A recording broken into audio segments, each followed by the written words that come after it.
I know. I'm stalling. I'm getting things ready. It is just how it is.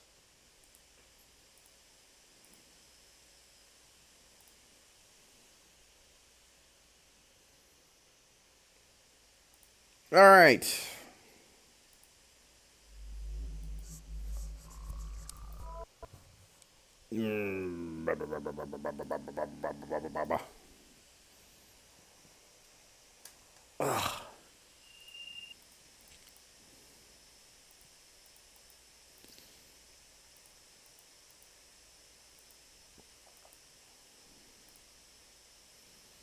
In case you were wondering, this game is a work of fiction.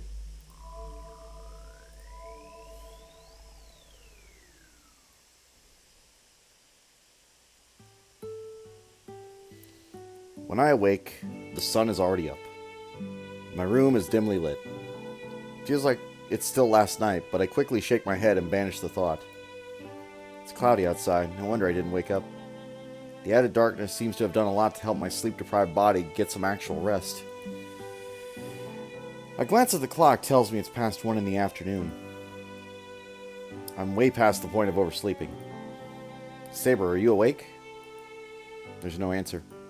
Saber is still next to me, slightly curled and still asleep. Once I'm not sleepy anymore, I wake up, but Saber has to recover her magical energy.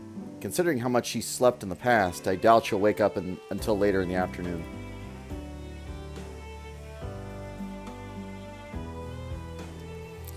I leave my room without waking Saber.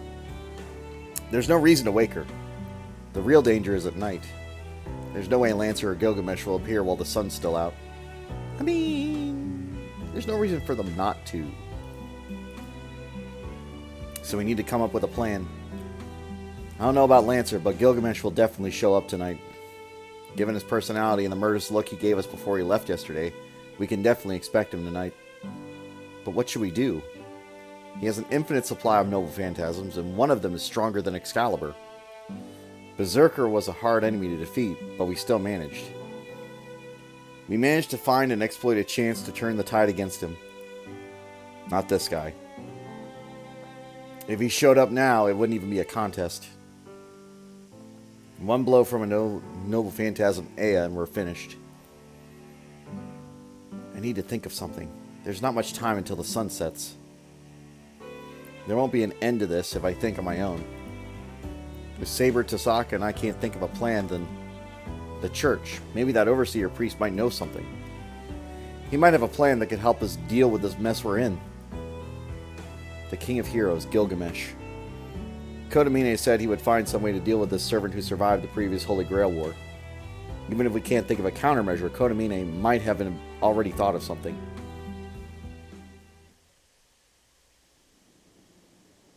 I walk up the hill. The sky is blanketed with ash-gray clouds. We talk to nobody. The church sits alone on the top of the hill. There's nobody there. Not a sound to be heard. Not even birds chirping. Maybe that's because it's so gloomy out? The place looks more ominous than holy. It looks like it's an execution site. I walk up the long hill and cross the wide open square, ready to be judged for my sins and cast down into hell. The hell am I talking about? That's a no metaphor. Besides, the church is a place where people die. Hospitals work to prolong a person's life, but plenty of people die there. Churches are like that too. In that sense, death hangs heavy all over the place. The wind's cold. I pull up my collar and climb the church's stairs.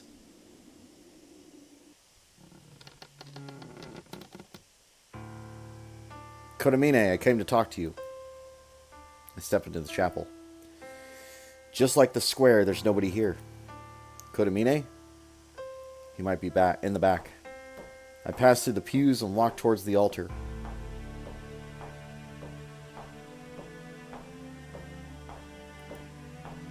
A dry sound echoes through the chapel. The building's probably designed to make sounds echo, but the sound of my lonely footsteps is haunting in this huge, empty place. Kodamine, are you here? I call softly to the priest. This is ridiculous. If I want an answer, I should be shouting. He's probably in the back, so he won't hear me unless I shout. But I don't. I keep quiet, tiptoeing my way to the back of the church. Am I doing this so that I don't mess with the solemn air of the chapel? Or because I feel like if I'm spotted, I'll be surrounded by things I don't understand, and then maybe get beheaded for defiling God or something.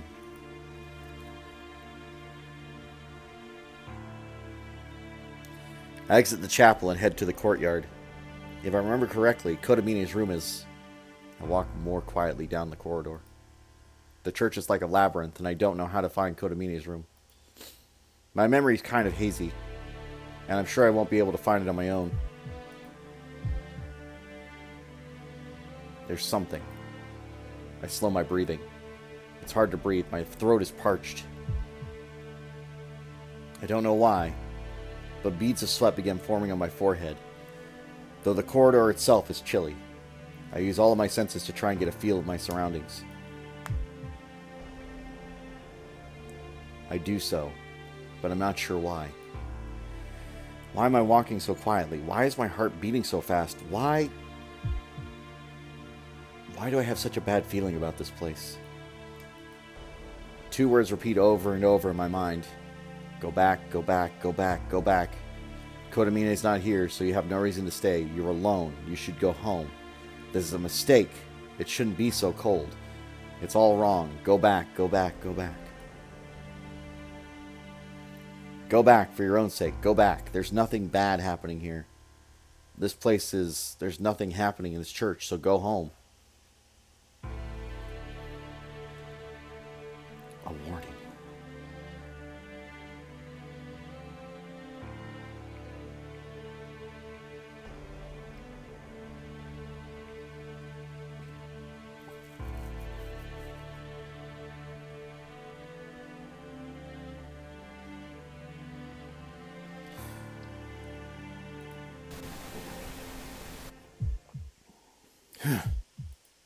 I feel nauseous.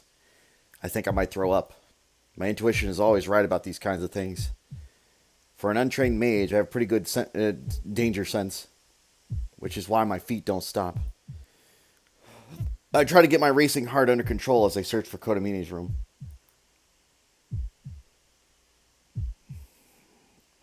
And then I run into a deep darkness. There's a basement? I spot a set of stairs. In the deep shadows, I see a recess that I'd normally overlook.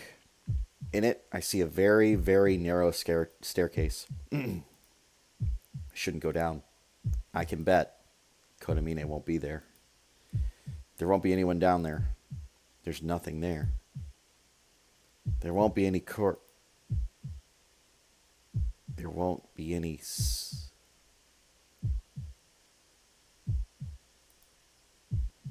There won't be any...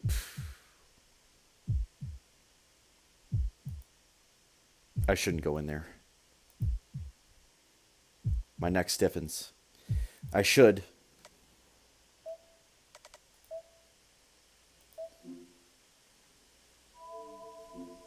Ignore the warning. Oh. Go down to the basement. I step into the darkness. It's a room made of stone. The lights are out, but the room itself feels like it's alive, and a faint blue light suffuses the whole place. There's a sanctuary underground? No dust or cobwebs anywhere. It looks like this place sees a lot of use. I'm not sure how far back it goes. I look back up the stairs I just came down. The staircase hugs a curved wall. After descending the curved stairs, I look up and see the entrance is about 10 meters above me now. Maybe it's the absence of light, but the gently curving staircase puts me in mind of a centipede crawling its way through the cathedral. And then I notice a door. It's right at the bottom of the stairs. There's a symbol on the wall. Beyond it, a deep darkness beckons me. Almost as if it were drawing me in, I find myself stepping into the darkness. I step through what seems like an entrance of some kind. It's damp. The floor is all slimy and it's hard to walk.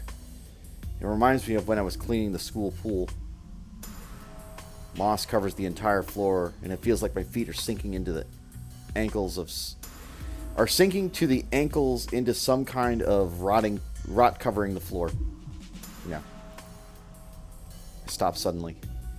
The nasty sensation beneath my feet is bad enough, but now there's a horrible stench. I pinch my nose shut. This isn't some temporary odor. It's permeated the whole room. It doesn't smell like fish or gunpowder.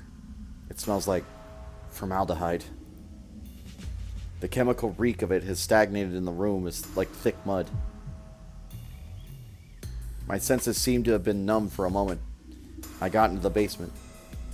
I'm long past tension or nervousness, and yet my heart expands and contracts without a break, and my limbs are moving so weirdly it feels like I might wrench out every nerve in my body. And what's worse, my eyes have grown accustomed to the darkness. The darkness fades. I hear drops of water falling. It's almost like that serves as a starting bell. What I couldn't see before is just suddenly clear. What I see is an all too familiar living hell. Death lined up all in a row. Debris is piled everywhere.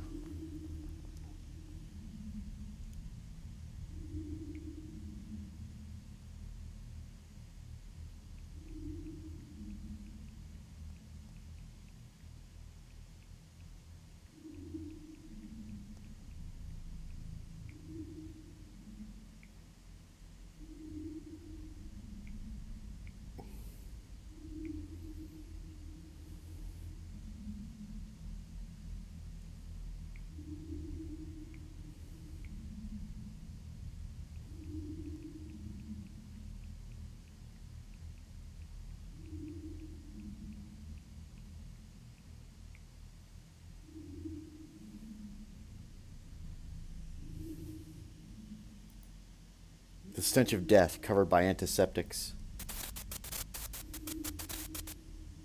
I thought this was all a lie. I want to believe none of this is real. I can't deceive myself. I can tell in an instant. Even in a room so full of corpses, not one of these bodies here is truly dead. They're alive. They're all alive. These corpses, they can only be called corpses. However, humans they once were are all alive. Why are they still alive? How are they still alive? I look over each and every body. Not one of them has retained their original form. Imagining what happened to every one of these sacrilegious forms is just too terrifying. They're more like the husk of dead trees than corpses. Some have been broken down to the point that their flesh has seeped into the cracks of the stone pavement. Some are hung against the wall and are little more than nests for bugs. Whatever their arrangement, these figures have only torsos and heads, and even those are pitifully ragged. I don't even need to know why. The corpses are being eaten away in their coffins. I don't know how it works. Each corpse is welded to a coffin, and the coffin sucks the nutrients from them. The flow of life. The coffin is extracting magical energy, souls, little by little. The coffin sucks the light out of its prey in such a precise amount that it neither kills nor allows it to truly live. The wind moans through the chamber. It's almost like a single scream from the mouths of every corpse here. Their throats have long since decayed, so they can't scream for themselves anymore. By now, their throats can only barely serve to carry air to their lungs. But still, the corpses scream. All but inaudible, they scream. They must be in terrible pain, and they're so afraid. They continue to shriek, unable to accept that their bodies are being eaten alive as they gradually lose their shape. I hear a creaking sound. The coffin in front of me gurgles. It's oozing. The corpse's head is turned toward me. Something falls out of it. Its swollen lips slightly move. In a voice that isn't a voice, it asks, "Where am I?" That's what it wants to know. I'm about to scream. No, I can't even scream anymore. Where am I? It didn't say it was in pain. It didn't ask for help. It just wanted to know what this horrible place is. I'm trying to understand. Did that child find themselves in the state when they came to? Before this, they must have lived a normal life, slept normally, but one day they woke up and found themselves here. The question must have come from the hope that this was a bad dream, being trapped in a coffin, unable to move, their limbs rotting. My heart's breaking. This is so unimaginably horrible. But why?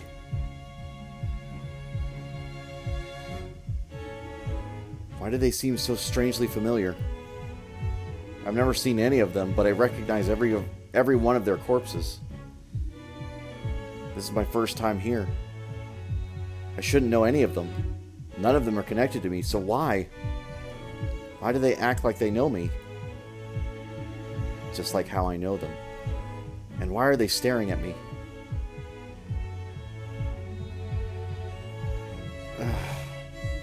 And I have another question.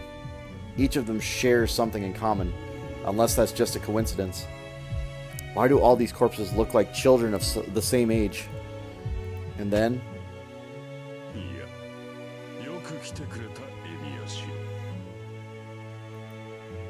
it comes out of nowhere. A hand claps my shoulder from behind. The voice is friendly, like a greeting from a close friend. I go completely stiff with shock. I can't even turn around. Only, I don't have to turn to see who's behind me. Kyrie Kodamine. This church's priest, the man responsible for this little piece of hell. And the devil, the last person I should have run into right now.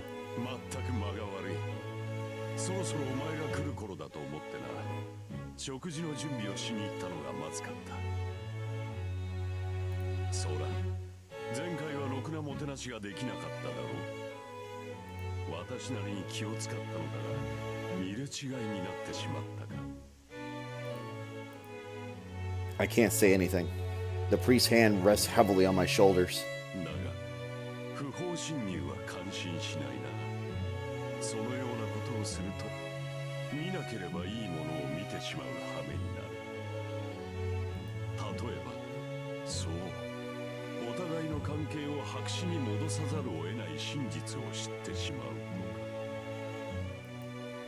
The priest sounds more cheerful than I've ever heard.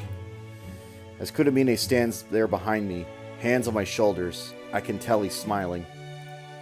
It's indescribably terrifying.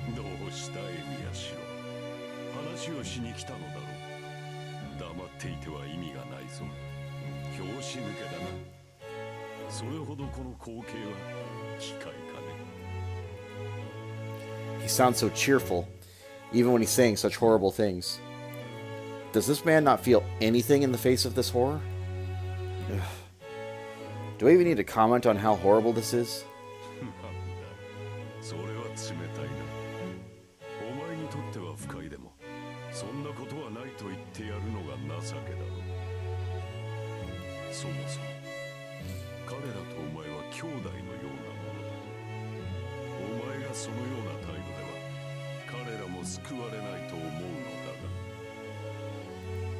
Hmm? What did he just say? And so happily. What did you say? この死体たちとお前は仲間だったと言ったの。形はどうあれ、お前たちはあの地獄から生還した者たちだ。血肉のつながりはなくとも、その絆は兄弟のそれに近いと思うのだが、どうかな。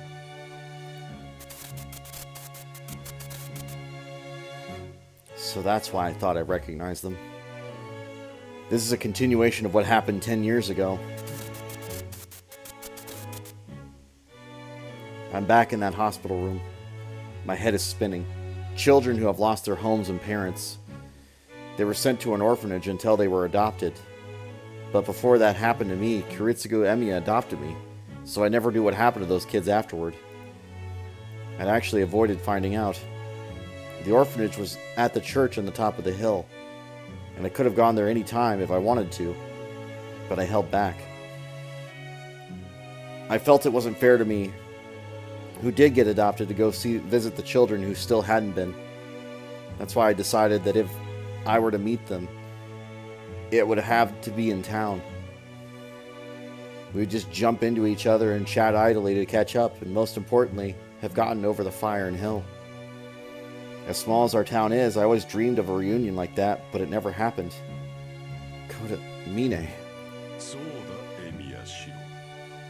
エミヤキリツグに引き取られていなければ、お前も彼らの一員となっていた。わかるか？お前はまたも一人だけで助かったの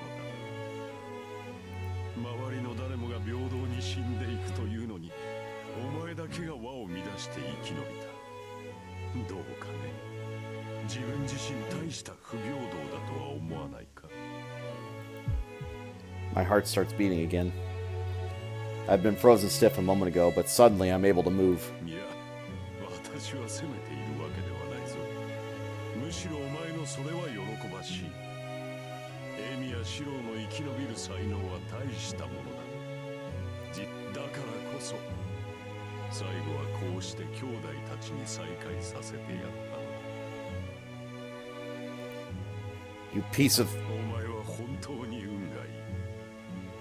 ここは今日限りで閉める予定だったのだが、ギリギリで間に合ったな。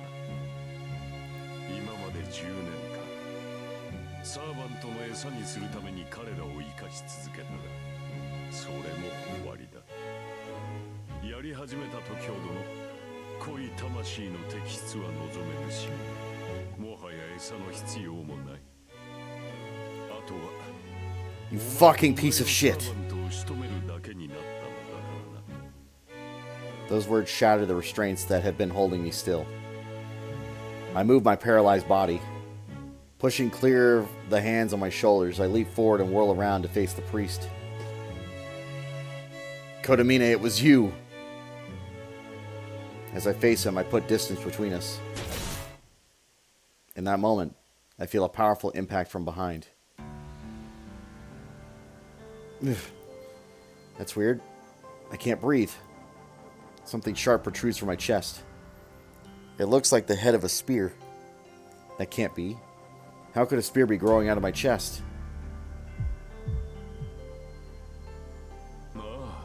そういえば言っていなかった。改めて紹介しよう。彼が私のサーバントだ。I turn around. There. I see a blue-colored spearman, his weapon thrust through my chest.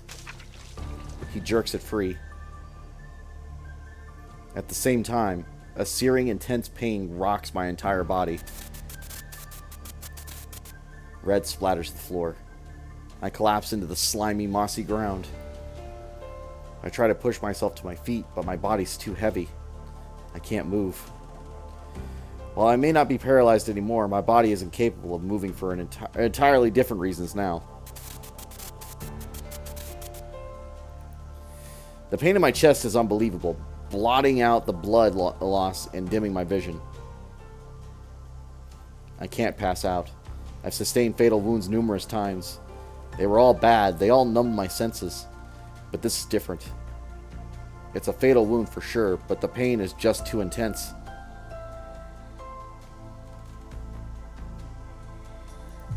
My vision distorts. The instant I pass out from pain, the more pain jolts me back awake. I can't feel my limbs. I can't even tell where I am anymore. The only thing I feel are vomit-inducing pain, the temptation to just disappear to escape this agony.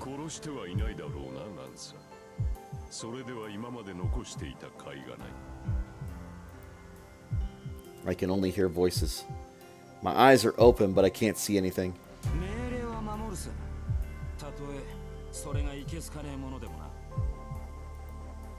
Lancer's voice is devoid of emotion, but I can barely hear him.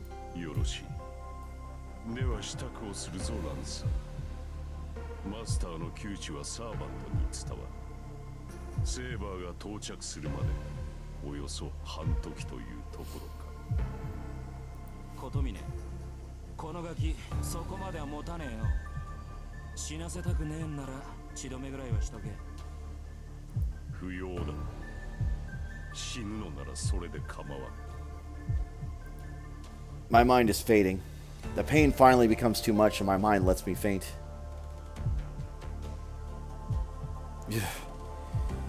I stop the pain by digging into my wound. The pain resumes. I'm on the verge of sinking into oblivion, only to be dragged into a void of searing pain. I want to die. If this pain isn't going to stop, I want to die right now. I know that. I know, but if I faint here, I know I'm never going to wake up. I can't even remember what I'm doing. I feel like I'm just drifting through white-hot pain that will burn me into nothing. Saber. I grip my teeth, trying to endure the pain, and trying to cling to my own feelings of awareness. I can't end it all here. I can't let myself drop out of the war so easily. There's still a promise I haven't fulfilled yet. If I believe she's the most important person in my world, I can't just disappear here.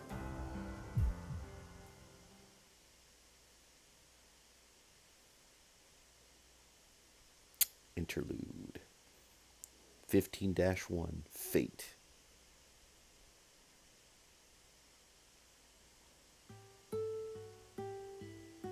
When she awakes, there's no sign of Shiro. She makes her way to the living room, thinking he might be preparing a late lunch, but she finds no sign of either Shiro or lunch.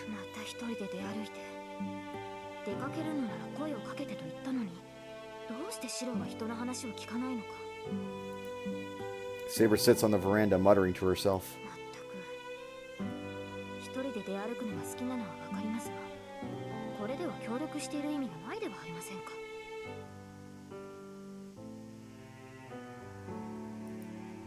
Saber lets her feet dangle over the veranda. Eventually, she grows tired of this, and she looks up pensively. The sky is an ashen gray. A heavy canopy of clouds slowly drifts overhead. She can see breaks in the clouds covering the distance. It should clear up by nightfall. If the stars are visible, she'll be able to read her fortune by tomorrow. She still remembers how to read the stars. Her mage mentor taught her long, long ago. In life, she only looked there to see whether she was taking the right path, but tonight, just this once, she decides to try and predict a certain someone's future. If possible, she hopes for a bright tomorrow. She wants to predict any dangers that might lie ahead, and learn that she needs to guide him in the proper direction. He's so reckless. How could she not worry about him? She won't sleep peacefully unless she can at least read the stars.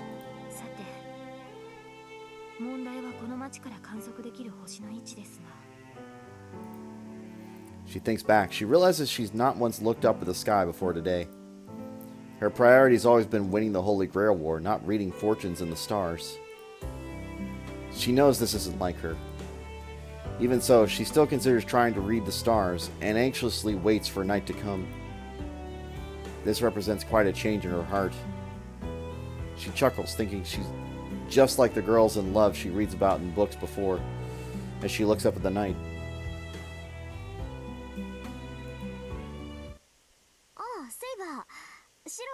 に行ったか知らない？リン。 Saber bolts upright. なんでしょう。私は別に白の軍門に下ったわけではありませんが。 Good call. Good cover. Saber gives a hasty excuse, blushing deeply. あれ、もしかしてお邪魔だった？ Rin smiles wickedly. Perhaps it's because they have been living under the same roof, but Rin can read Saber like a book. Shiro too, for that matter. She has good instincts when it comes to other people's affairs, and she can tell there's something between the two of them. And so she has a pretty clear idea of what happened the night before. まあからかうのは後にしておいて、冗談抜きで白を知らない？イリアの熱が上がってるみたいだから、ちょっと手伝ってもらおうと思ったんだけど。イリアスピールが？彼女の容体は落ち着いたのではないのですか？それがどうにもね。シローには黙ってたけど、あの子そろそろ限界よ。聖杯戦争っていう儀式が終わらない限り元には戻らない。今はまだかろうじて容量が空いているから余分な機能が働いているけど、満ちてしまえば一番不要な人間としての機能を捨てるしかない。イリアスフィールはね、聖杯戦争が進めば進むほど壊れていくように作られているのよ。Rin's words are ominous, and even a bit obfuscating. Saber doesn't completely understand what she's talking about. あ、いいのよ。今のはわからないように言ったんだから。イリアのことは置いておきましょう。それよりランサーのことだけどね。ランサーのマスターが判明したのですか？うん、まあ分かったっていうか、前から分かってたっていうか。実はね、ランサーのマスターは魔術協会から派遣された外来のマスターなのよ。それ自体はとっくに分かってて、ついさっきそいつのねぐらを見つけてきたんだけど。リン、そのような危険なことは避けるべきです。敵の陣地が分かったのなら私に言ってくれればいい。私だってそのつもりだったわよ。けどさ、外から様子を探ってたらどうもおかしいのよ。で、留守っぽいなって中に入ってみたら、あったのは血の跡とレイジュが亡くなった左腕だった。それ以外は何もなかった。体ごとレイジュを奪われ、しかもあの出血量じゃ生存は絶望的でしょうね。ランサーのマスターはとっくにやられてたのよ。ではランサーはすでにいないのですか？10日前シロを襲った後に他のサーバントに倒されたと。だったらいいんだけどね。結婚はもっと前のものだった。これどういうことかわかる？サーバントを倒さず先にマスターを倒した。そうしてマスターからレイジを奪い、ランサーと契約したマスターがいるということですか？ですが、残っているマスターは私とシローだけでしょ？けどランサーはまだ残っている。I mean, Ilya is still technically a master, but we're just ignoring that, I guess. ってことはマスターじゃない魔術師がレイジを奪ってマスターになってるってことだけど、セイバー、そういうのってできるものなの？いいえ、レイジの移植はマスターかサーバント、そのどちらかによるものだけです。いかに優れた魔術師といえど、レイジを奪ったところでマスターにはなれません。そう。じゃあもう一つ、マスターっていうのはさ、聖杯が消えてなくなってもレイジュが残っていて、かつサーバントさえ残っていればいつまでもマスターなの？そうですね。リンの言う通りです。レイジュとサーバントさえ残っていれば、聖杯戦争が終わったとしても、その魔術師はマスターとしての権利。Saber falls silent as she realizes what Rin is really asking. では、リンはランサーのマスターを殺し、ランサーと再契約したのはその…ええ、それ以外ないと思う。そう思うとランさんの行動にも納得がいくのよ。あいつさ、他のサーバントの様子を探るのが役割みたいだったじゃない。戦えば自分の正体を明かしてしまうっていうのに、あいつは自分の正体を隠すでもなく他のサーバントにちょっかい出してた。それってつまりあいつは諜報専門だったってことでしょ。同感です。私と戦った時も彼は最後まで戦わなかった。宝具を使った以上、見せた相手は倒すのが私たちの Typically, yes. そう。だからランサーのマスターにはもう一人サーバントがいたのよ。ランサーに敵の正体を探らせておいて、その後に正体不明の戦闘性用のサーバントをぶつける。これって必勝法でしょ。まあランサーにしてみればいい迷惑だったろうけど、6人のサーバント全員と戦ってその手口を調べ上げた上で主の元に帰るんだもの。6人全てと引き分けなんてある意味とんでもないやつよね、あいつ。 Rin closes her mouth, lost in thought. As if following Rin, Saber suddenly feels a chill down her spine. Lancer's master has already been killed. This unidentified master uses a heroic spirit as strong as Lancer solely for espionage. And just as that master seems to have expected, the only remaining servants are Lancer and Saber. If they face such a powerful enemy, then letting Shiro out on his own is dangerous, even during the day. There were multiple enemies before, but now there are not many more enemies to defeat. If Shiro's the only one left to defeat, the enemy might not follow their earlier strategy.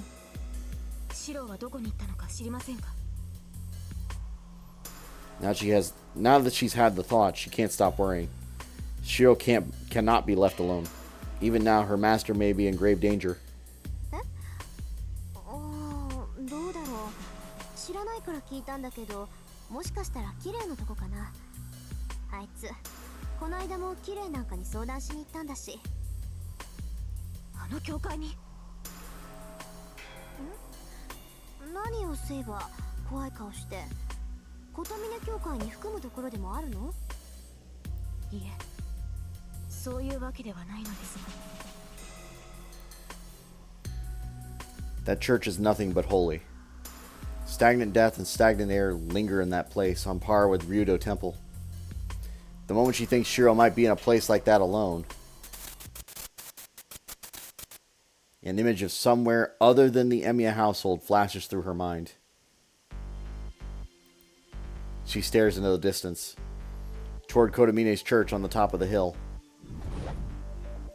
There's no time to delay. Saber leaps out into the yard and jumps into the wall.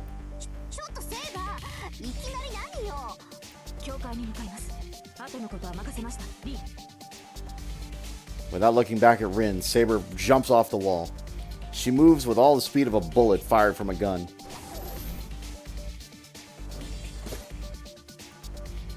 She neither slows down nor stops on her way to her destination. If anyone caught sight of her, she would look like nothing more than a gust of wind. A streak of silver and blue. The instant she reaches the top of the hill and catches sight of the enemy's territory, Saber armors herself. And arms herself without a second thought. She decides to put on her armor once inside the church. But she couldn't help herself. The instant the church comes into view, her fury overtakes her, and she's armed and armored without even truly thinking about it. Her chest burns. This nausea she's been feeling isn't her own. The chill running down her spine is coming from her master. The hopeless scent of death reaches her nostrils. Why is this happening? She isn't sure. What she does know is that Shiro Emi is on the verge of death. There's no time to waste. He is gravely injured and could die at any second. The pain and cold have morphed into unbearable nausea that grips her whole body. And that is less than 1,000th of the pain Shiro feels. He's not going to make it. Even if she moves with godlike speed, he won't survive. Every second brings him closer to death, and she may arrive just in time to watch her master die. As soon as she imagines that scene, she feels all sense and reason flee her. All she can do is run to Remaster as fast as she can. If godlike speed will not bring her there and bring her to him on time, then she must simply break even to the laws of God. She struggles to control her anger as she glares at the church. The tightly shut church doors offer no obstacle to her, simply blown wide open the force of her approach. Rows of pews fail to even slow her down. She smashes through the chapel, passes through the courtyard, and rushes down the stairs leading to the basement. Behind her, the church is left in ruins. Saber's not usually so violent. For all she knows, she's opened the door calmly. She may not even remember expending so much magical energy in her run through town. She simply could not control herself. So fast and out of control is she that she practically rolls down the stairs. Death closes in on all sides. When she finally sees the horrors in the basement holds, her fury overwhelms her. Fury directed at herself and at the enemy responsible for this.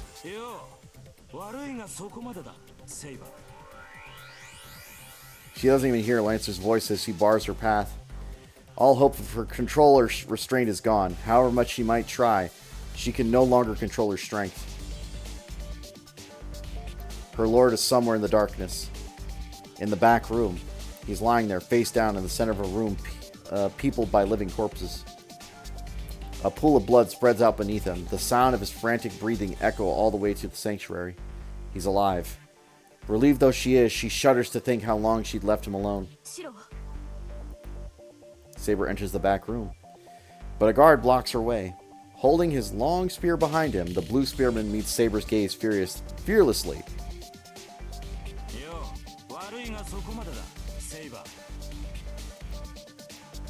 She doesn't hear him, so she doesn't stop.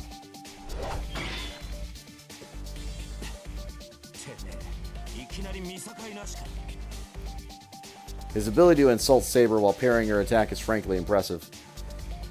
Lancer manages to block Saber's surprise attack with his spear, but he can do nothing about the sheer strength behind it and retreats back to a nearby wall.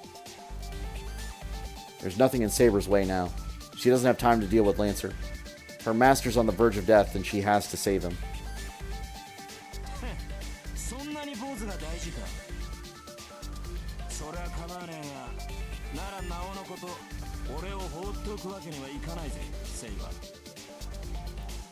Saber stops as she heads to the back.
At that moment, the air changes.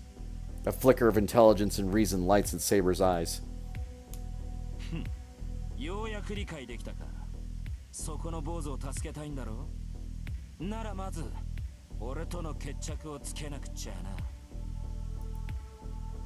Lancer's bestial bloodlust drives him forward into Saber's reach. He's deadly serious, but... 正気ですか、ランサー。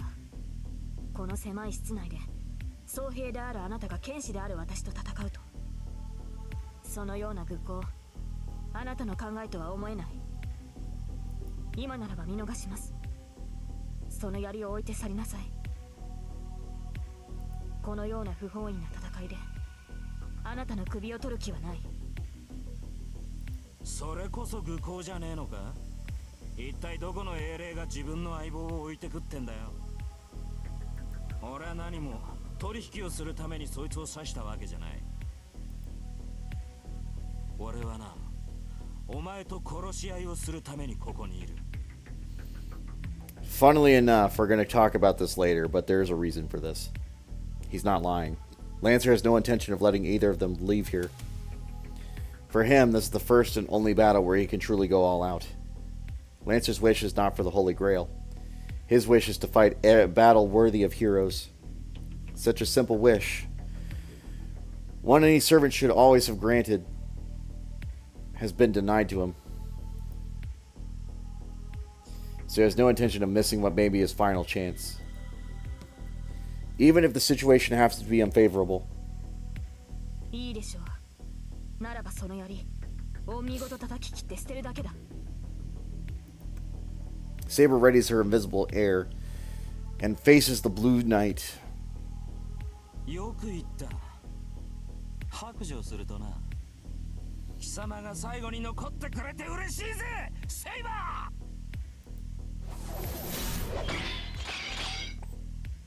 Lancer's spear pulses with light. Saber confronts him without hesitation. The rematch begins with a desperate blow from both sides.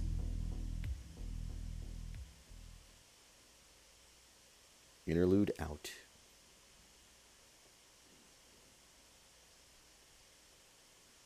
Shiro dies. Oh, no, sorry. That would be fucking funny. Like, we get all the interlude done, and it's just like, oh, he's dead anyway.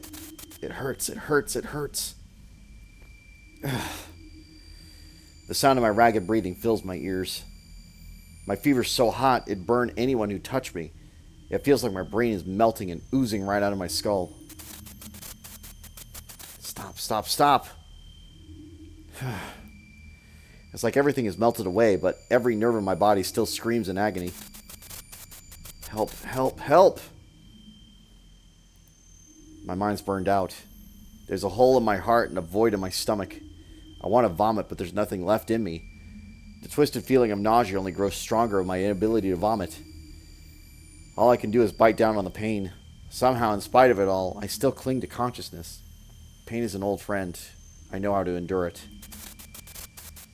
Go back, go back, go back. But the voices don't stop. They fill every corner of emptiness left in me after the pain has burned everything else out. I know those voices. I know who those voices belong to. It hurts, it hurts, it hurts. I'm going mad. With each echo, a stabbing pain shoots through my chest. I'm not afraid. I just have no answer. No way to respond. No way to make it right. Wait, wait, wait. They beg and plead and cry, and there's nothing I can do. But I so desperately want to help, but I can't. Can't even stop them to ask. Or ask them to stop, sorry. No matter how much they beg, I can't respond. I'm sure. I really will go mad if this doesn't stop. Return, return, return. They repeat it again and again and again, and I can't do anything about it. All I can do is give them an end. All I can do is fix this paradox of life and death. All I can do is punish the architect of this hell. And I can't reverse all the sadness and death. That's my limit. A champion of justice is someone who can only clean up a mess that have already been made. You'll never be able to save the very people you're hoping to save. Who said that again? I refuse to believe it, but now I'm being confronted with that very truth. I want to get out of here. I can't save them. I can't do anything but take it in. I have nothing to give back, no miracle to grant. I'm not strong enough to defy those words, saying that a champion of justice can only go so far. But if I did have a miracle at the ready, I would.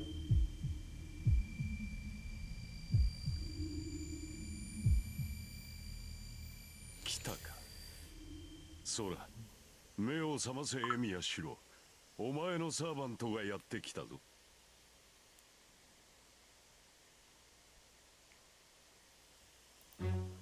I hear a voice. It's right behind me, but I can't make out what it's saying. My vision is blurry. I can't make out what's in front of me either. There are only the voices crying out for help. There is only a room choked with bodies for those who have died. よくやっているが、やはりセーバーちらにせよ、あと一人分のサーバントは必要なのだ。それがセーバーであろうとランサーであろうと構わないのだが、その前に選定をしなくてはなるまい。I can't hear the words, but his voice echoes in my head. さて、出番だ。もう少し前に行こうか、エミやシロ。Something pulls my head upward. He grabs me by the back of my head and drags me forward. I can feel who it is now. The man has been consumed by darkness. His heart is ashen. He's draped in shadow. His corruption creeps into him, and it has tethered itself to him.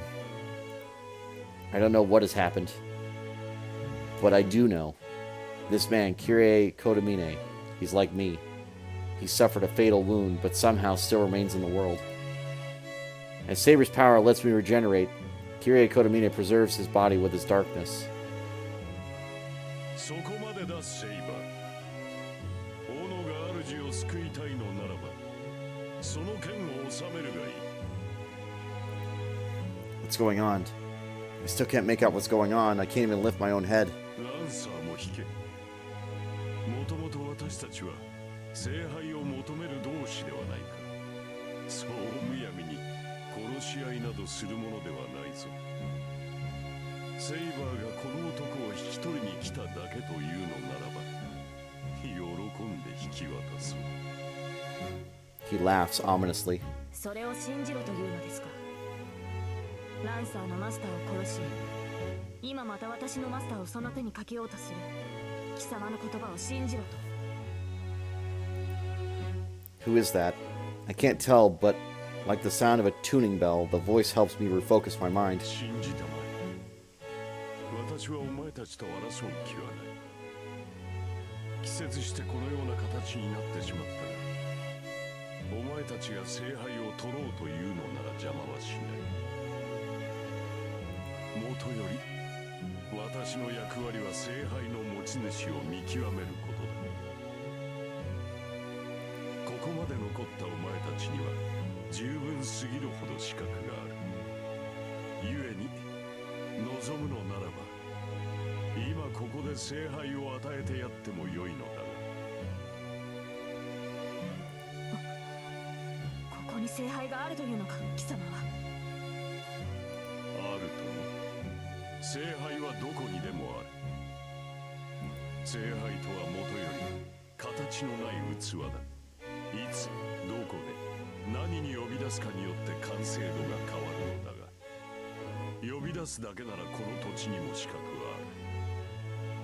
無論サーバントが残り一人にならなければ聖杯は未完成だが、その出来でも大抵の願いは叶えられるだろう。それで満足がいかぬのならば、その時こそ最後の殺し合いを始めればよい。いや、私としては気乗りはしないが、お前たちが望むのならば付き合おう。決着をつけるのはその時でいいのではないかな、ランス。よくはね、そんな回りくどいことをする必要はない。白黒つけるなら今すぐできるだろう。この状況でか。室内ではお前には不利だろうし、セイバーとて主が気になって戦えまい。これではお前にとって満足のいく戦いとは言えないが。Someone spits. The other man must have given in. いいさ、なら一つ聞かせろ。聖杯ってのは何だ。あれは残り一人にならなければ現れないものじゃなかったのか。俺たちを呼んだ連中は初めからペテンにかけてたってことか。There's still two servants. What do you mean? いや、事実ではある。聖杯はサーバントが残り一人にならなければ現れる。だが聖杯を下ろす器は別だ。あれは初めから形あるものとして用意され、聖杯召喚の時まで力を流し込まれていく。残るサーバントがあと2人だけという状況ならば、すでに聖杯としての力を持ち始めていよう。そうであろうセイバ。お前とて前回最後まで残ったサーバント、アインツベルンの用意した聖杯がどんなものかうすうす分かっているのではないか。そう、聖杯は常にここにあり、生贄の地で満つる時を待つ。だがそれは虚しいとは思わないか。何も残り一人になるまで付き合うことはない。お前たちの望みを叶えるだけならば今の状態でも可能だ。ならばここで意味のない摂取をすることもあるまい。そうですね。確かに貴様の言い分は正しい。だとしたら貴様は何者だ。貴様の目的は聖杯を手に入れることではないのか。私は選定役だと言っただろう。ふさわしい人間がいるのならば喜んで聖杯は譲る。そのためにまずはお前の言葉を聞きたいのだ、エミヤシロ。I'm moving? Someone grabs my head and jerks me up. It hurts. The wound in my chest rips open. My world goes white with pain. 貴様、案ずるな。ただ返事を聞くだけだ。聖杯は求める者にのみ答える。己のマスターが聖杯にふさわしいかどうか、お前とて興味はあろう。それは無駄だ。シローは聖杯を欲しがらぬ。私のマスターはお前のようなゲスではない。ああ、この男は初めからそう言っていた。だがそれは本心ではあるまい。あらゆる人間に闇があるよう、この男にも影はある。例えばそう、10年前のあの日、この少年は本当に何も恨まなかったのか。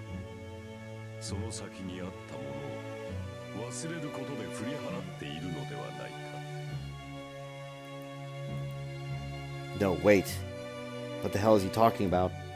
The fire 10 years ago has nothing to do with this. This is meaningless. There's nothing here. その傷を切開する。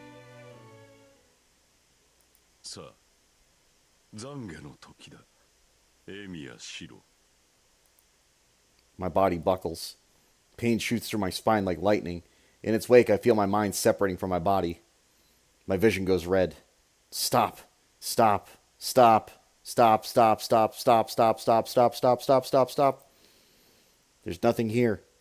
Remembering this saves no one. Everyone died. All of them. I was the only one left, lost amidst the flames. Ashen corpses beneath smoldering rubble, crying out from every direction.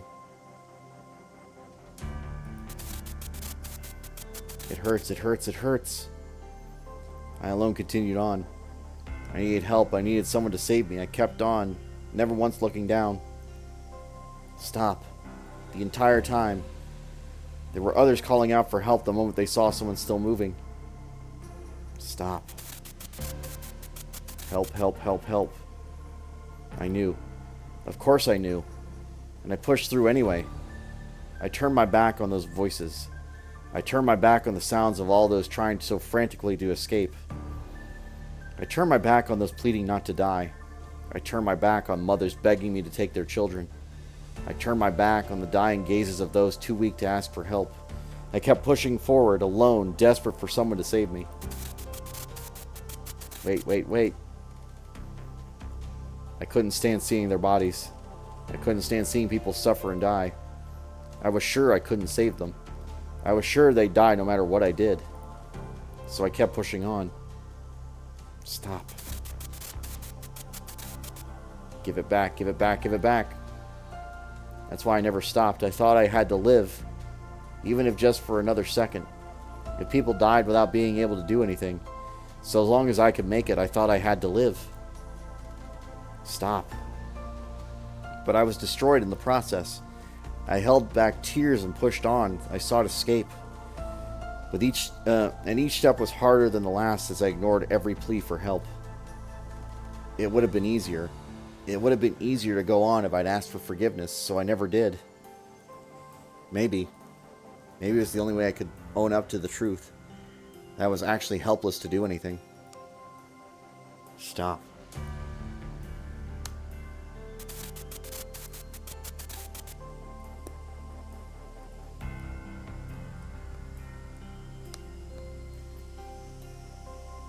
It hurts, it hurts, it hurts. Just as I'd wished, I alone was saved. The only other children at the hospital were those who had been in areas near the fire. I didn't need to know, but the man in the white coat told me anyway. In the depths of those flames, I alone survived. Please stop. I bore witness to so much death and pain. I bore witness to endless sorrow. So many died that they had to hold mass funerals. I bore witness to so much grief, to so many different sentiments for the dead. I thought, just end it already. Hey, hey, hey, hey. I thought I had to remember it all. I had to. So many wanted help, and not one of them got their wish. Since my wish was granted, it followed that I should take on the weight of their deaths. No, I had to. I couldn't go on if I didn't. No more. Return, return, return, return.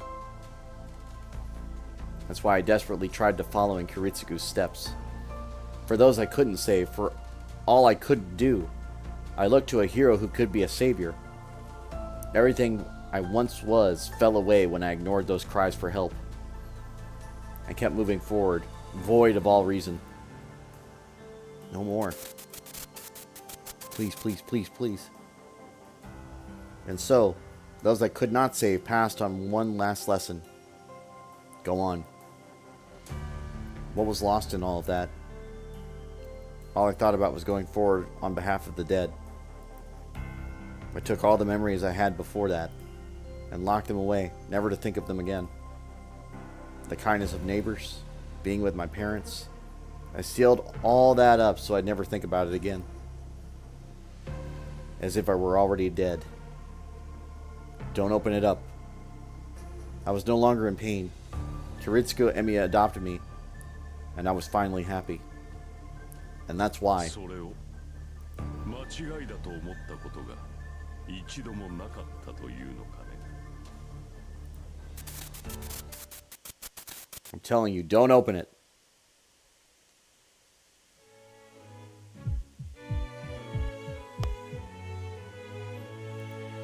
Agony and pain. Pure agony rips through my chest and drags me back to reality. The nausea simply doesn't end. My arms and legs are numb. My head burns. I can't breathe. Return, return, return. Their voices continue echoing in my head. I vomit blood. Was that because I'm on the brink of death, or because my psyche can't endure the voice any longer? My chest hurts. My heart hurts. It hurts so much. But I can't contain it. The wound deep inside me is the source of the pain. It will continue to hurt as long as I have these memories. It will swell up and never heal. I'm seeing things. For a moment I think I see her, but no, she shouldn't be here.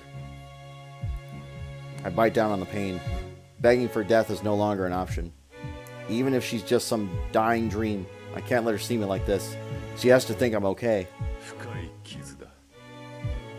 これでは癒されぬままでは苦しかろう。エミヤシロ。お前はそのままで一生を終えるべきではない。 I can make out the priest's words.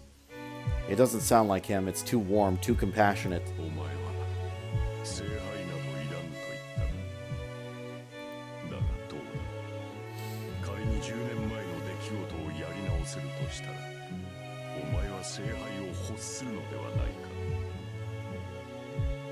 あの出来事で失われたもの、すべてを救うのだ。あの事故をなくし、エミやキリツグなどに関わらず、本来の自分に戻れる。それこそがお前自身を救う唯一の方法ではないのかね。 Do what happened 10 years ago. Remake the person I am now, who survived at the cost of everyone else that day? No. Even beyond that, if I could make everything as if it never happened and no one would be hurt. Why would I? I shake my head. Fevered as I am and completely unable to think, I still reject the idea and the images it raises. I curse this very weakness. Because they're... It hurts, it hurts, it hurts. The voices echo in my head. My fingers desperately claw at the wet floor. Help me. Every single one of them cries out that they want to go back. And I wanted that too, even if my life was nowhere near as horrific as theirs. After Koritsugu adopted me, I still returned to that empty field many times. I still returned, though there was nothing there. I opened a front door that no longer existed. I walked in halls that had burned to ash years before. And I smiled at my departed mother. I wanted to go back to before it all happened. And wait for dawn to come and wake me from this nightmare. No such miracle happened. Instead, I was left with this painful reality. But if I could live in a world where that never happened, where nobody was hurt, surely I... さあ、答えよ。お前が望むのならば、聖杯を与えよう。 The priest with a miraculous chalice makes his offer. Return, return, return. These voices will go away if I wish for it. Orphaned children, if fate had taken them even slightly different turn, I would be here with them. I shouldn't even need to think about it. I shouldn't need to, so why... No, I can't wish for that. I face the corpses. As I refuse, I grit my teeth. My response is to deny them. Whatever the Holy Grail is, I'm not going to wish the dead return or change the past. You can't change the past. The dead won't come back. What's done is done. I can't wish for that. Tears sting to my cheeks. I scream into the world that a miracle is impossible, and every time, my own conclusion makes me cry. Why is the miracle of wanting ordinary happiness too much to ask for? それを可能とするのが聖杯だ。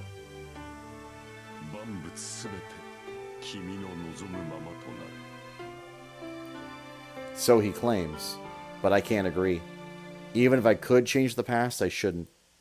I can't. If I do, everything becomes a lie. Every tear, all that agony, the memory of what was, even that cold reality, wretched as it is in my heart. Everyone who died, screaming in agony.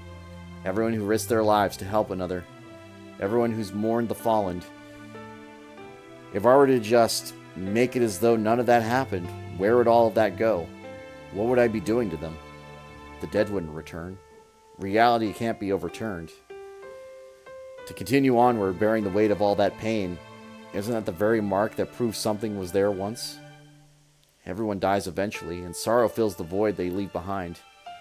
But pain isn't the only thing I left behind. It's the suffering that makes the goodness shine all the brighter. Those deaths, they shape me. My memories of Koritsugu protect me. And those memories form a path that eventually intertwines with others, even though all of that will eventually be forgotten. This path isn't wrong. そうか。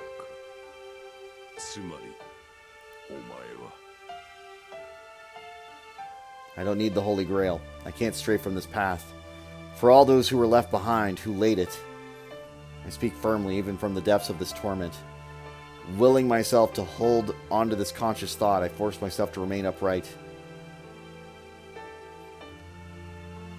And it's then that I realize I can't hear the voices.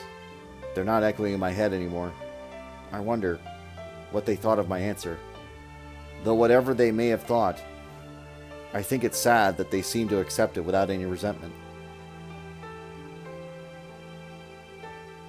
That is the answer her master arrived at. Her anger dissolves. All she could do is stare at her master, her words dying on her lips. This path, everything about me, I don't believe it's wrong.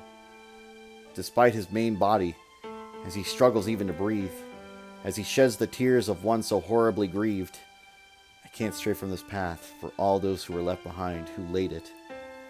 Apologizing to those he must climb over, but unwavering in his chosen path. Her vision wavers. Her breath quivers. She knows his history. Just as he saw visions of her path, so she saw his. She was certain he would agree. No, she thought he had to. She'd meant to say, "It's not your fault," but the words died on her lips. If only he could hear it, she wanted to tell him he should not have to carry that weight. But he denies even that. No matter how tragic the past, one cannot undo it. Her legs nearly give out beneath her. His words are greater weight than even she can bear. To swear an oath and single-mindedly devote everything to carrying it out. She believed they were similar. How conceited. That was her great mistake. They were nothing alike. His resolve was so strong. And she, who could not even believe his words, was weak.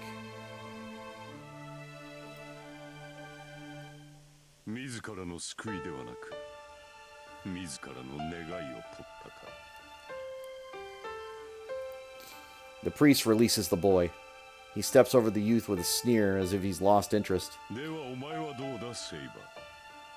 小僧は聖杯などいらぬという。だがお前は違うのではないか。お前の目的は聖杯による世界の救済だ。よもや英霊であるお前まで小僧のようにエゴはかざすまい。She feels her sense of reason being imperiled. The priest says he will give her the grail. He will give her what she desires, her wish granted. それは She has no reason to refuse. That is the miracle she's been fighting for. It's the very reason she became a servant. What Shiro said has no bearing on her own concerns. To obtain the Holy Grail, she, Saber, the hero of the sword, では交換条件だ。セイバー、斧が目的のため、その手で自らのマスターを殺せ。その暁には聖杯を与えよう。 I decided I would do anything for it. His words blindside her. She doesn't even know what to think. The priest's words, while easy to understand, are anthema to everything she believes and stands for. どうした？迷うことはあるまい。今の小僧ならば、死んだということにも気がつかないうちに殺せるぞ。第一、もはや助からない命だ。ここでお前が引導を渡してやるのも情けではないかな。The priest steps aside. Before her stands a door leading to the crypt and to her master. She steps into the damp room past the priest. She can't help herself. It's as if she stepped into the depths of hell. He is made to suffer in this place, to witness his own darkness, but he refused the salvation he was offered. She grips her sword. He lays at her feet, breathing raggedly. It would be the end of a long, long journey. The Holy Grail she desires in exchange for her life. All she must do is swing her sword but one final time. A master and servant are united only until they obtain the Grail. She could end it right here. どうした？何をためらう？聖杯と引き換えなのだぞ。交換条件としては破格だと思うのだが。The priest's words ring true. For her to hesitate now would be the height of hypocrisy. Even still, this path isn't wrong. His words refuse to leave her mind. 私は Though it disgusts her, she knows she's nothing like Shiro. She wants to upend everything. That day so long ago, there must have been someone who would have drawn the sword from the stone and been a better king. There must have been someone who could have built a true utopia. The heart that loved her nation so dearly, and the young woman's doubt before she took the sword. On that day, she tried to fully and forever abandon her heart the day she drew the sword. How did she not realize this before? I can't stray from this path, for those who left behind, who laid it. To her, that is the girl who loved her country, the girl named Altria before she was crowned. That was not a kingly heart. A king could only believe in themselves. To deny that would be to deny everything she gave up. What is lost cannot be returned. Her master insisted on this, even as he suffered. His pained expression alone makes her heart ache. What was it she had said? She could not start over. It was her duty as the king, so she refused over and over. What duty? To resurrect her lost nation? To select a more capable king? Or is it to wish for all the death and destruction to never have happened to begin with?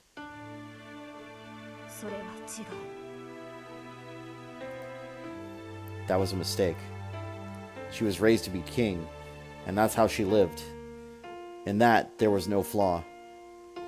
But if that led to ruination, why could she not accept it? She had no regrets. If she could take pride in the way that she lived her life, wishing for another chance was pointless waste. And so as anguish cries finally reached her heart, all the tears, all the pain, even her broken heart, salvation could come from destroying all of it. But if it was undone, what would happen to everything swept aside in the undoing? I have stolen much from many, even their very lives. All that pain, regret is mine to bear. It belongs to me. If I were to wish for a chance at something, it should be for a miracle in the here and now, not to upend the past. Each of the countless paths not taken before cannot be taken by sacrificing this one. Instead, I should forge ahead and work to fulfill what hopes have yet to come true even to this day. If she is nationless and uncrowned now, perhaps her wish should be for herself. No, she could not make a wish like that either. She chose to take up the crown. She never suffered for that decision, not once. Even if no one ever understood or accepted her, that choice itself was her pride and joy. At the very least, she truly believed that when she drew the sword from the stone. That is her answer. Just as he found something to stand by, so too is she. She pledged once so long ago, something she swore to herself, she would fight. Even if she loses everything, even if everyone in the world hates her.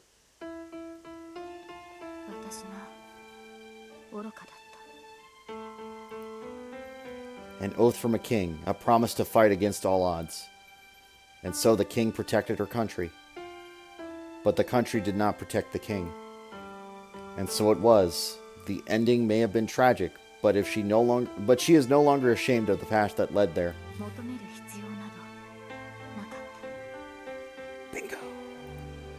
She fulfilled her duty as king. It led to ruin, but she saw everything through to the end. There need be nothing else. Of course, I did not want everything. The only thing I wanted from the very start, I did until the very end, even if it meant losing so much along the way. I will keep this unattainable dream deep within my heart. And it may now end.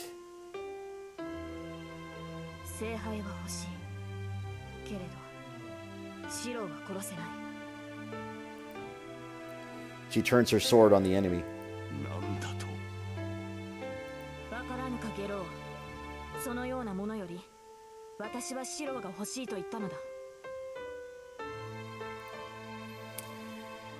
And that is why my role is set.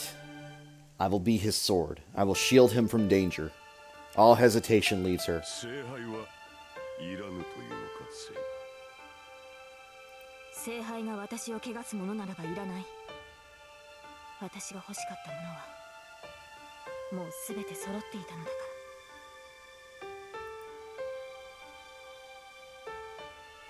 ら。Yes, she has everything she needs with her now.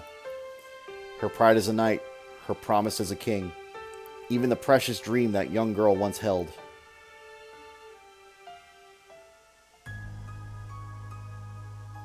Those words I do hear.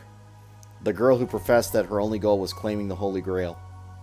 Now she says she has no need of such a thing. Saber. I call out to her as loudly as I can between ragged breaths. My vision still hasn't cleared, but I can still make out her presence. The pain is fading. My wound, which wouldn't close, begins to heal.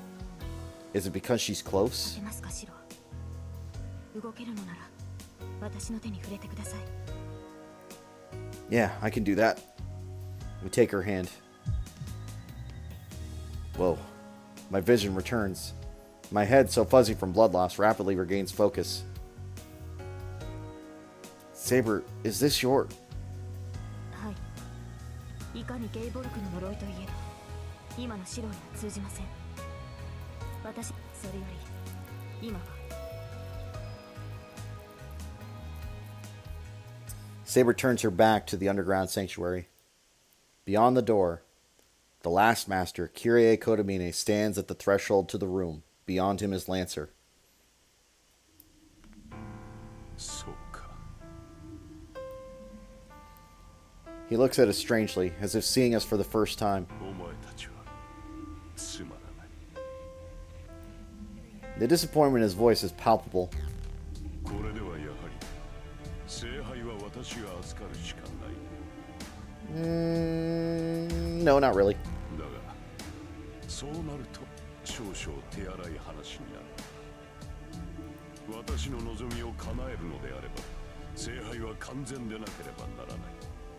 エミやシロ、悪いがお前たちにはここで死んでもらわなくてはならなくなっ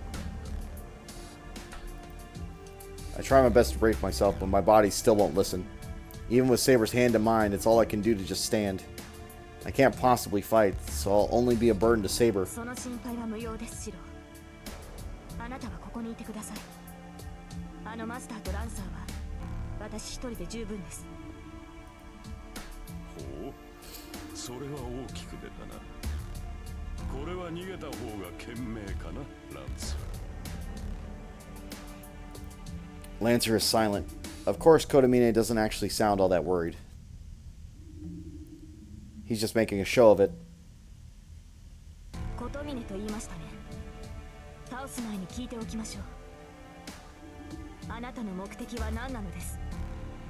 聖杯の選定役である身で何を望むというのですか。さて、言ってしまえば娯楽のためだが、それほど急を要しているわけではなくて、実を言うとな、セイバー、私も聖杯にはそう関心はないのだ。ただあれは私の趣味に合っている。私以外にふさわしい持ち主がいないのであれば、もらい受けてやるのが世のためだろう。ざれ言。マスターを殺し、自らマスターになった男が何を。貴様は初めから聖杯を手にするつもりだったはずだ。なに、ただの広いものだよ。ランサーのマスターを始末したのは、外からの魔術師は何かと厄介だったから。聖杯がああいうものなのだと外部には知られたくないのでね。早めに退場してもらったのだが、せっかくのサーバントを消してしまうのもうまくない。円滑に殺し合いを進めさせる手駒が入りようだったこともあり、少しばかりランサーのマスター権を拝借しただけだが。 The hell? Kotomine became a master by killing Lancers? そうか。貴様様が何者であるかはもう聞かない。だが先手役として責務を果たしてもらうぞ。今回の器、魂の杯はどこにある？何？まさか知らずにかくまっていたというのか。 He actually gasps. The brief moment of surprise passes quickly. With a smirk, he snaps his fingers to introduce the final piece of the puzzle.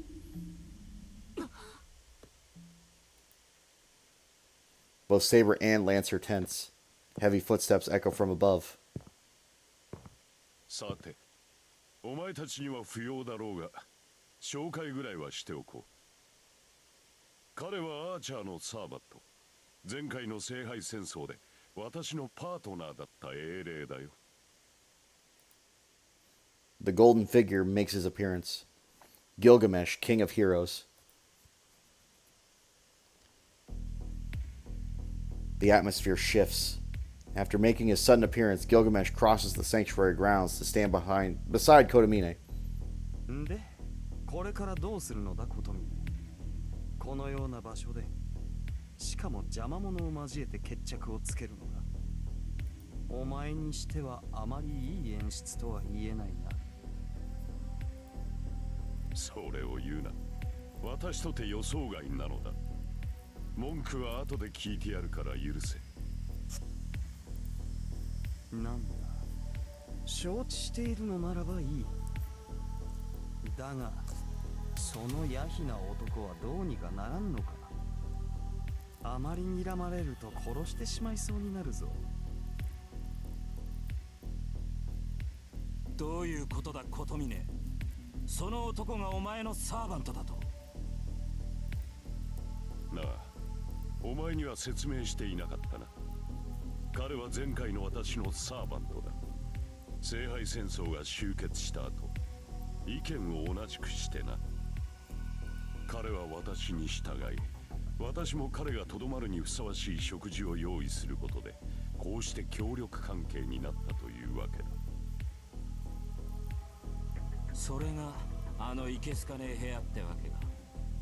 そりゃいいが、なぜ俺に黙っていた？言う必要があるとでも、それとも何か彼と共同戦線を張りたかったのか、お前は。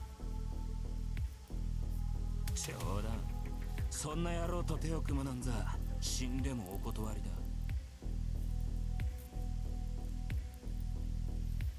And now there are three of them. Lancer by the stairs, Gilgamesh in the center of the sanctuary. We can't beat them all.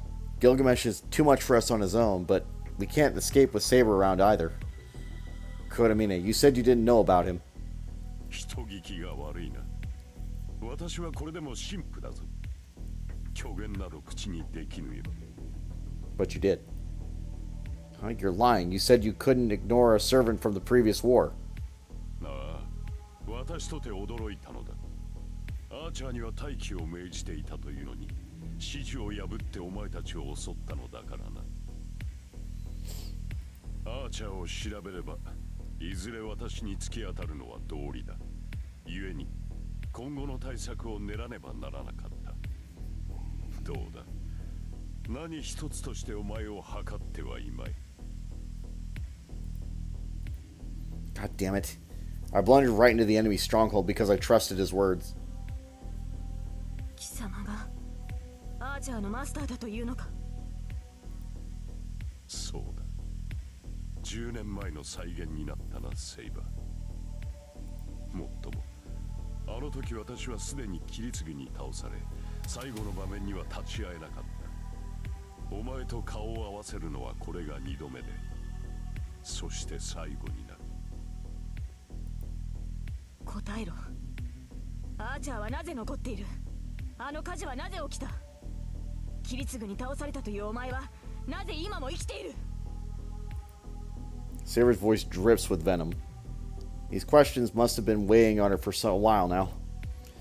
She must also want clarity about what she left behind 10 years ago and the disaster that followed. そのようなこと言うまでもなかろう。10年前、不完全ながらも聖杯は満ち、手に取ることが可能だった。私はそれに触れただけだ。キリツルとお前は強力だったのでな。分断させるための目くらましが欲しいと願ったのだが、あのような目くらましが起きるとは私も驚いた。 Wait, that means... ではあの火災は貴様が聖杯の力で起こしたものだというのか。さあな、思うのだが、私でなくても聖杯は同じことをしただろう。あれはそういうものだ。万能の杯というが、その中に満ちたものは血と闇と呪いでしかない。お前も見たのだろう。聖杯を破壊した折、そこから溢れ出した闇を。アーチャーはそれを浴びてしまっただけだ。お前が聖杯さえ壊さなければ、アーチャーとてこのように迷いはしなかっただろうよ。よまいごとを。聖杯は持ち主の願いを叶える魔法の鎌だ。ならばあの火災はお前の願望ではなかったのか。結果だけはな。だがその過程は私が想像していたものとは違う。私はただあの土地から人がいなくなればいいと思っただけだ。そもそもお前たちは想像力が貧困だぞ。願いが叶う、それはいいが、では願いとはどうやって叶えるのだ。まさか願った瞬間に世界が変わるとでも思っていたのではあるまいな。元の聖杯はどうあれ、今の聖杯は力の渦に過ぎん。精密な計算、相互作用による矛盾の修正など論外だ。あれはな、ただ純粋な力に過ぎん。巨大な兵器と同じだ。持ち主が富を願えば周囲の人間をことごとく殺害し、主人に幸福を与える。 Yeah, basically. わかるか。あの底なしの魔力の鎌はな、持ち主の願いを破壊という手段でしか叶えられぬ欠陥品なのだ。それでは話が違う。万能の力、持ち主の望み通りに世界を変革するのが聖杯ではなかったのか。 But there's always a cost. 違うものか。聖杯の手段は実に理にかなっている。人を生かすということは人を殺すということだろう。この世は全て等価交換によって成り立っている。その中で突出した出来事を望むのならば、何かを食いつぶして飛び上がるしかあるまい。調和など気にしていては願いなど叶わぬ。つまりは弱者からの略奪による変動だ。それこそが最も効率の良い変革だろう。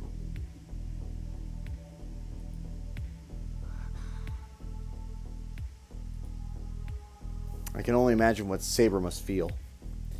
What if if what Kodamine says is true, this is not the grail she wanted. It's merely power to fuel the possessor's wish. It grants its owner's wish at the cost of everything else.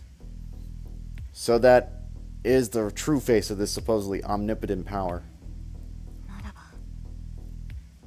聖杯というのは、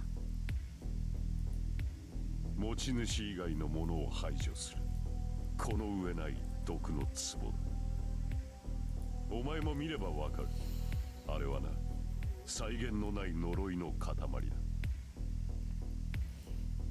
そしてそれは私にとっても喜ばしい。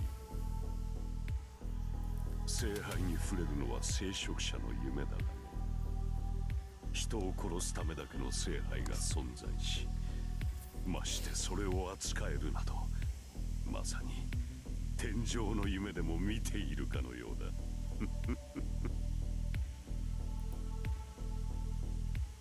The priest laughs. This time, it's not for show. He laughs in pure delight.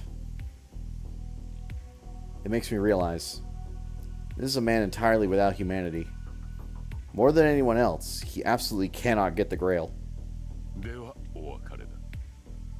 ゴミを始末しろ。ランサーは小僧、アーチャーはセイバー。The priest turns on his heel and ascends the stairs. All that remains are me, who can barely move from my injuries, Kodamine's 2 servants, and Saber standing ready to guard me, glaring at our enemies. A tense moment passes. We need to beat Gilgamesh and Lancer if we're going to have any hope of getting back to the surface. But I don't care about defeating them. If we could regroup somehow, maybe, but... Saber's voice is quiet, but her eyes never leave the enemy. 無理を承知でいます。決して私のそばから離れないでください。She grips my hand firmly in her own. I can tell she's ready to go at any moment. Alright, I'll do my best to follow you, so don't worry about me. I nod back. I can barely walk. We both understand how bad this is.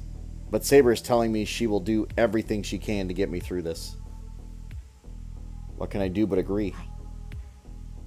信頼しています。 Her voice is quiet but firm. いざ。 In that moment, she lets go of my hand to charge ahead. Both shadows react to her in an instant. Saber and I are struck dumb. What just happened? Lancer jerks his spear off course, away from me and straight for Gilgamesh, who bats the attack aside with a longsword as if he expected it. 悪いな、手元が狂っ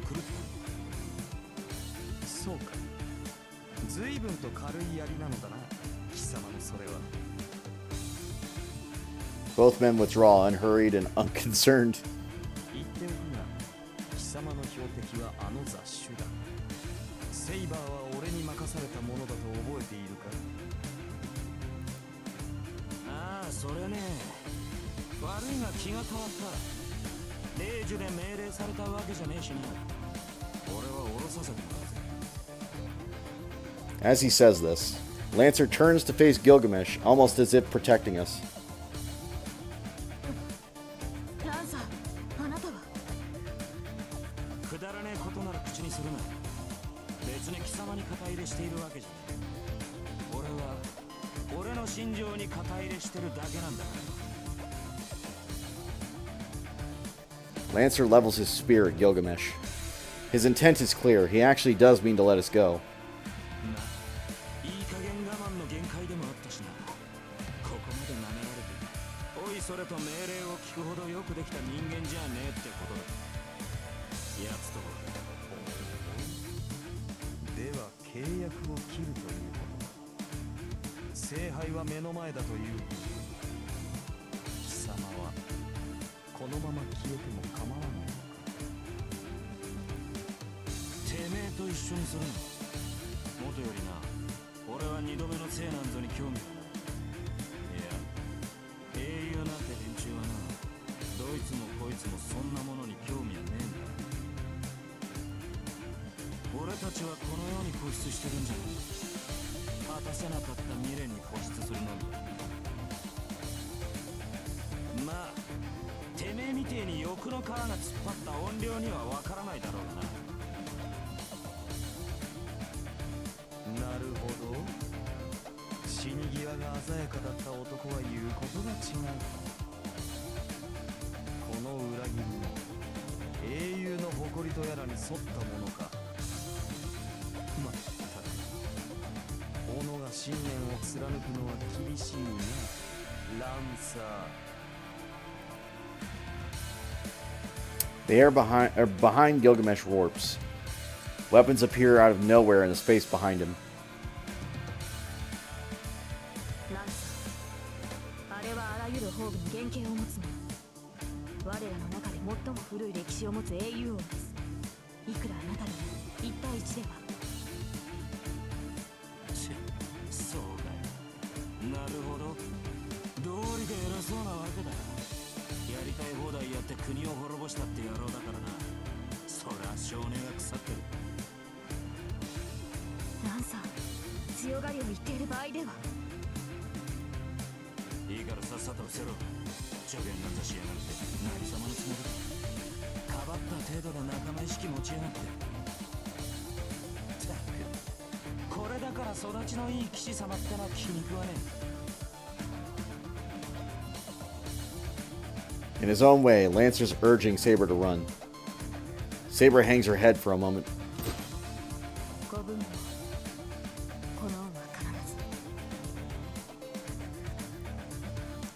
ず。 Taking my hand, she makes for the stairs. しまった。逃がしてしまった。 Gilgamesh just watches us and makes no move to follow. なんだ、セーバーはてめえの獲物じゃなかったのか。いいや、実はな、俺もこのような決着は好みではなかったのだ。貴様がやらなければ俺が同じことをしていた。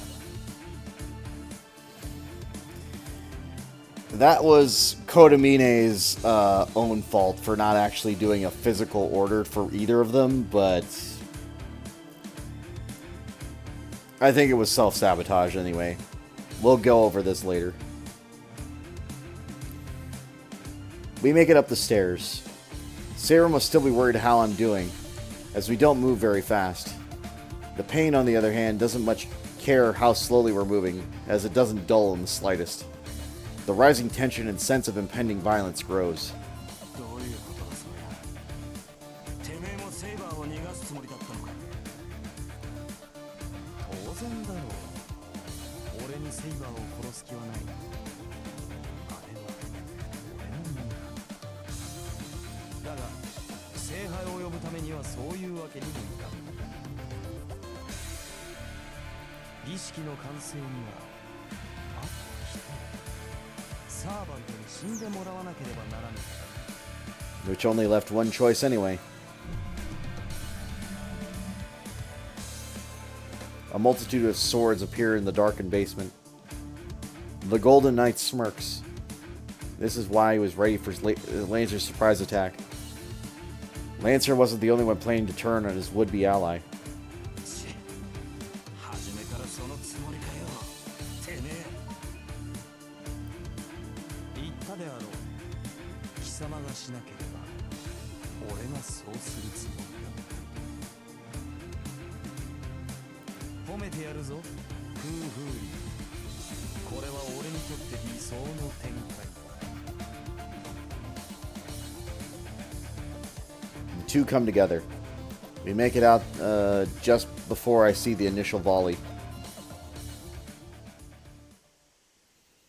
You're gonna know real quick when he's dead. Maybe. I stop. I make it out of the church when my body tells me it's reached its limit.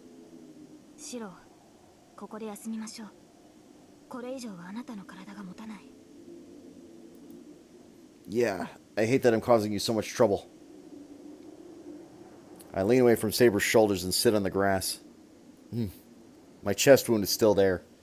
It stopped bleeding, but there's still a gaping hole in my chest. I feel sick. The pain might be gone, but I've still got a hole right through me. Just looking at me makes me very sick to my stomach. More than that, I can't believe I'm still alive. シロ、傷を見せてください。 Oh, okay. では失礼します。少し痛みますが、耐えてください。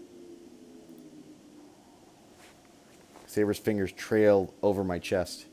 And then, I don't know what she's thinking, but Saber places her hand on my chest and lets it sink into my body. Ugh. My body suddenly jerks and bucks in response. Saber's hand is relentless, moving around inside me. Idiot, what are you... She touches my organs with her bare hands. How could that not be blindingly painful? It should hurt, but... Huh? There's absolutely no pain. In fact, everywhere Saber touches, it feels like the pain is fading. 終わりました、シロ。鞘に魔力を補充しましたから、半日もすれば傷は癒えるでしょう。 She draws her hand from my chest, looking relieved. Sheath? I have no idea what she's talking about. Saber, what do you mean by sheath? You mentioned it before, but are you talking about your sheath? Saber's sheath. It has to be Excalibur's sheath. Invisible air isn't her sheath. The legendary sheath of Excalibur is a noble phantasm that makes its possessor immortal. But she doesn't have it. King Arthur died in the Battle of Camlin because the sheath was lost. There's no way Saber has Excalibur's sheath right now. はい。私の鞘はあなたの体の中にあります。それを確信したのが昨夜というのは私の落ち度でしたが。Inside me? That sounds kind of absurd. そうでしょうか。思えば簡単なことだったのです。シロは私を召喚した。今までそれを偶然だと考えたことが愚かでした。英霊を呼ぶには英霊にゆかりがあるシンボルがなければならない。マスターとしての知識もなく魔術師としても未熟だったシロが私を呼ぶにはそれを補ってあまりある接点がなければならない。それが私の鞘、失われたエクスカリバーの鞘だったのです。Well, that might be true, but why is something like that inside me? それはおそらくキリツグが行ったことでしょう。前回の戦いでエミやキリツグはエクスカリバーの鞘を触媒にして私を召喚した。聖剣の鞘は持ち主の傷を癒す宝具です。キリツグはそれを私に返すより自身が持っていた方が有利と判断したのでしょう。It's a good catalyst. 私には治癒能力があるし死ににくい。それより死にやすいマスターが鞘を持つ方が戦いには勝ち残れる。Significantly. So my old man survived the war pretty much the same way I've been surviving. おそらくは。そして戦いが終わり私が消えた後キリツグは焼け跡の中をさまよい死にかけている子供を見つけた。キリツグには治療の力はありませんでしたしあったところで手の施しようがなかったのでしょう。だからその子供を助ける手段は彼には一つしかなかったと思うのです。My hand goes to my chest. On that day 10 years ago, I accepted death as I was looking up at the sky. My whole body was burned. Maybe I really was little more than cinders. So when Kiritsugu found a kid who was barely alive, he had to rely on one thing he had with him. The sacred sword sheath, said to protect the possessor's life. By implanting the sheath in me, he saved the child who was on the verge of death. So you're saying... はい。分解され原型をとどめてはいませんが確かにシローの中には鞘があります。それがあなたの治癒能力の源です。But I almost died when Lancer stabbed me at school and... That's right. Someone saved me then. By the time I came to, there was nobody there, just a piece of rock lying next to me. I felt that was really important, so I brought it home. I wonder if it's still there. それは私と契約する前の話でしょう。鞘は私の宝具です。私が限界し魔力を注がなければ宝具としての能力を発揮しない。シローは私というサーバントと契約しなければその不死身性を得られないのです。まあ多少は魔力さえ注げば持ち主の命を保護するでしょう。ですがそれも微弱なものです。死にかけた人間を救うには鞘そのものと同化させるしかなかったはずです。I see. I'm sorry, Saber. I feel bad for using your sheath for myself. 何を言うのです。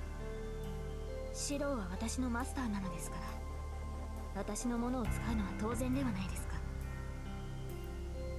それにシローがそうなのだと知って私は嬉しかった。何も守れなかった私でもあなたの命を救えていたのですから。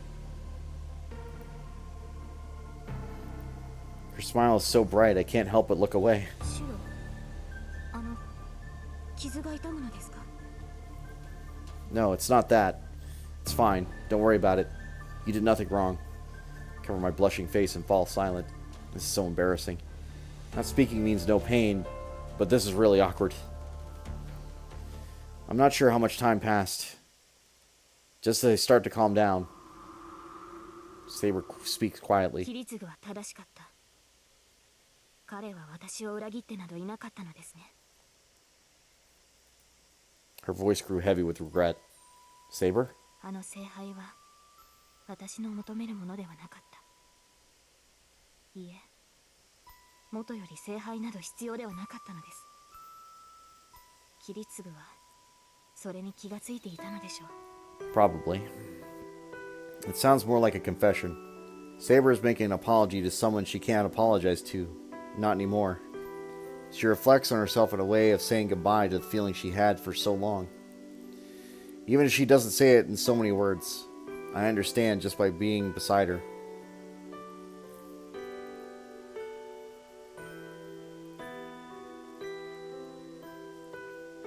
Altria sought the Holy Grail. A lonely king who had no choice but to believe that, without the Holy Grail, she could never avoid ruin. If only she'd wished to redo everything from the moment she drew the sword from the stone. Saber, 分 that's... かっていました。やり直しなんてできないのだと。私はそれを知りながら必死に自身を偽り続けてきたのです。 But that ends here.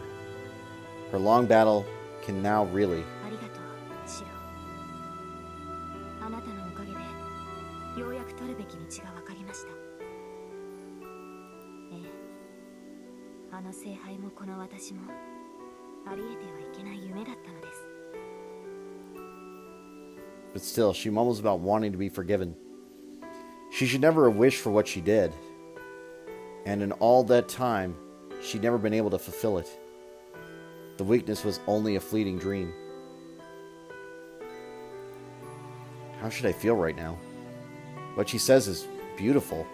Her decision is dignified and proud, just like her. She takes pride in her past now and accepts the end as waits her. And now Saber has... She's decided to follow the promise she made until the very end. She doesn't even need to tell me what that means. She will never waver again. She is more beautiful than ever.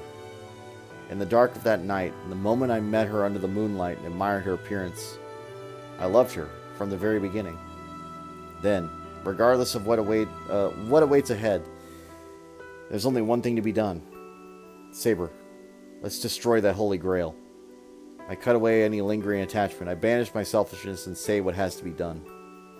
はい。あなたならそう決断すると信じていました。マスター。 Saber nods reassuringly. I can't smile back at her right now. I'm trying my best to suppress my feelings for her and convince myself that this is the right thing to do. I'm sure that someday I'll be proud she trusted me with this decision. I stand up. Now that's settled, we can't just rest here forever. We know what must be done, and our enemy is clear. No more detours. Today we put an end to this battle.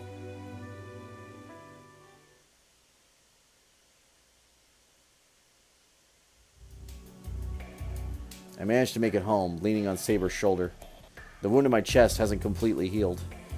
According to Saber, I'll need to lie down still for a few hours. I bite my lip. I curse my body for refusing to listen to me, even though I know what I need to do now.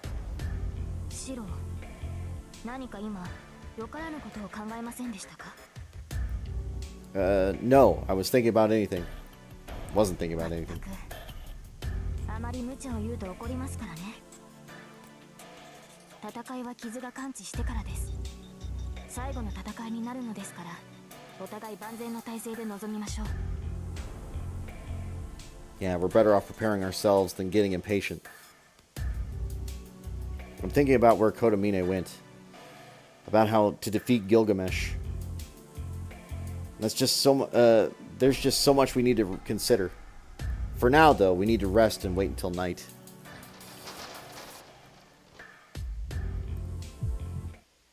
At that moment, my mind freezes. There's nobody inside. The house feels different. Mingled with the smell of something burning, I can just pick out that strong scent of blood. I run. I ignore my chest wound. I run to shake off the chill running down my back. I run through the corridor, turn a corner, and pass through the familiar curtain that divides one room of the house to another. And the scene that greets me is anything but familiar.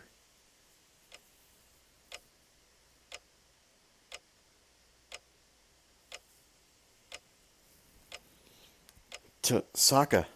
My voice trembles. I don't know what happened. All I know is that Tasaka is looking at me, breathing weakly. やっと帰ってきた。まったくもうちょっとで寝ちゃうところだったじゃない。バカ。 What the hell is she saying? It looks like she's really struggling to speak, but she tries to make conversation like nothing's wrong. Don't talk, you idiot! Damn. You need to stop the bleeding. Saber, get some towels and a wash basin with warm water from the bathroom. Saber nods and turns to run to the bathroom. Bandages. I need bandages and some septic. I don't think styptic will be enough for this. Damn it. I need a doctor. I need to call a doctor to treat her. I panic to pull out the first aid kit. 手当ては自分でしたから医者はいらない。それよりもっと大事なことがあるでしょ。 Tasaka is panting, but she looks straight at me. Tasaka? I don't know what the hell she's trying to say. I'm confused, but I just nod to listen to what she has to say. Are you sure you're going to be okay? There's so much blood. いいの。一度目ぐらい自分でできる。それよりごめん。留守を任されてたのに私イリアを守れなかった。 Huh? I finally put two and two together. Tasaka wounded, the living room in disarray, and Ilya gone. Did Kotomine come here? She nods. He's the only enemy left, so there wasn't much point in asking. But Saber and I were the only ones who knew Kotomine was our enemy. It must have been shock for Tasaka. The Seventh Master is her teacher and guardian. Don't apologize. Even you wouldn't have been able to do anything in an ambush. I know that. Whatever you said, you always trusted Kotomine. そうね。正直甘く見てた。自分一人でもなんとかなるってうぬぼれてたみたい。 She coughs up blood. Crap, I can't let her keep talking. Let's talk later. Just don't move. We'll get you treated, then you can rest up. お願い。けどその前に伝えておかないとダメっぽい。いい一郎。これが最後の助言だからきちんと聞きなさい。 That's ominous. But I just nod. This is serious, especially if she's so insistent on telling me, even as wounded as she is. I couldn't stop her from speaking up now, even if I wanted to. まず一つ目。琴峰の目的はイリアよ。あの子が今回の聖杯の器だって、あいつは初めから知ってたんでしょうね。 Ilya's the Holy Grail? 正確にはあの子の心臓ね。魔術師っていうのは魔術回路を持った人間だけど、イリアは魔術回路を人間にした子なの。サーバントが残り一人になった時、あの子自体が聖杯を下ろす器になるかも。 Then Kotomine has taken Ilya to... 連れて行かれたわ。でも、セイバーがまだ健在なら道は開かない。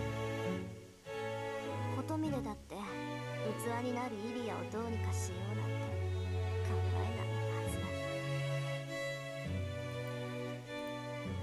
I can only hope so. And Lancer won't be easy servant to defeat. Even if he couldn't defeat Gilgamesh, he might still have been able to run away. I'll just have to hope he did. This isn't the time to tell Sasaka anyway. Got it. I'll go save Ilya, so don't worry. そう。じゃあ二つ目。琴峰の居場所だけど、きっとリ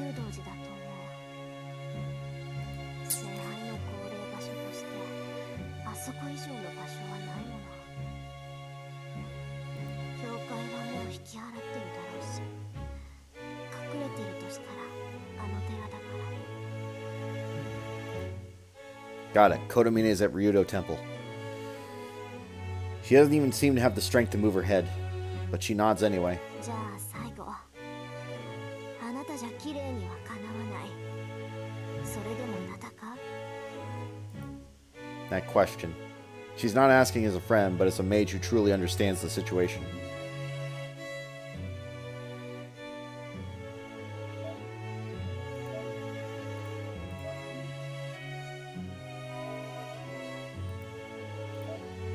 I don't actually know what they're looking for here.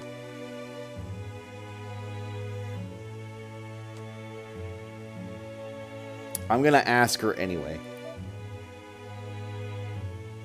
Do you have something in mind, Tasaka? I'm going to settle things with Kodomine. Even if I don't have a chance of winning, I can't run away. But if Tasaka has a plan, I'll hear her out no matter what it is. 残念ながら。けど選別をあげる。護身用のものだけど。 I'll take better than nothing. Tasaka reaches behind her and pulls out a single dagger. This is a well-known dagger, perhaps even famous. It's used for rituals rather than for battle. It's a magical wand in the shape of a sword, used to form magic circles and to intervene in mystics that have taken shape. The word Azoth is engraved in the jewel on the handle. Its blade isn't as long as a typical dagger, which probably fits Tasaka's preferences anyway. This is the Azoth blade, a sword favored by famous scholars of mystics who took the world by storm some time ago. It's meant for mages, to prove that their training is complete. The Azoth blade is not unlike the sort of gift one receives from getting into college. Tasaka, what is this? 見ればわかるでしょう。私の探検よ。宝石に比べればビビたるものだけど、それでも気が向いた時には魔力を込めてた。レストって叫んで、ありったけの魔力を流し込めば発動するから。 She hands me the dagger. It's surprisingly heavy. Not physically heavy, rather, I feel the weight of Tasaka's memories in the dagger. Tasaka, are you sure about loaning this to me? いいのよ。綺麗に勝てないって分かって最後まで隠し通したんだから。このまま使わないのも尺だし、あんたが使って。 Okay, I'll take it. Honestly, more weapons can't hurt. なんだ、分かってるじゃない。ならもういいかな。いい加減もう眠くて眠くて。 She laughs, embarrassed.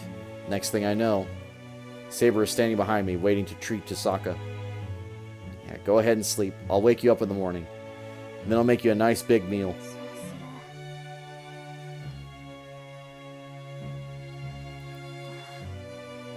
最後に、これは忠告じゃなくて命令。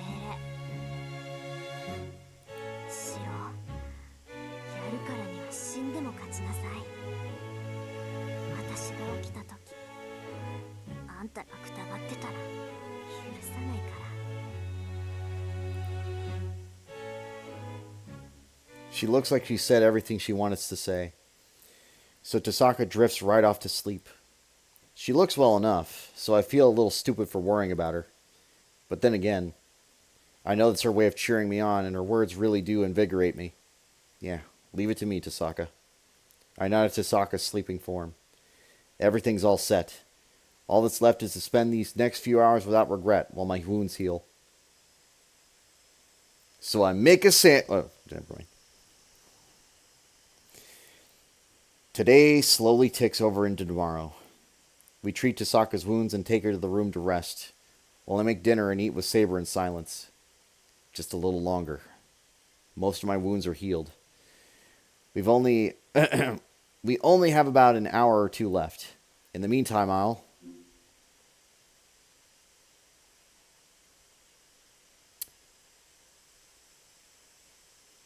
have a strategy meeting.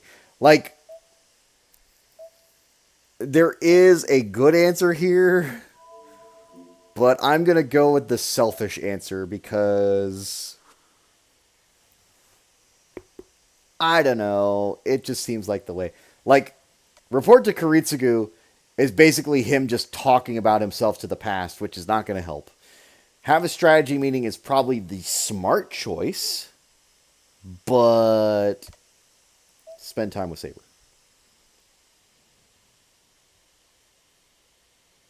How should I spend those remaining hours? I thought a lot about it, but wound up here in the end. ここは変わりませんね。今の穏やかさもいいのですが、やはり私にはこちらの方が合っている。Yeah, for a Western knight, you look so natural with a bamboo sword. Plus, you like sitting Seiza.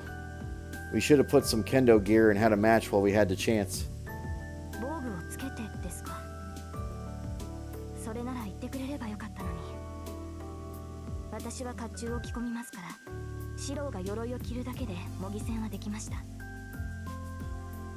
そうですね。本当にそうすればよかった。もっと早く言ってくれたら、四郎と本気で打ち合えたのに。Ugh. Saber's so cute when she pouts like that. Cute as she is, her actual words are pretty terrifying. You're not really serious about going all out, are you? If you fought me without holding back, I'd wind up bedridden for a week. いいえ、そのようなことは決して。四郎は自分を過小評価しています。この数日であなたは本当に成長した。今の四郎なら私から一本取ることも夢ではありません。Eh? Really? Even if she's only flattering me, I'm delighted. How could I not respect Saber when it comes to swordsmanship? Being able to land a hit on my mentor is like proof of my growing skill. For real? So you're saying that if in the conditions where timing were right, I might actually be able to land a hit on you? はい。四郎は強くなりました。それは誇っていいことですし、私もたまらなく嬉しいです。I can tell she's being honest as she smiles at me. When I see her face like that, my determination starts to waver. Afterwards, we won't be able to come back. If only we could just run away instead of facing a battle, we have such a slim chance of actually winning. シロ、どうしたのです？急に黙り込んで。やはり傷が痛むのですか？それでしたら部屋で休んで。No, I'm fine. Nothing's hurting. I push my hesitation aside. I can't run away, and this isn't how I want to spend my final moments with Saber. Hey Saber, since we're here, want to have a quick spar? Not a serious bout, just a fun, lighthearted match. I bury my feelings and try to put on as strong a face as I can. いいでしょう。なら、私は剣道ではなく、自己流で交えさせていただきます。シロも自由に思うままに剣を振るってください。She must have understood what I had in mind. Trading blows with the sword rather than words suits us better. For a short while, we forgot about everything and just feel our bamboo swords whack at each other.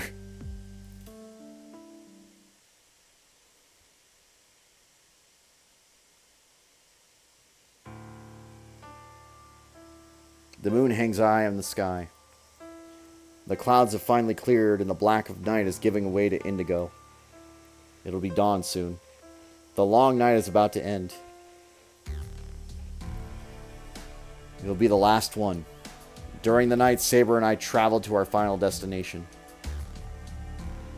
シロ、これは。I hear the tension in Saber's voice. She's not the only one. As I quietly nod, I feel a cold sweat trickling down my neck.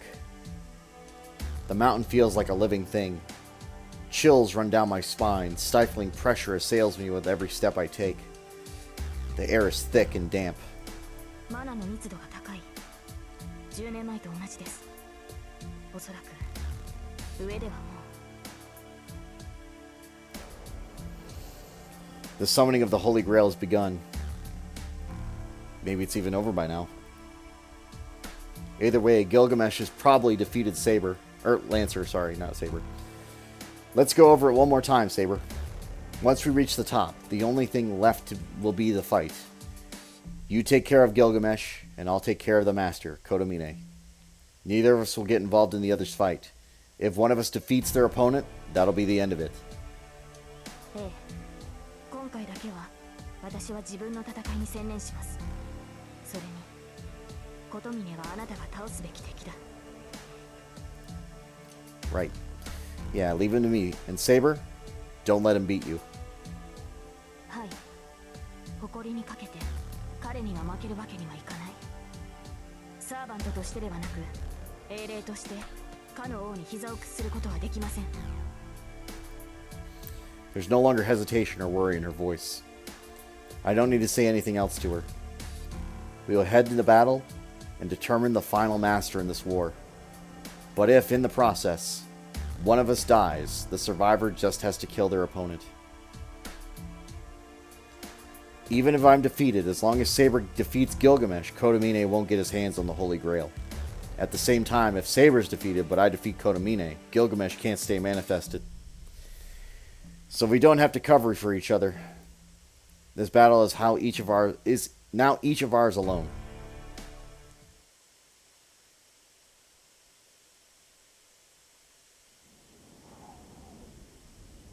So we climb the stone steps. The closer we get to the temple gate, the denser the air gets. The red phosphorescence dance in the wind, and the whole place is too brightly lit for nighttime. The hair is heavy with death. It reminds me of that fire 10 years ago. But it's different. Bound up in the red light, I spy something that looks like it's going to ooze out all over the temple itself. It's out past the building. A glistening blackness like mucus spreads over the vivid red. The mud spreads like oil over the clear ground. 来たか。待ちわびたぞ、セイバー。 Gilgamesh stands there, haloed by the vivid red glow. He pays no mind to the blood-red glow or death-shrouded blackness. The servant armored in gold waits in the middle of the temple grounds for Saber and Saber alone. 頃合いも良い。聖杯もようやく重い腰を上げ、穴が開いたところだ。この呪いこそが聖杯の中に。我らサーバントをこの世に留める第三要素。10年前、お前が俺に浴びせたものだ。 Gilgamesh has his eyes only on Saber. Saber is similarly focused on him. She steps forward and points her sword at the knight in front of her. いい気概だ。俺には勝てないと知った上でなおその闘志。宴の終わりを飾るにふさわしいんだ。邪魔はいらぬ。そこの雑種。琴峰に用があるのなら早々に消えろ。奴は祭壇で貴様を待っている。 Kotomine is waiting. I glance at Saber. She gives a slight nod, her eyes still on Gilgamesh. As I leave, I feel her wishing me luck. I turn around. My opponent is elsewhere. Behind me, as I run, I hear the sound of Saber's deadly battle beginning.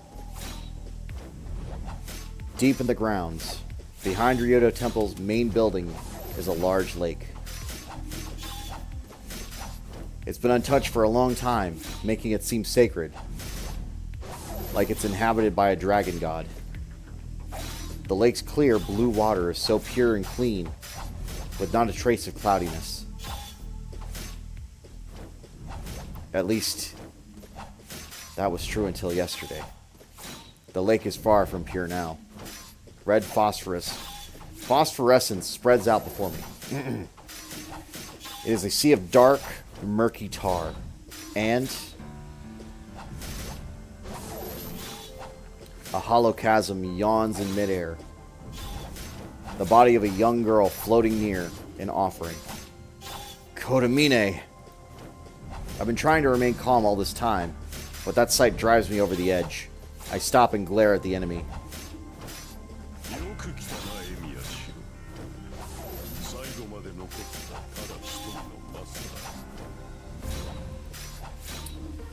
The ends of his lips curl up in a smile, and he spreads his arm in greeting. Our final battle will be fought here. This will be the summoning altar in this Holy Grail war. Put down Ilya. I'll thrash you after that. I glare at Kotomine. We're about 10 meters apart. As soon as I take another step, the battle will begin. Once the battle starts, my only option is to rush him and stab him in the chest. But before that, I need to do something about Ilya. Hey, do you hear me? I told you to put Ilya down. What kind of scum are you, taking pleasure in tormenting a child like her? 気持ちはわかる。それはできない相談だ。聖杯は現れたが、その穴は未だ不安定だ。接点である彼女には命の続く限り耐えてもらわねば、私の願いは叶わない。As long as her life lasts, then Ilya's still alive. You have no intention of bringing her down. I'll have to make you. I'm going to stop your wish, this dark mud right here, right now. お前にはこれが私の望みに見えるわけか。さすがは規律の息子だ。よもや2代にわたって思い違いを続けると。What? 聖杯を理解し得ぬ者にわざわざ説いてやる真理はない。その思い違いを抱いたまま最後のマスターとして責務を果たすがいい。 What? I kick off as quickly as I can. There's only about 10 meters between him and me, but I jump to the side, maintaining that distance. Rather than acting on my desire to kill him, my instincts kick in to help me avoid death. I slip sideways and roll on the ground. I go tumbling across the ground, scrambling to look up. That was... I glance back at where I'd just been running. The ground is on fire. The dark mud spreading over the lake is steaming. It's like a dark carpet. The mud coils and lunges at me, snapping like a whip. It leaves a searing welt on the ground. 言い忘れていたが、すでにお前は私の射程に入っている。加えてこれは生き物に敏感でな。動き回るのは勝手だが、不用意に動くと死ぬぞ。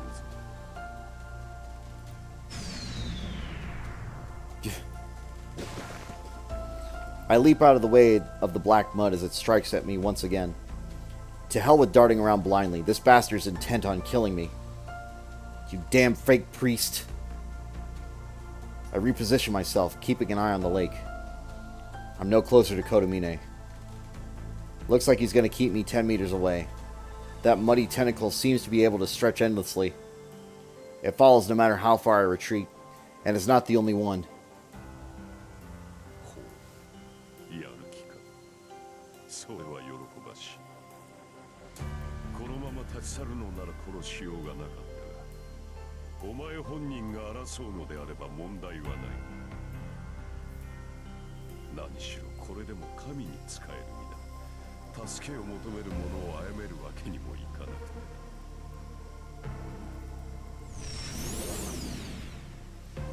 The tentacle twists toward me. It looms over the lake, its sickle-shaped head like a dark serpent. I bite my lip. I'm in about the worst possible situation here. More and more tentacles emerge from the lake. I'm not sure how much longer I can even survive, to say nothing of getting near Kotomine. 勝機がないのは当然だ。お前の生きた年数と私の生きた年数では大きく開きがある。何かで掛け算でもしない限り埋められる差ではあるまい。 The priest raises his hands. He stares into the heavens like a conductor leading an orchestra. 命をかけろ。あるいはこの身に届くかもしれん。 Say less. The serpents surge forward. I try to kick away the mud clinging to my ankles. My clothes are burnt, my skin is exposed. I jump away from the lunging tentacle. I can't feel my mud-coated right ankle, and I wasn't entirely sure I'd still have my right leg until I used it to leap away. I check my body while I roll. Ankle okay. Yeah, it's still there. I just can't feel it. If it's more or less intact, I can still probably run. I jump in another direction to avoid the mud's relentless attacks. Beside me, I hear a splash. The scent of burning earth wakes up my dizzy head, and I push myself back to my feet. A burning sensation sears its way down my back. What the hell? I shake it off and leap to the closest clear ground. The mud's pursuit relents. I can no longer see any of the black mud that surrounds me. I bite my lip. I dodged and ran all over the place, but in the end, I'm right back here. I calm my breathing and look up at him, to at least show he hasn't broken my spirit. Konamine has not moved at all. He's just watching me run around. No matter how many deep breaths I take, my heart won't stop pounding. It's warning me that it's at its limit. I needs rest. My heart is ready to burst if I don't rest. That's how rapidly it's thumping in my chest. It's all but jumping out of my mouth at this point. I can't do anything. I can't get near Konamine, and I can't stop the black mud. There's not enough time for me to hold back about using projection. It's my only hope. If there's no way forward, I just have to project Saber's sword again. It should be able to cut through that black mud and give me a chance to rush Konamine. なんだそれで終わりか諦めたのならそうと言え The moment he speaks, a tidal wave of mud crashes over me. I look up just in time to dodge. The mud itself isn't bad. It's slow compared to Saber's strikes when we sparred, and it doesn't change direction, so it's easy to dodge. But that only applies when there's just one tentacle. I can't handle multiple attacks at once, or those that strike from behind as soon as I've dodged another. As a result, I can only move around, and still mud slowly covers me. Get away! There's no time to rest. I'm not going to be able to use my projection. Projection requires me to form an image of a weapon from the very beginning, so I need at least a full minute to concentration. But if I give Konamine an opening like that, the only thing left to me will be smoking bones. Everywhere the mud touches me, I go numb. At least it's not painful, but if that mud covers my entire body, I might not even know whether I'm alive or dead. If that happens, I'm a goner. I'd melt away, bones and all. I can only run. If I'm going to have a chance at getting near him, I have to do something about this mud.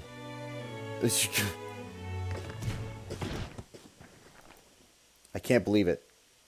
I picked now of all times to trip? Konamine stares down at me as if I were a piece of trash.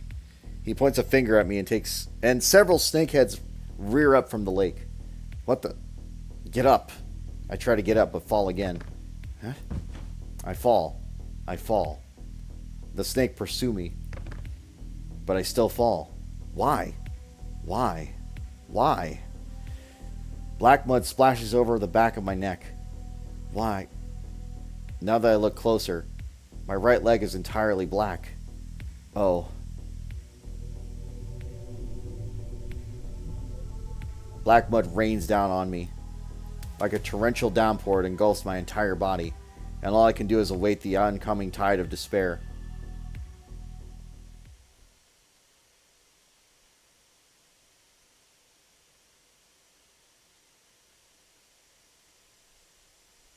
Yeah.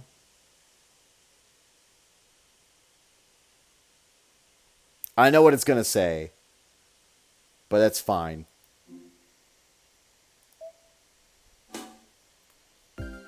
ここぞという時に武器がない。そんなあなたを助けるタイガー道場開幕です。 I chose a selfish answer before, and I think it's going to be like, oh, you should have planned better or something like that, but we're gonna let that. Yeah, we're just gonna go with it. さて、勝敗とは戦いを始める前に決定しているっていうのが一般論よね。Yeah, I know. はい、その心は弟子1号。何の策も武器もなしに戦いに挑んじゃダメってことかな。敵は金に明かして最強部隊を揃えている反則サーバントなら、こっちも一つぐらいは逆転可能な武器を用意しておくべきです。 I mean, technically, I had the dagger. じゃあタイが決戦前夜からやり直してなんか新しい武装を用意しろっていうの？ Yeah. I knew they were gonna say that, but it's just like it made more sense at the time to spend time with Saber to me. But like, yes, obviously you should have had a weapon made. そんな一朝一夕で何ができるっていうのよ。これができるのだ。セーバーちゃんの宝具はもともと3つ。その最後の1つを用意してあげれば、あとはなんとかなるってもんよ。そっか、返せばいいんだね。カエサルのものはカエサルへ。なくすには惜しいものだったけど、やっぱり拾い物は持ち主に返さないとね。ほら、タイガにしてはいいこと言うのね。腐っても学校の先生ってところかしら。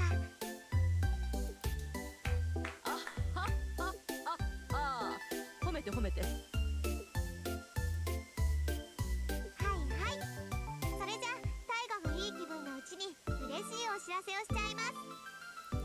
本編の端っこでつつましく続いていたこのコーナーだけど、なんと今回で最終回。 Kind of. 次回からは装いも新たにタイガー道場第2部タイガ夫妻1億円編が始まるよ。次は舞台を私の後ろに移して立ち絵も音楽も発売ハードも一新。制作費も倍になっておまけコーナーとは思えない充実ぶりになるんだから。なんか重ねてめでたいな。よくわからないけど、ウォーズからメタルスに CG が変わるようなものかしらね。そうっす師匠。次からはこんないかにもやっつけ仕事な立ち絵から解放されるのです。素晴らしい。そうと決まればさっさとこんな道場ともおさらばしましょう。じゃあみんな心機一転したタイガー道場で待ってるよ。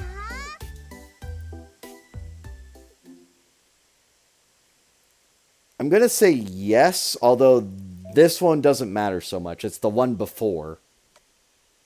Okay, so it did pick this one. Okay, fine.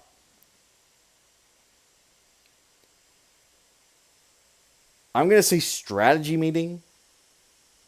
Again, like this was the smart choice. I did mention this before. This is the smarter choice. But I wanted to do the selfish choice. Because I'm like, maybe something will come out of it. It didn't. Oh, that's right.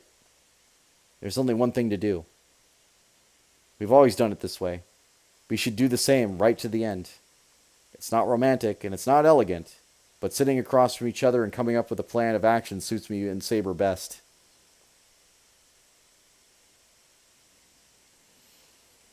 シロ、対策を練るのはいいのですが、何もここでなくとも良いのではないですか?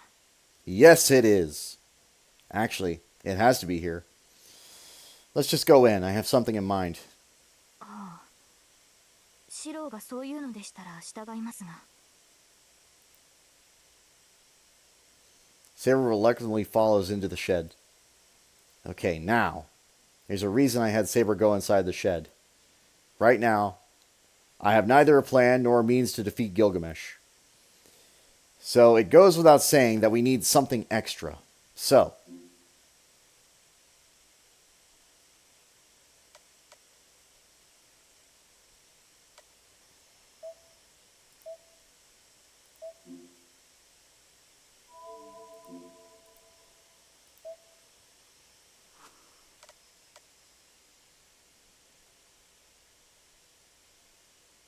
I kind of want to do this to be honest.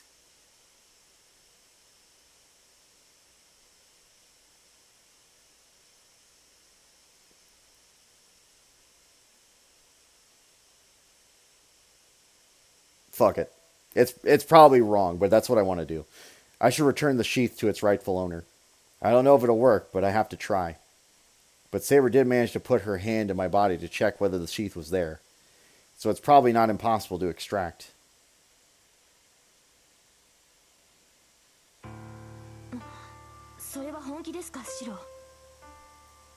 I do. The sheath was yours to begin with, so returning it to you now just makes sense. Plus, with that, you might have a better chance of beating him. 確かにサヤが戻れば私の魔力も上がります。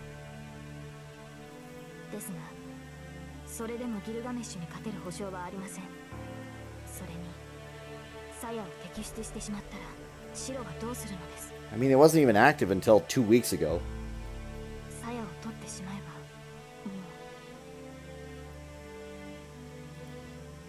もう I'll no longer heal so rapidly from whatever injury I might sustain. But that's normal. I've relied on this regeneration too much. Nobody should be immortal. I shouldn't keep it anymore. Take the sheath, Saber. This is absolutely what we need to win.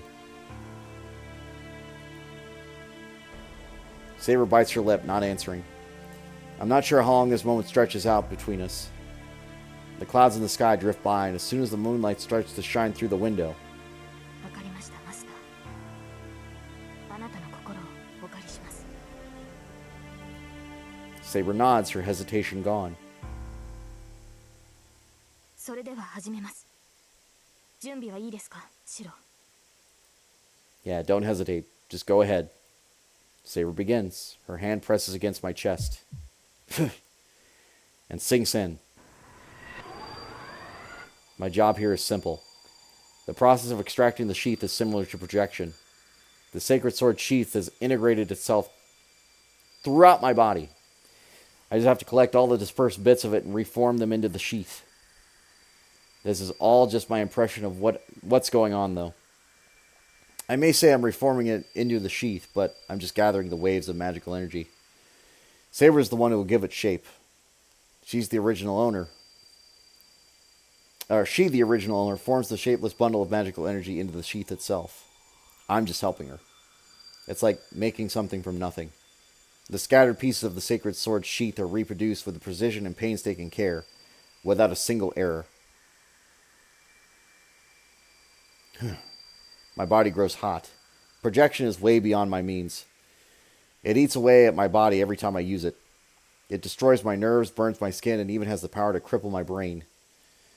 But it's the only weapon I have, and it could be the only thing that might help Saber. I think back to what I saw her in my dreams. The golden sheath fit for the king of knights to carry into battle.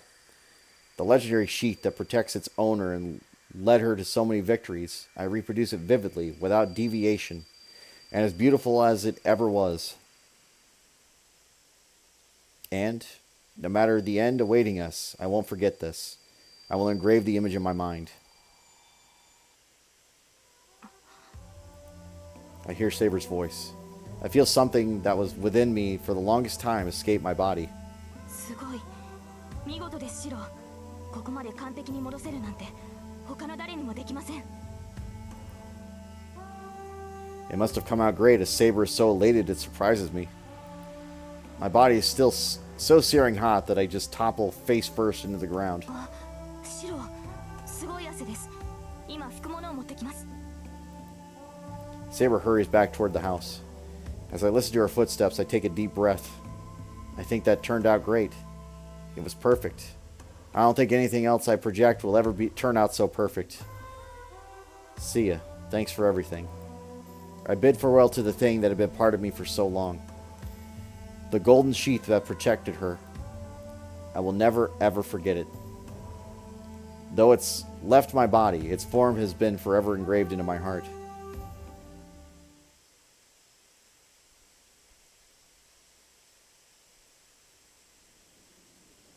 The moon hangs high in the sky. The clouds have finally cleared and the black of night is giving way to indigo. It'll be dawn soon. The night is about to end. It will be the last one. During the night, Saber and I travel to our final destination. So this is pretty much the same. There's going to be some deviation. これは I hear the tension in Saber's words. She's not the only one. As I quietly nod, I feel a cold sweat trickling down my neck. The mountain feels like it's a living thing. Chills run down my spine. Stifling pressure assails me with every step I take. The air is thick and damp. マナの密度が高い。10年前と同じです。 The summoning of the Holy Grail has begun. Maybe it's even over by now. So this is all pretty much the same, but there's going to be some deviations, right? Either way, Gilgamesh has probably defeated Lancer. Let's go over it one more time, Saber. Once you reach the top, the only thing left will be to fight. You take care of Gilgamesh, and I'll take care of the Master Kodomine. Neither of us will get involved in the other's fight. That'll be the end of it. Yes. ええ。今回だけは私は自分の戦いに専念します。それに。 Right, yeah, leaving me and Saber, don't let them beat you. Yep. はい。誇りにかけて彼には負けるわけにはいかない。サーバントとしてではなく、英霊としてかの王に膝を屈することはできません。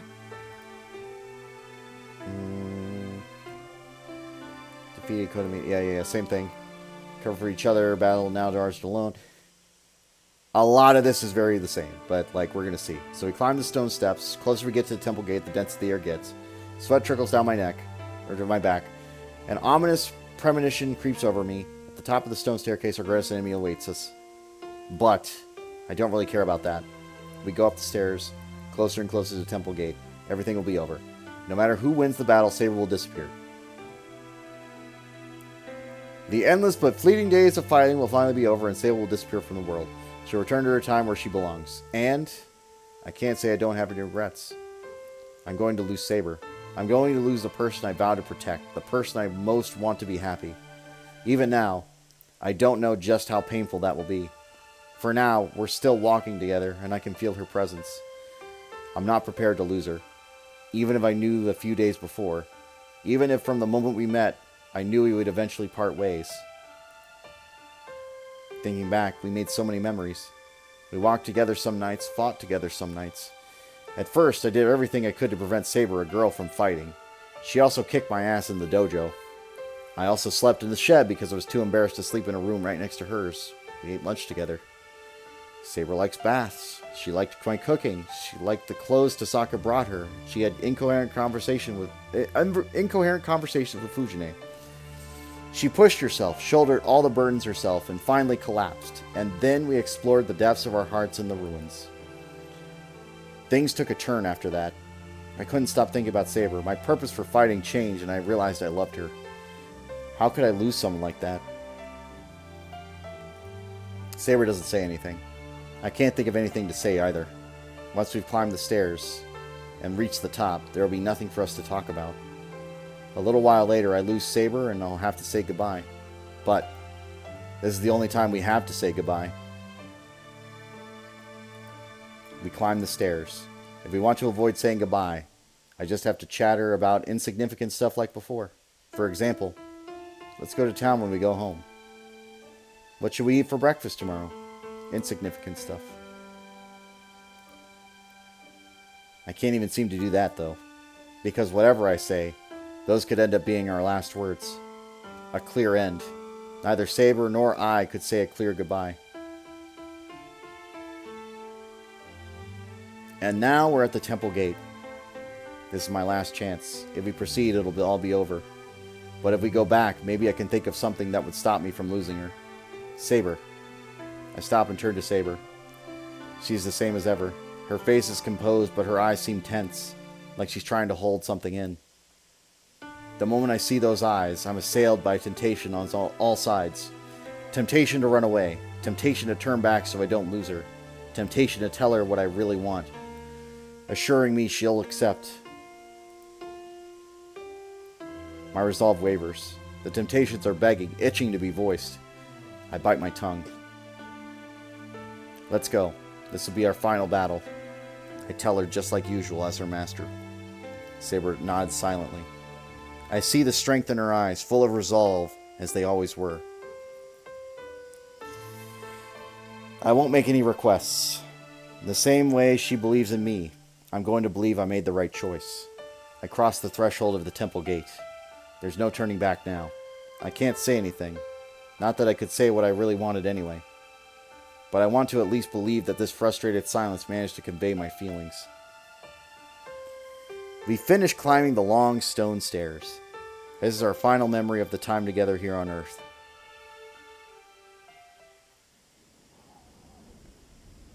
The summit is bathed in a crimson glow. Wind whips at my face, seeming to come from that red light somewhere at the rear of the temple grounds. The air is heavy with death. It reminds me of that fire 10 years ago. But it's different. Bound up in the red light, I spy something that looks like it's going to ooze out over the temple itself. It's out past the building. A glistening blackness, like mucus, spreads over the vivid red. The mud spreads like oil over the clear ground. It oozes over the ground, contaminating it, killing everything it touches. It's like a visible curse. Even a mage like me, still in training as I am, understands that stuff only acts on human psyche and will only swallow human bodies. 来たか。待ちわびたぞ、セイバー。Saber. Gilgamesh stands there, haloed by the vivid red glow. He pays no mind to the blood-red glow or the death-shrouded blackness. The servant armored in gold waits in the middle of the temple grounds for Saber and Saber alone. 頃合いもよい。聖杯もようやく重い腰を上げ、穴が開いたところだ。There is a chance I still made the wrong decision, but at the same time, like, there's only so many options that make sense to me. この呪いこそが聖杯の中。我らサーバントをこの世に留める第三要素。10年前、お前が俺に浴びせたものだ。Gilgamesh has eyes only for Saber. Saber is similarly focused on him. She steps forward and points her sword at the knight in front of her. ギルガメッシュ、あなたの目的は何だ？あの呪い、聖杯と偽っていたものを使って何を望む？望みなどないと言っただろう。乙女が聖杯をどう扱おうと俺は知らん。今のところ俺の関心はお前だけだ。As if to answer, the Golden Knight raises one arm. At the same time, a shimmering haze forms behind him. The king's treasure, hundreds of noble phantasms are readied in that haze, like bullets loaded into a gun. ようやくこの時が来たか。今までずーっと考えていたぞ、セイバー。嫌がるお前をどう振り伏せ、あれを飲ませるか。泣きむさる顔を踏みつけ、その体を染め抜くほどの泥を飲ませ、もだえ死ぬに耐えきれず俺の足元にすがりつく。その汚れ切った姿をな。よく言った。ならばその身が同じ末路をたどろうと異論はないな、英雄王。She takes another step. Saber walks right into the range of all those noble phantasms. This isn't a battle I can help with.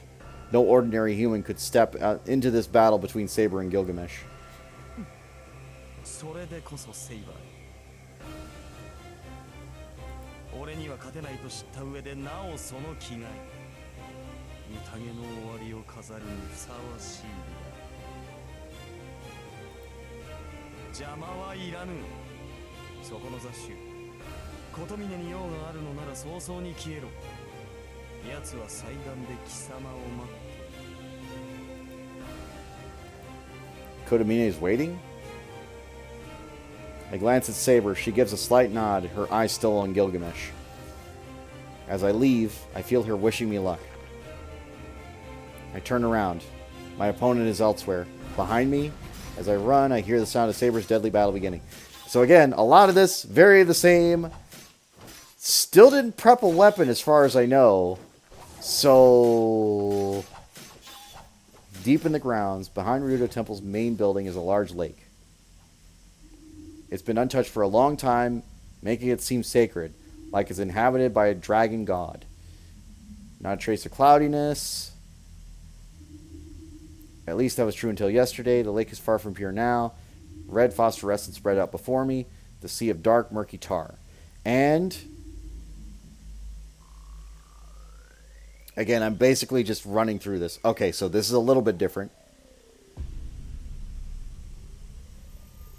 A hollow chasm yawns in midair. The body of a young girl floats near in the offering. Kodomine. I've been trying to remain calm all this time, but the sight drives me over the edge. I stop and glare at the enemy.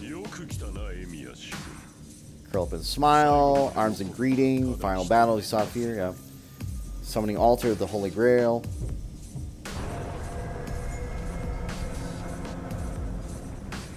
I basically just wanted to get to the point. Because we're... Like, if this is wrong, we're just running through the same thing again. But I need to see a difference. I put down Ilya, I'll thrash you after that.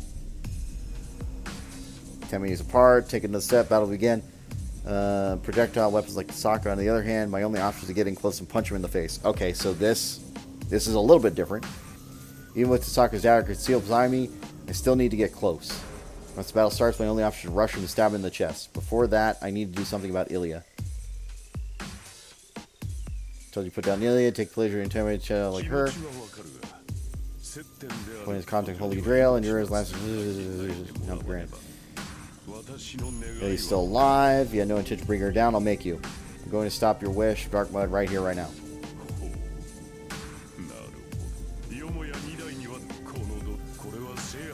Okay, so this should be where it changes, hopefully. I did not create this mud. This is the power flowing from the Holy Grail itself. Though it should normally be colorless, it should be omnipotent.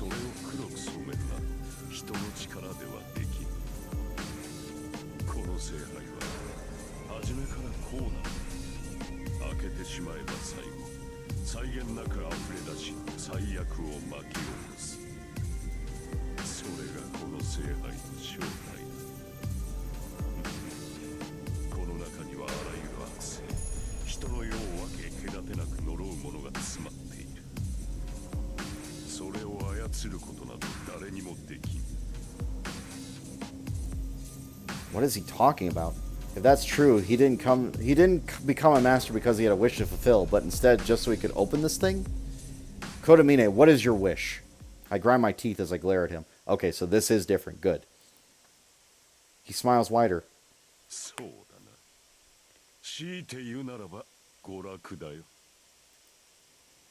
It's such a simple answer. What?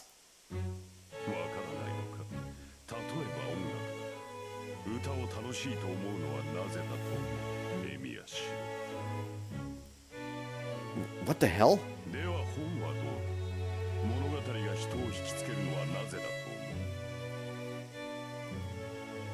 I have never thought about that sort of thing before.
Seeing the priest give such a sermon, his arms spread wide, is strange to say the least.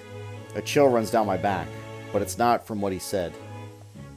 Seeing him like that, talking about human beings and seeming somehow sacred is what's giving me chills.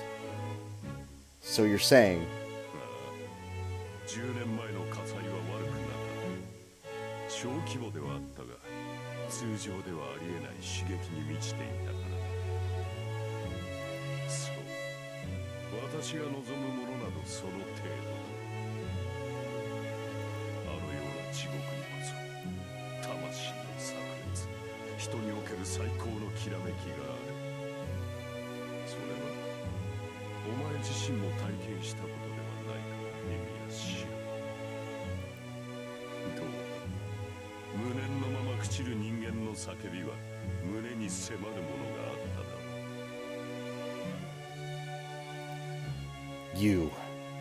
Bullshit. That day. How could he ever describe the hell of that day like that? 理解してくれた。いびつな形ではあるが、私ほど人間を愛している者はいない。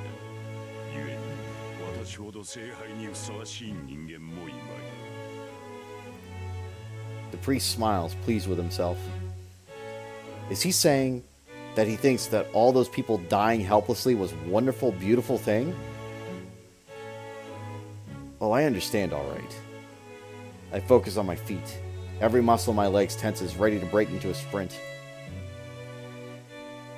I understand that you deserve to die. I surge forward as fast as I can. He's a little less than 10 meters away. If I just head straight at him, I can... I throw myself sideways. I just want to kill him, or I want to just kill him. But my instincts kick in, saving me from death. I go tumbling across the ground, scrambling to look up. That was... I glance back at where I was just been running. The ground is on fire. The dark mud spreading over the lake is steaming. It's like a dark carpet. The mud coils and lunges at me, snapping like a whip. It leaves a searing welt on the ground. 言い忘れていたが、すでにお前は私の射程に入っている。加えてこれは生き物に敏感でな。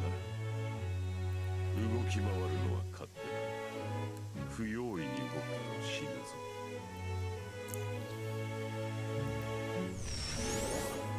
Yeah. I leap out of the way of the black mud as it strikes at me once again. To hell with darting around blindly. This bastard's intent on killing me.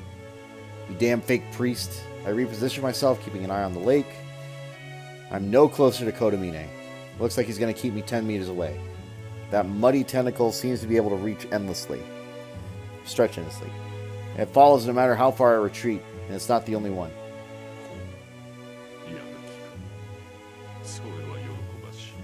Okay, this is pretty similar. I'm hoping it doesn't lead to the same response, but we're going to see. このまま立ち去るのなら殺しようがなかった。お前本人が争うのであれば問題はない。何しろこれでも神に仕えるんだ。助けを求める者を殺めるわけにもいかない。 Do you even hear yourself? I don't think that quite fits for a guy who has no problem attacking someone while their back's turned. He's probably remembering what happened with Lancer when I say that. Could have mean a laughs if he's impressed. そう。お前にはあれで愛想が尽きている。これ以上先延ばしにする必要はない。正直に言うとな、エミヤ氏。私はお前に期待していたのだ。リンがお前を教会に導いたよ。運命すら感じた。お前があの男の息子と分かり、内面まで似通っていると知った時の喜びなど分かるまい。10年前に叶わなかった望み、エミヤキリツグという男にこうしてもう一度引導を渡せるとは思わなかっ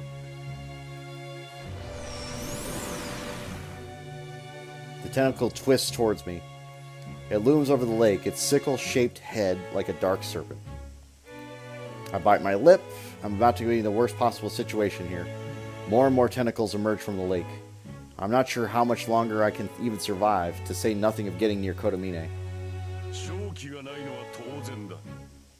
お前の生きた年数と私の生きた年数では大きく開きがある。何かで掛け算でもしない限り。 This was the context clue, which should have triggered the event that said, hey, I need to make that sword. The priest raises his hand. He stares at the heavens like a conductor leading an orchestra. 命をかける。あるいはこの身に届くかもしれん。 The serpents lunge or surge forward.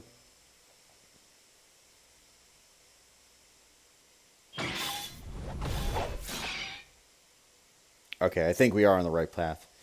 Sparks fly in all directions. The Golden Knight steps back, evading a series of savage attacks executed with astonishing skill. She must have seen it as an opening. Saber twists away from her short sword, fired at her, takes a step toward the enemy.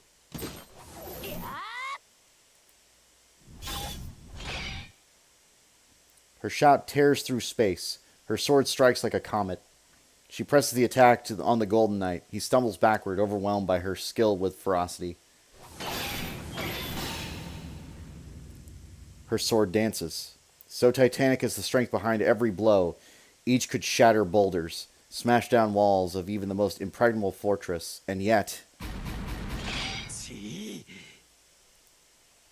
The myriad deadly weapons appearing from behind her enemy turns aside every strike. Gilgamesh slips back from the onslaught toward another sword in his hand. It's easy enough for her to repel his strikes, but she can't meet his attacks directly. Each of the enemy's weapons has abilities she simply does not know. Being struck by a weapon and not knowing what it might do is suicide.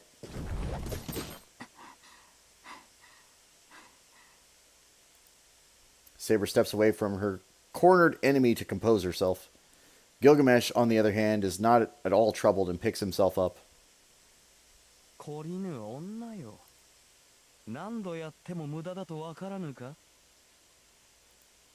Gilgamesh shows no sign of fatigue. To him, this battle is merely a bit of entertainment. He can't very well feel nervous or tired when he knows with perfect certainty that he will win.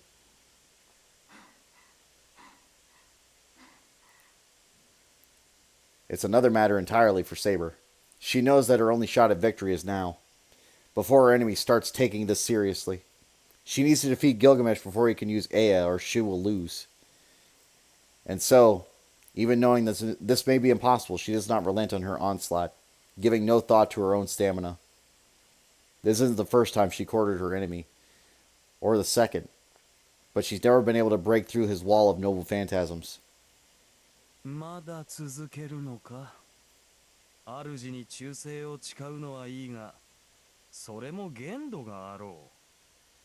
今頃あの雑種は琴峰に殺されている。もはやお前が戦う理由はなかろうよ。私の主は健在だ。あのようなマスター相手に四郎が膝を屈するなどありえない。Unless he gets my legs. Oh. それも時間の問題だ。お前は聖杯を知らぬ。あれの相手は俺でも手こずるのだぞ。お前ならいざ知らず、あのような小僧が1分と持つものか。お前は俺には勝てぬし、あやつでは琴峰に勝てん。配役を誤ったな。お前が聖杯に挑んでいれば、この戦いはお前の勝利だったろうに。There is no amusement in the Golden Knight's eyes. He's serious. But that's wrong. To Saber, the choice itself was a mistake. まさかこれが正しい選択だ。私は貴様になど負けぬし、四郎はあのような死者には負けない。まだ出てもいない結果を期待するとは、英雄王の名も地に落ちたというものだ。ほう、減らず口を言うだけの体力は残っていたか。The air around Gilgamesh twists and distorts. More and more noble phantasms appear behind him. 来るか。 She adjusts her grips on her sacred sword. In truth, there is a way.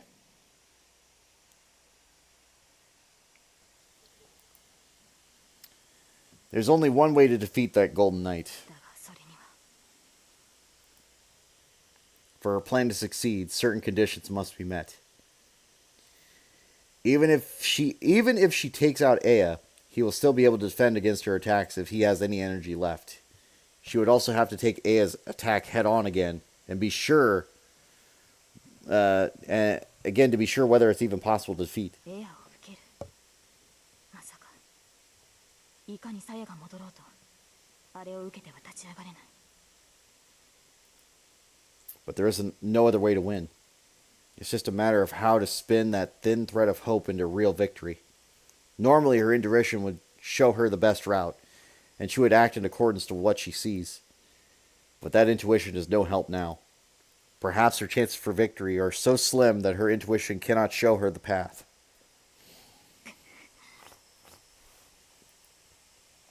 But she still has to fight.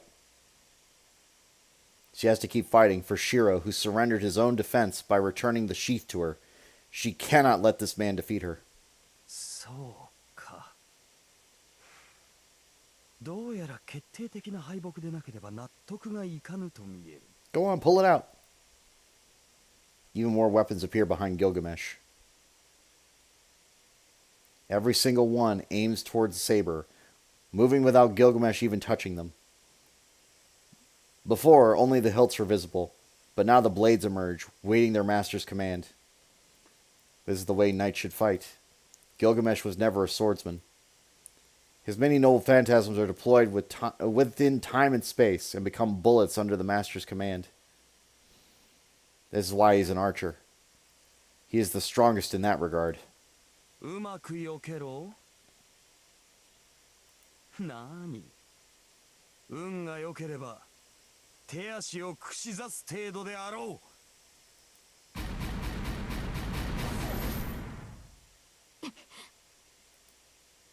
With a single command, a rain of swords descend on her with a godlike speed. Each of them possesses its own special fatal power.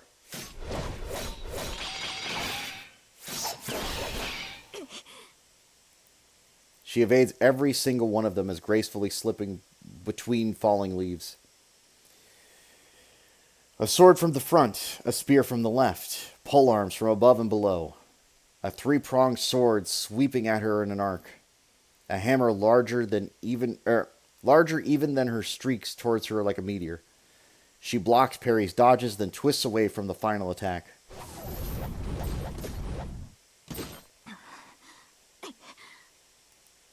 Saber's breathing is labored, and she struggles to regain her ground after being put on the back foot. At that moment, she sees something behind her enemy. Behind Gilgamesh, 47 noble phantasms are already deployed, all at the ready.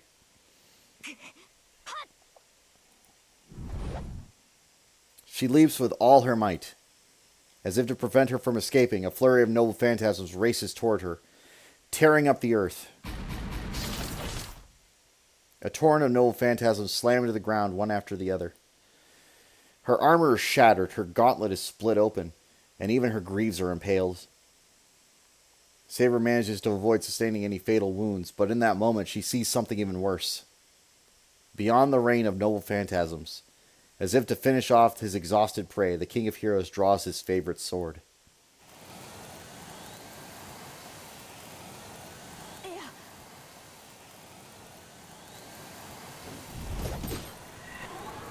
Saber lets gravity carry her back to the ground. She lands hard and immediately pours magical energy into her sword. But she isn't sure if she can make it in time. The wind howls, the blade of light emerges, and she raises her sword without waiting for the wind to finish unraveling.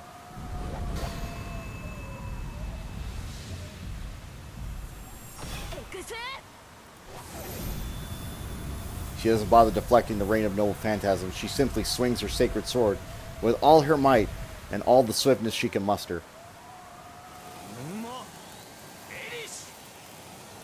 She's too late. Gilgamesh sweeps his other noble phantasms aside to swings Aya.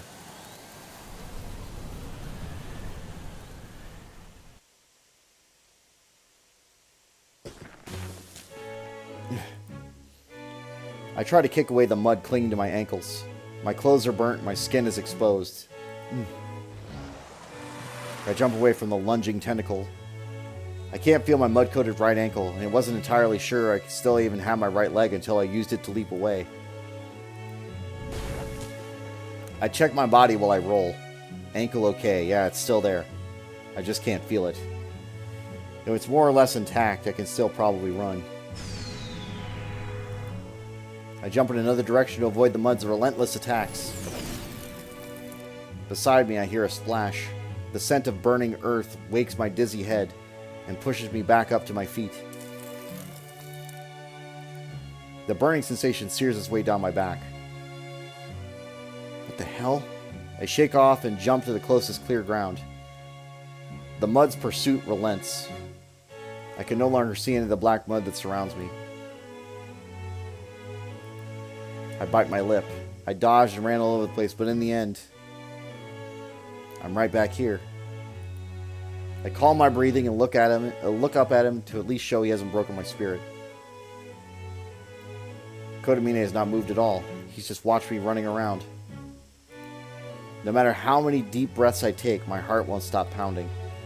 It's warning me that it's at its limit. It needs rest. My heart is ready to burst if I don't rest. That's how rapidly it's thumping in my chest. It's all but jumping out of my mouth at this point. I can't do anything. I can't get near Kotomine, and I can't stop the black mud.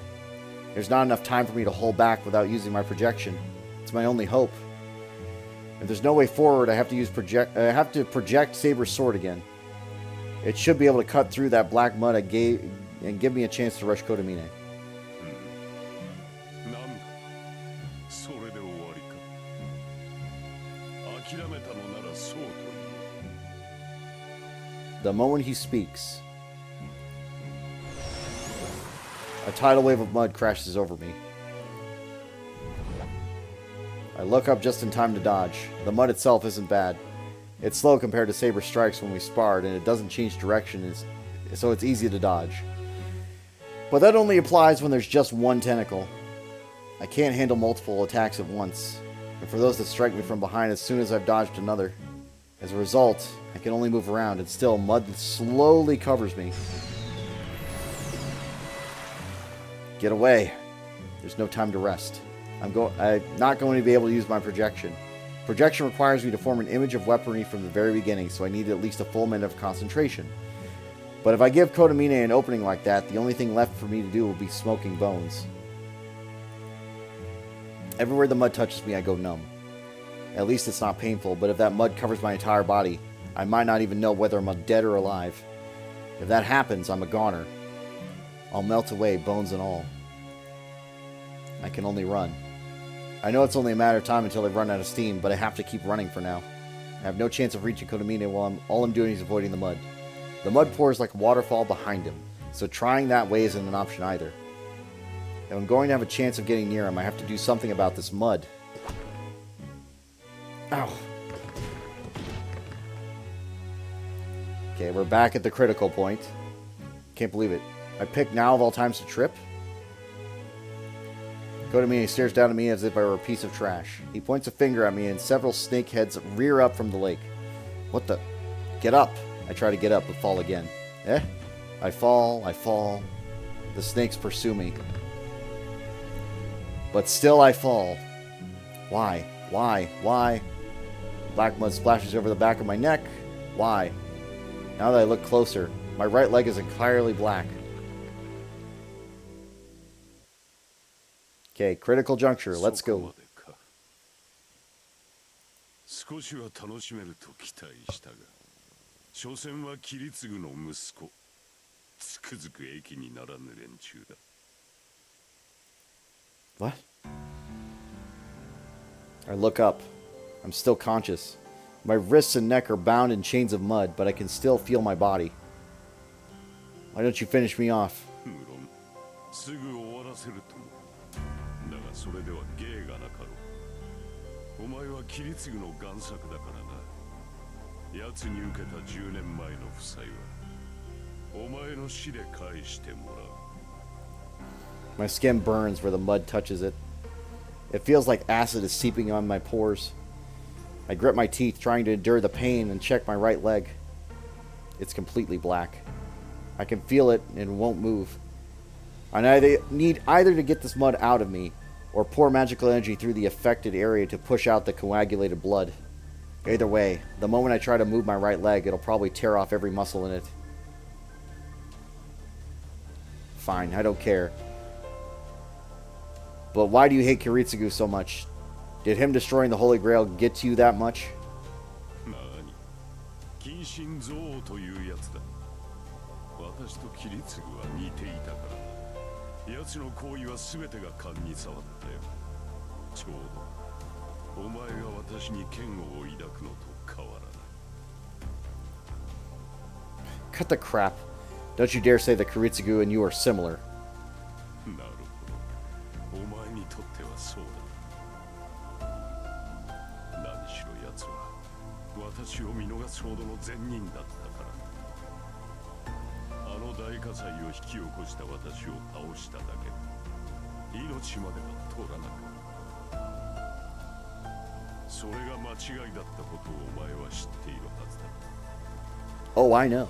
切り継ぐさえ私を殺しておけば、あの孤児たちは穏やかな日常を送れたのだろうから。 You. 反論できまい。だが私にとってもそれは不快な事実だった。私がではない。あれほど冷酷な魔術師だった男が敵を助けたという事実こそが不快だった。 That story again. Saber told me before that Kiritsugu was a first-class mage, and he would do anything to accomplish his goals. But then...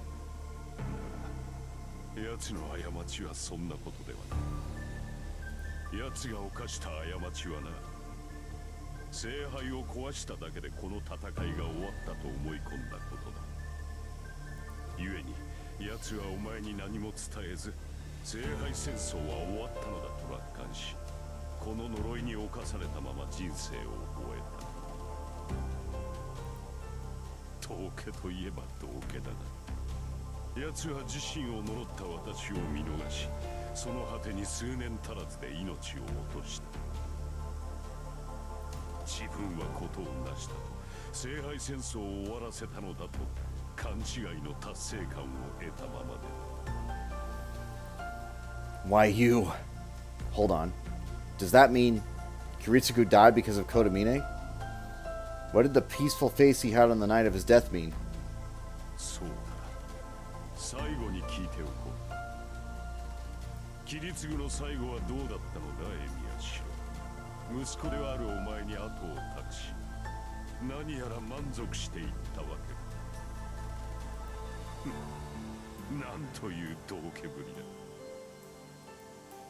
だ。何一つとしてなせず、息子であるお前に責任を押し付け、さぞ滑稽に消えたのであろうな。 Shut the fuck up. I kick at the ground. I force my leg to move, flooding it with magical energy. Muscles tear, but I ignore it as I lunge forward on all fours like a wild animal. そうだ。 Oh my god, get the fuck out of here. Stupid bot.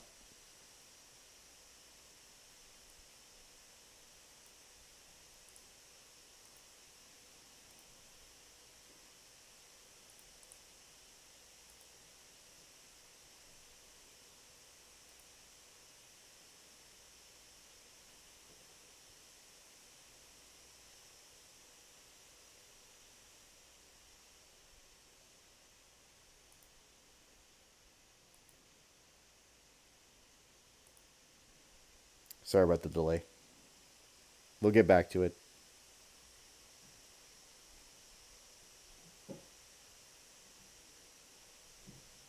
Okay. Alrighty then. There's my chat. Cool.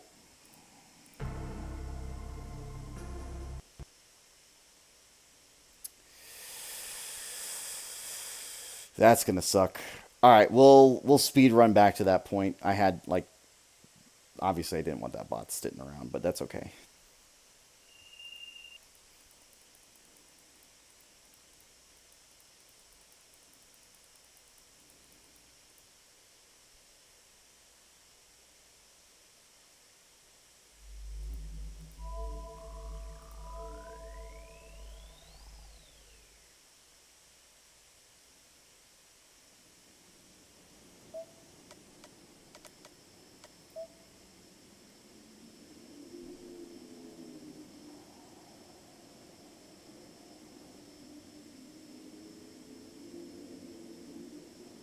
Mm.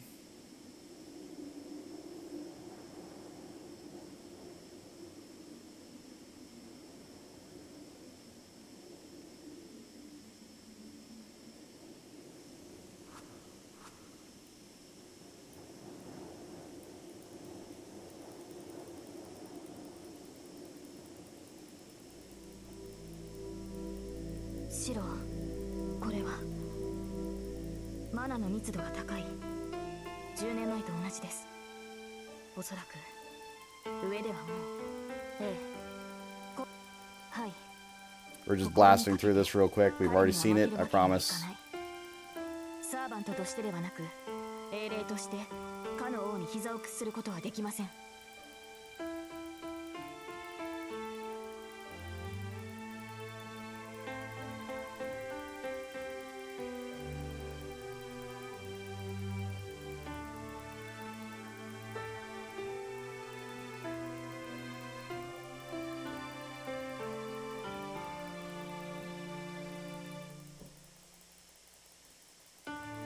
We got a whole talk to get through. We got a whole fight to get through. We got the whole thing about him getting to the dad to get through. We're going to try and blast through it in like a 2 minutes. So, we'll get there. And I can always jump back in time, so that's not a problem.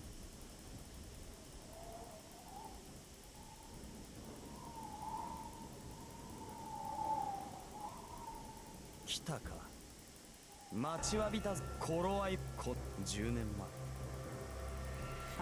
望み今のところ俺の監視が嫌がるを泣きむすよく言った。俺には勝てない邪魔はいらぬ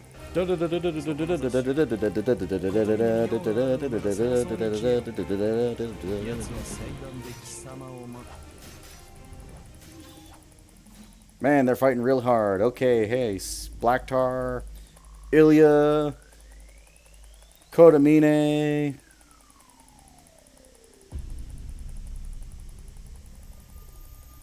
The funny part is, like, all of this was explained before now, right? All of this was explained to him beforehand, but he just strictly forgot. He's like, well, that doesn't make sense. Why would she call herself the Grail? And it's like, no, she literally is the container for the Grail. Like, that's how this works. And it's like, but that doesn't make it. It's crazy, but it's fine. Because, like, the second encounter she had with him, like, she literally told him, like, oh yeah, I'm just part of the Grail. And he didn't think anything about it.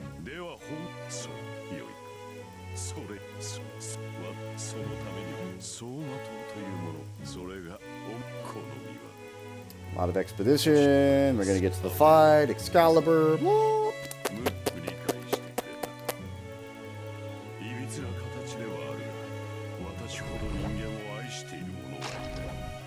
Oh no, the mud. I jumped, I dodged, I kicked, I fumbled, I fell. Did a flip.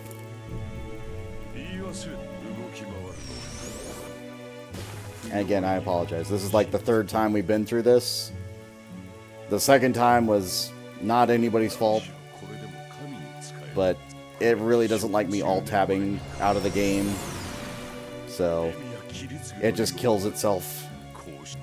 Which means I've got to run through all this again because I didn't save. But I would never have thought to have saved anyway.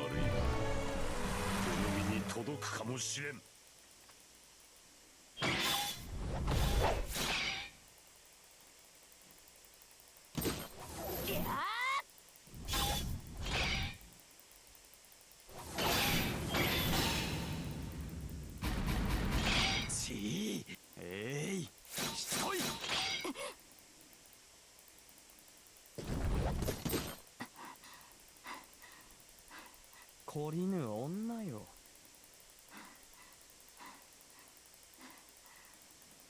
まだ Come on, get to the fucking point お already. 前は配役を Do your signature move. ま Come だ出てもいな on. い結果ほう減らず口を言うだけ。来るか。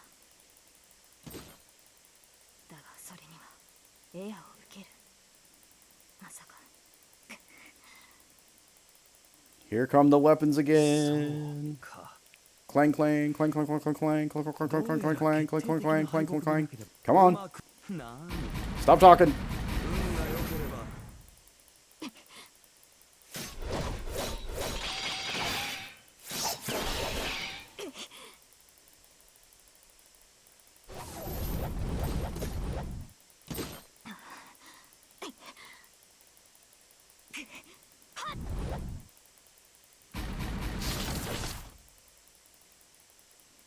This is like the only time this will take this long. Like, there are some other moments that take a long time to get through, but like at least there's like reprieves where I can make a save point.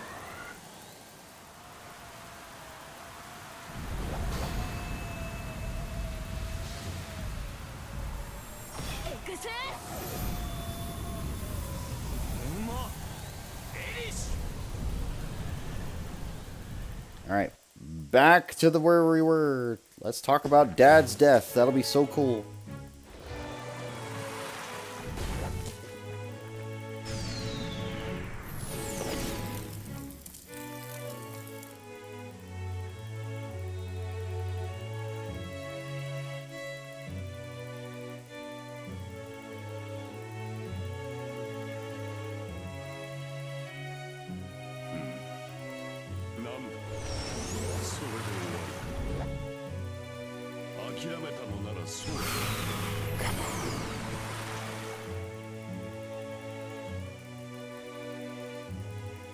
And again, there's really no difference between these endings.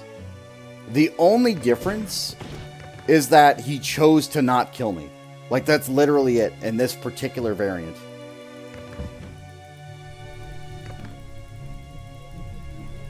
He's just like, I'm not going to kill you right now. I'm going to savor this. And it's just like, okay. Well, why wouldn't you have savored the other time?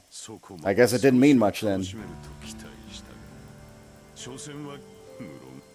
すぐ終わらせるとだがそれでは芸がなかったなになるほどなあの大火災それが切り継ぐさえ私反論あれほど冷酷な魔術師だだがゆえにやっとオケといえばと自分はことを成したと聖杯戦争 Does that mean Karitsugu died because of Kodamine? Yep, okay, we're getting there.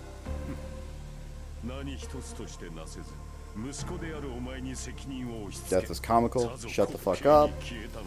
Kick at the ground. Force my leg to move, flooding it with magical energy. Gah. Tear muscles. Ignore as I lunge forward on all fours like a wild animal.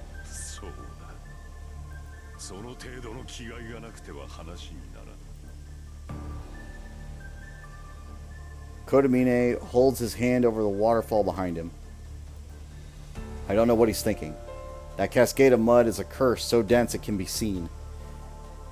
It would be fair to call it a massive magical energy meant only to destroy people. There's no room to modify it, to change its shape. Anyone who touches that mud will be contaminated by its potent curse, and then dissolve, as if the stuff were digesting them.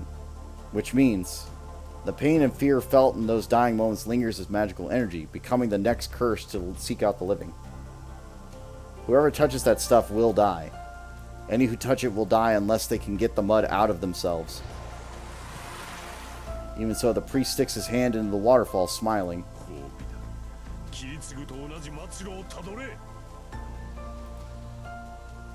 His hand fills with darkness. I know instinctively that this will be indifferent from before. A flash of light illuminates the world. The moment I realize that's the light of Saber's noble phantasm.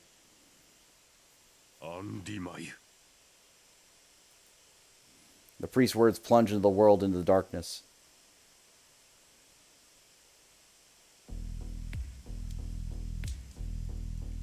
She'd been blinded by the light a moment ago, but now she's cast into darkness. If she had been conscious, she would have seen that it was the black polar light. the darkness was momentary. But it was not darkness, it was a swarm of tiny curses. The darkness sweeps her body away, and the discomfort jolts her into wakefulness. I sigh. The first thing her returning consciousness brings her is pain. Whatever parts of her were not protected by her armor are horribly burned, and her flesh has been brutally savaged by blades of all sorts. She is a dismal sight. 私は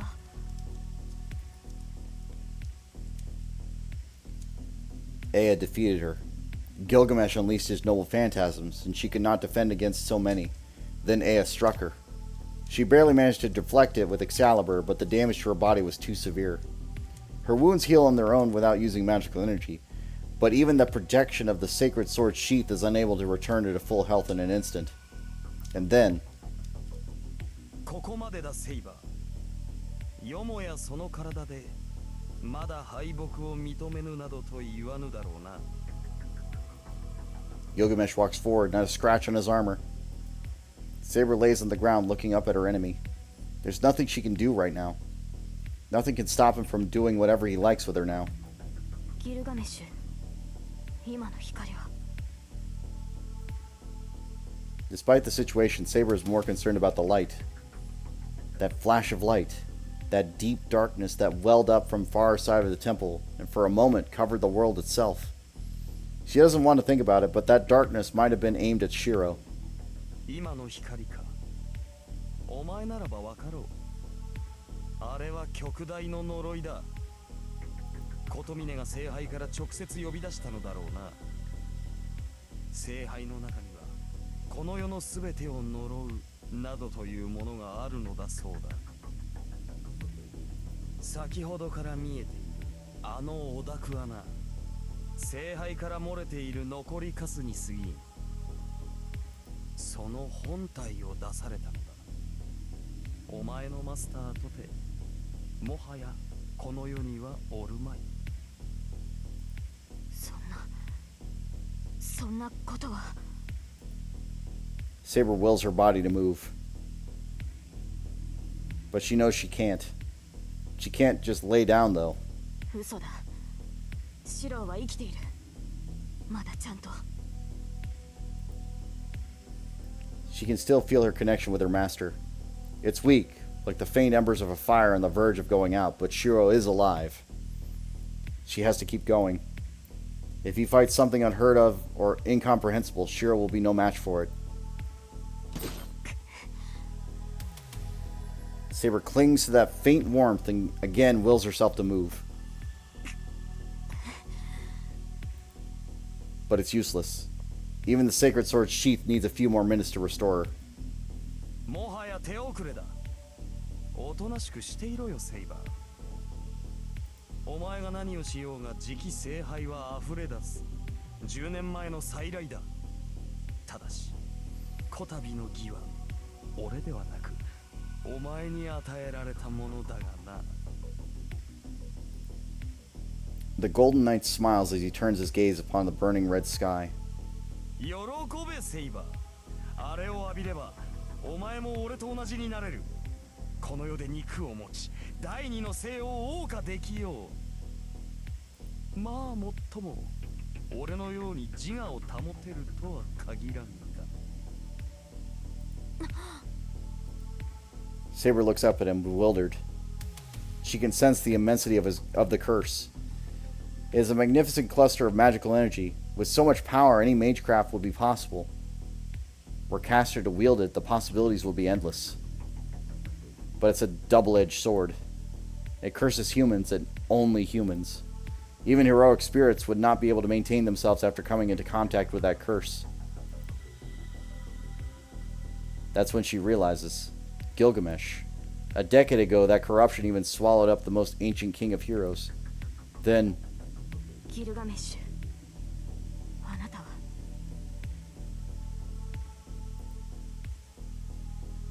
he's gone mad. ほう、そう思うか、騎士よ。 Gilgamesh looks down at Saber, laughing merrily. It's strangely out of character for him. but the look seems somehow appropriate. 侮るな。あの程度の呪い、飲み干せなくて何が英雄か。この世すべての悪？はっ、俺を染めたければその3倍は持ってこい。良いかセイバー、英雄とはな、己が視界に入るすべての人間を背負うもの。この世のすべてなぞとうの昔に背負っている。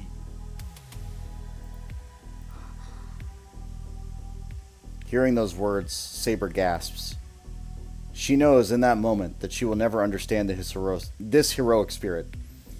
His unthinkable arrogance, the staggering ego leading him to believe heaven and earth exist only for him. His ruthless choices that bear no regard for any but himself.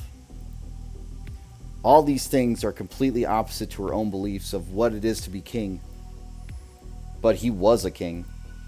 Even Saber cannot deny that. No other servant than Gilgamesh could have retained their sense of self after being bathed in that immensely powerful curse. そうだな。泥を飲ませるのはいいが、それで自我を失われては楽しみがない。どれ、今のうちに婚姻を決めておくか。So you'd rather be married for like 30 seconds to her and then have her be corrupted. This man makes no sense, but it's fine.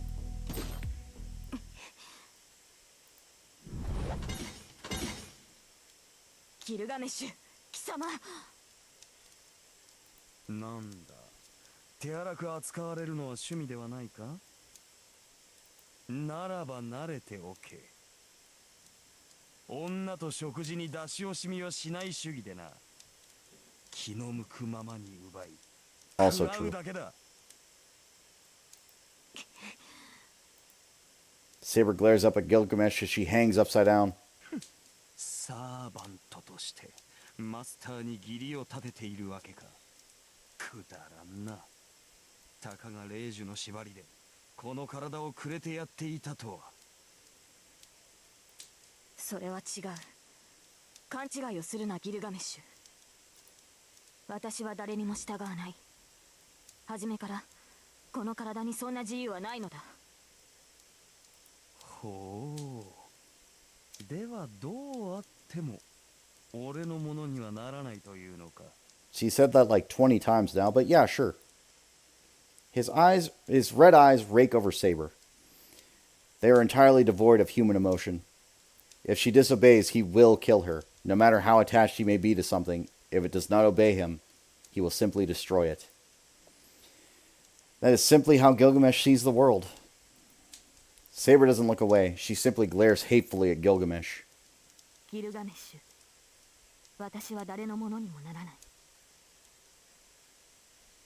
私はすでに国のものだ。この身は女である前に王なのだから。She's not saying this to anyone in particular. She's simply expressing a tiny warmth still within her heart. 何を言うかと思えば、笑わせるなセイバー。王にとって国とは己のものに過ぎない。何もかも支配できぬのならば王などという超越者は不要なのだ。まったく。アーサー王よ、そんなだからお前は国によって滅ぼされたのだ。The Golden Knight mocks her for her naivete. Her heart is set now. ああ、その通りだ。だが英雄王よ、そんなだから貴様は自らの国を滅ぼしたのだ。 Such fierce spirit. Saber twists her entire body, using the leverage to kick Gilgamesh in the face with her free leg. Gilgamesh releases her. Saber stretches out her arms out and arrests her fall, then springs forward. Upward, sorry. 男子を足毛に。どうやら本格的にしつけられたいらしいな。セイバー The fact that he didn't expect to be kicked is even funnier to me. She closes her eyes and looks within herself. It's no wonder your own country turned on you. It is not news to her. Since her summoning of Saber, she's been hearing those words over and over. It's different with him. He grew angry with her as if it had been about him, but he also thought her actions were worthy of pride.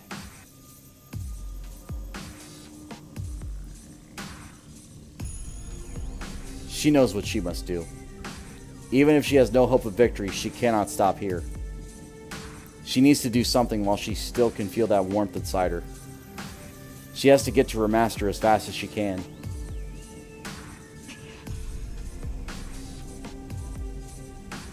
She's about 8 meters from Gilgamesh. She positions herself at an ideal distance for intercepting an attack, which she's just experienced firsthand. Her body won't move the way she wants. She can barely grip her sword and her legs are hardly able to bear her weight. Even a weak blade would be too much for her now. But she knows neither weakness nor hesitation.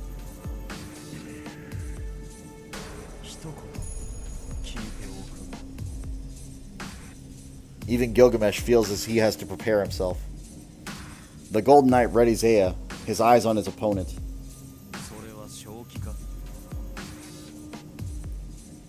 Saber doesn't answer, but her determination is there to see in her eyes.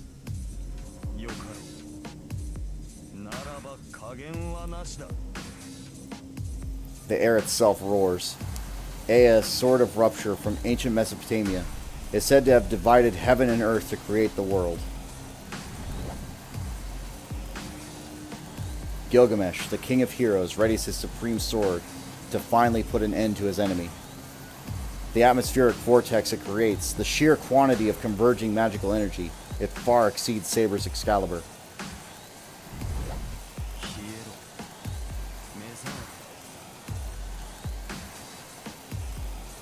Gilgamesh raises his sword. Saber mirrors the movement in perfect synchronization.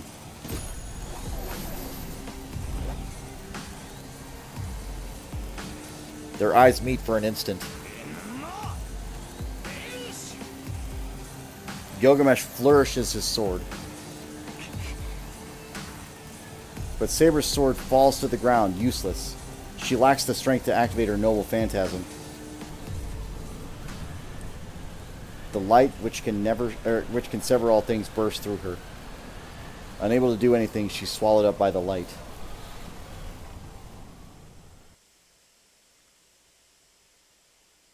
The moment I'm engulfed in darkness, hell itself is imprinted on my mind. The 5 starting penalties: life, body, imprisonment, humiliation, and finance. Let the myriad sins, mud, darkness, and malice continue to surround and punish all. Eliminate human rights through decapitation, exile, and repression. Let the body descend into a state of torment and debauchery. Eliminate group consensus by forfeiting honor. Die. Ridicule through greed and arbitrary decisions that freeze assets and property, imprisonment, fines, and the death penalty. Crimes committed in the name of personal grudges, crimes committed to satisfy selfish desires, crimes committed unconsciously, crimes proclaimed self-consciousness, civil disturbance, solicitation, fraud, theft, robbery, kidnapping, self-harm, violence, arson, bombing, infringement, manslaughter, group violence, professional negligence, overconfidence. Die, die, die.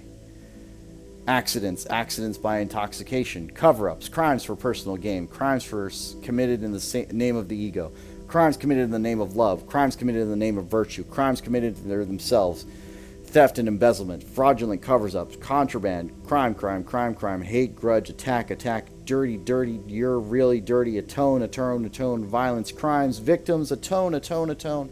This world is ruled by non-humans. Know your conscience to rectify your sins. Know the penalty of your sins. Here lies the goodness of man, so plentiful that he's unaware of the totality of what he has exposed to. Know the violence used to cover up the crime. Know the authority that hides the crime. The malignancy of man is here, so rare and so hard to find that it stands out in sharp relief. 100 benign, 1 malignant. To balance it out, the malignant shines strong and reigns as a mighty and vicious evil to compete with the benign masses, the 5 starting penalties. For you, for you, for you, for you, for you, for you, for you, for you, for you, for you, for you, for you. Solicitation, fraud, theft, robbery, kidnapping, self-harm, tyranny, arson, infringement, dirty, dirty, dirty, dirty, you're all dirty. Atone, atone, atone, atone, atone. Violence, crimes, victims, atone, atone, time to atone, or die to atone. Die, die, die, die, die, die, die, die, die, die, die, die, die. Ah, my brain's going to explode. The mud eating away at my body does not peel off. It mercilessly robs me of my warmth. I feel the horrible curse crushing all my senses, crushing me. Darkness I cannot look at directly. Ugliness I can't acknowledge. Crimes I want to run from. All man's sins. I'm going to die. Anyone caught in this darkness will be able to resist letting it devour them, just from the sheer pain and disgust. But, Kotomine said it once.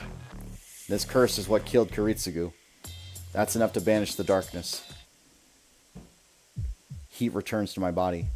Blood rushes through me, wounded as I am, and helps me get back to my feet. And why not? I mean, Kiritsugu Emiya shouldered all this for years.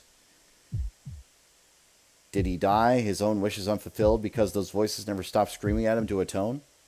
He said he wanted to be champion of justice. He ran around like an idiot trying to be useful to someone, and in the end, nobody let him do what he wanted to do. Even so, he pursued something, the ideals he'd given up on. And then in the end, the words of some silly kid lifted a burden from him, and he finally let himself believe that everything would be okay. I have to stand up. I said I was going to take his place and carry on his dream. If I really am the son of Kiritsugu Emiya, the champion of justice, I can't let the bad guy beat me. Tosaka told me, I need to win even if it kills me. Saber told me, Kotomine is the enemy I have to defeat. Even Kotomine said, if I'm going to fight, I should put my life on the line. That's right. What can I put my life on the line here? Put on the line here if not my life? I don't have anything else to offer anyway.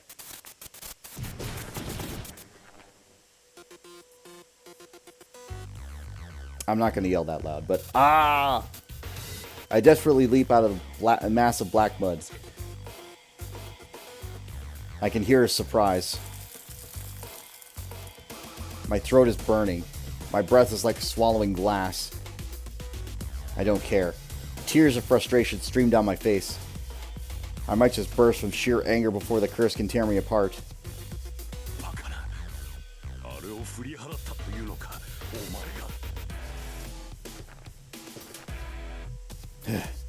I push my body, forcing it to run. One hand goes behind my back. I grip the dagger I've been concealing this whole time.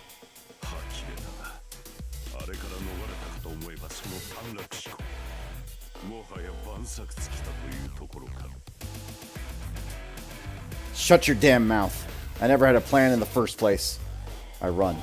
Kotomine sticks his hand in the waterfall behind him and draws out another lump of darkness.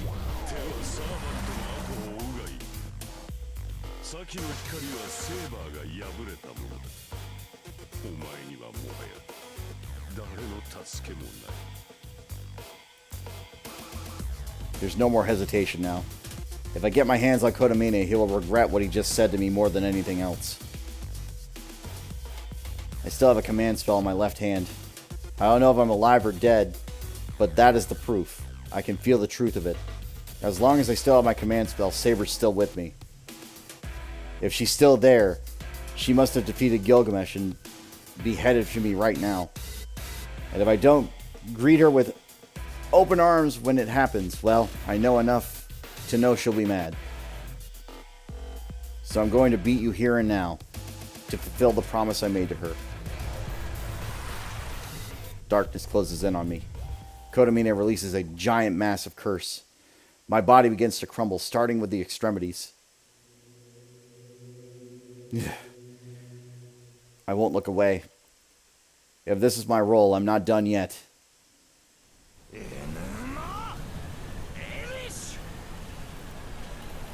A fault line splits space itself. With a flash of light and the roar of wind, Aya releases a vortex of pure destruction.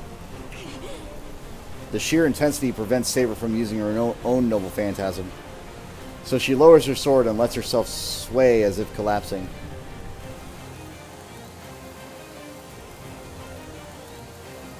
The light draws near. Saber's too injured to dodge, and there's no shield capable of defending against Aya's attack. That furious dance of light and wind can only annihilate everything in its path. Nothing can stand up to Aya. That is an immutable fact. Both of them knew it to be true a few hours ago. For once, that astonished cry comes not from Saber, but from the Golden Knight wielding Aya. Aya continues to release his torrent of magical energy, unleashing a ravening beam of destruction. But Saber is on her feet, stepping into the light of Aya's power.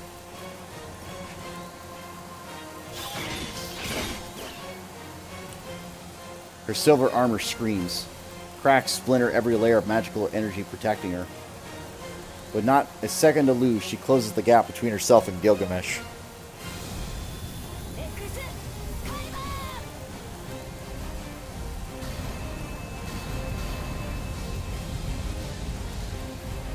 To counter Aya's destruction, Saber releases every drop of power at her command.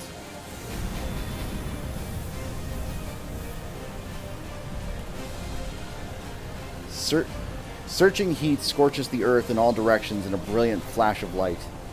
Two titanically powerful swords clash, their power so vast it creates a visible border as the two struggle against each other. But is it all for nothing? Excalibur cannot beat Aya.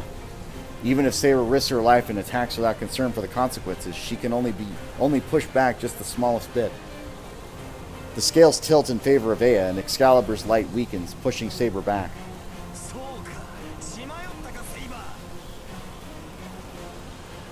The Golden Knight draws Aya back, but then sees his enemy's renewed, reckless advance, so he pours yet more magical energy into Aya.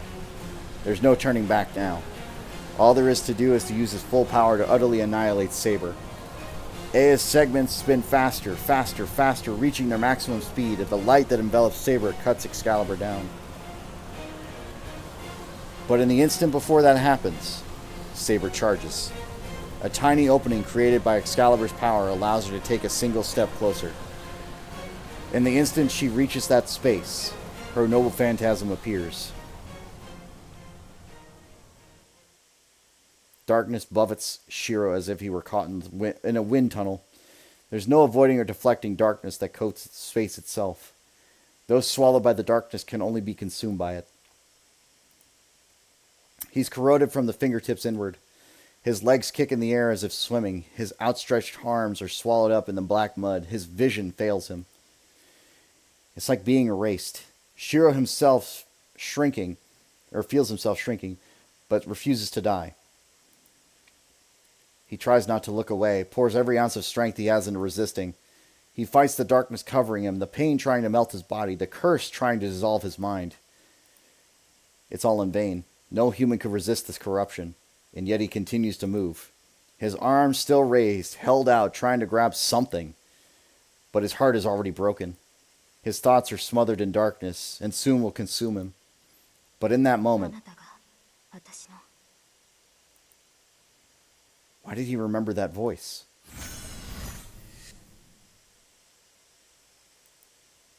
A light in the darkness. The moment he realized that it's that light, everything runs in reverse. The switch flips. His thoughts gain speed, creating crackling sparks and form the shape with an astonishing speed. Trace. On. He murmurs the spell to begin projection. In that instant, it's complete, skipping every step of the manufacturing process.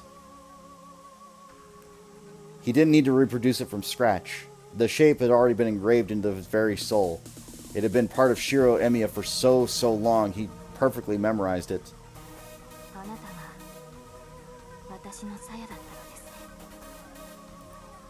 His fingertips, desperately reaching, move again. They grab hold of the object he created without concentration or spellcasting.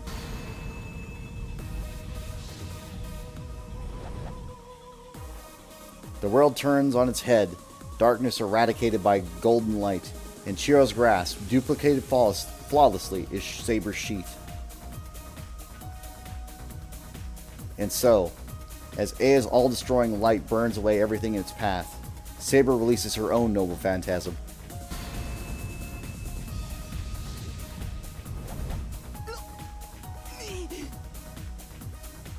What appears before her is, without question, the sacred sword's sheath. The mystics which shroud it are unknown, but the sheath repels Aya's light. No, this is beyond simply defending its wielder. Instead, it cuts her off completely. The wall that keeps the filth from outside world from fairyland, a world that cannot be reached, forever isolated from the rest of the world. She is protected by the sheath of the sacred sword, and for a moment she exists apart from all reason and logic in the world. It is the greatest protection in all the world. Nothing, not even the 5 magics, can pierce this perfect defense.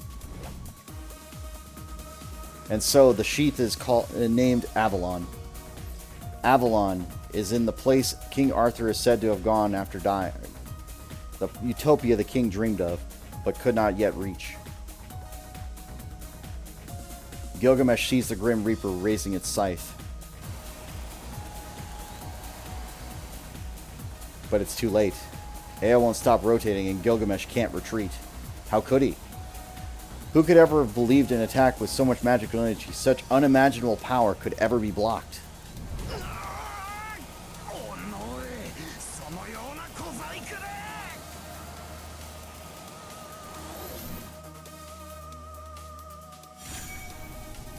A streak of blue surges forward.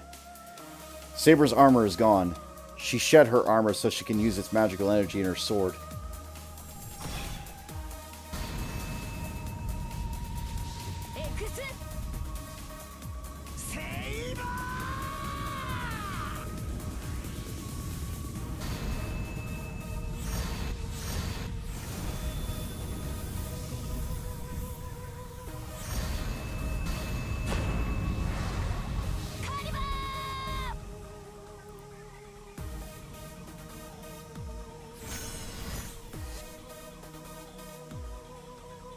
The moment he takes the sheath, the darkness is dispelled.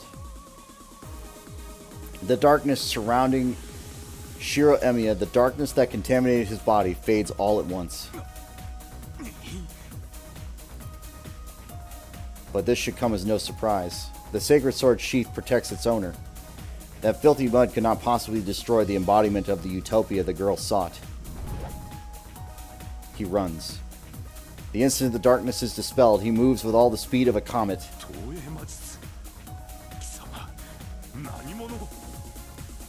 The priest, so assured of his own strength, and the boy who couldn't afford no such arrogance, face off.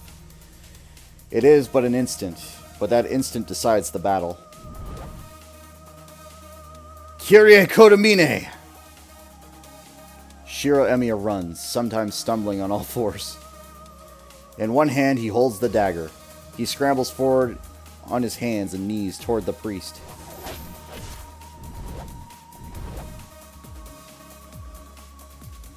Shiro doesn't stop. He thrusts the dagger of retribution into the priest's chest. The priest turns slowly, but before he can leave, Shiro steps down on one foot to the ground to ground himself, then turns in a circle using the momentum of his dash. He inverts himself like a top, and he floods his left hand with magical energy. And, like a whirlwind,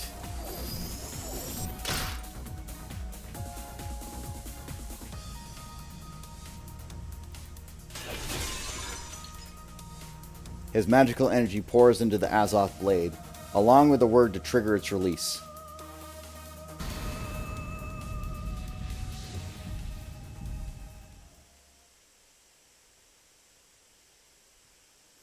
Saber swings her golden sword. She must not have the energy to push herself back up. Saber keeps her sword down, head down. Gilgamesh stares wide-eyed at the knight as she cuts him in half. In the silence after, the wind whispers through the compound. There remains not a trace of the light that had flooded the area seconds ago. The two knights do not exchange words. They simply stand, facing each other as the battle ends. Gilgamesh sighs. He lifts his hand and traces his finger along her cheek, as if to check the night. 憎らしい女だ。最後までこの俺に歯向かうか。 His golden armor begins to fade. The bloody king of heroes starts to disappear. だが許そう。手に入らぬからこそ美しいものもある。 His finger slips away from her. The arm he raised to touch her falls weakly. ならばこそ俺がお前に敗れるは必要だったか。 He clicks his tongue in displeasure. And then at the end, ではな、騎士王。いや、なかなかに楽しかったぞ。 he smiles ironically and vanishes.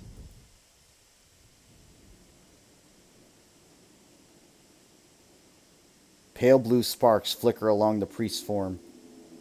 They spread in all directions from where the dagger protrudes from his chest. No flesh falls away, and there's no sign of bleeding. Even so, the battle comes to an end. He's not even looking at me. Instead, he stares down at the dagger in his chest in confusion. The wind is blowing. A gust of wind blows from the hollow overhead, muffling the sound around him. In the silence that follows, お前がこの剣を持っている。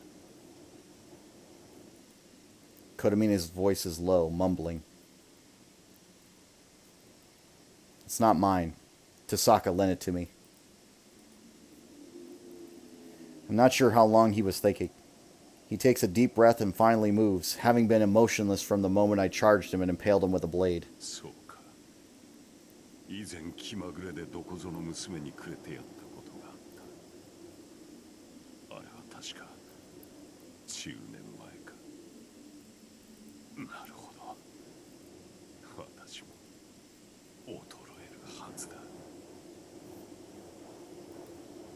Kodamine collapses. I watch it all unfold. Even on the brink of death, he spoke of himself as if he were talking about someone else. Finally, the priest sinks into that which he summoned, the very thing he wished for. And that is the end of Kyrie Kodamine. The true end of a long battle.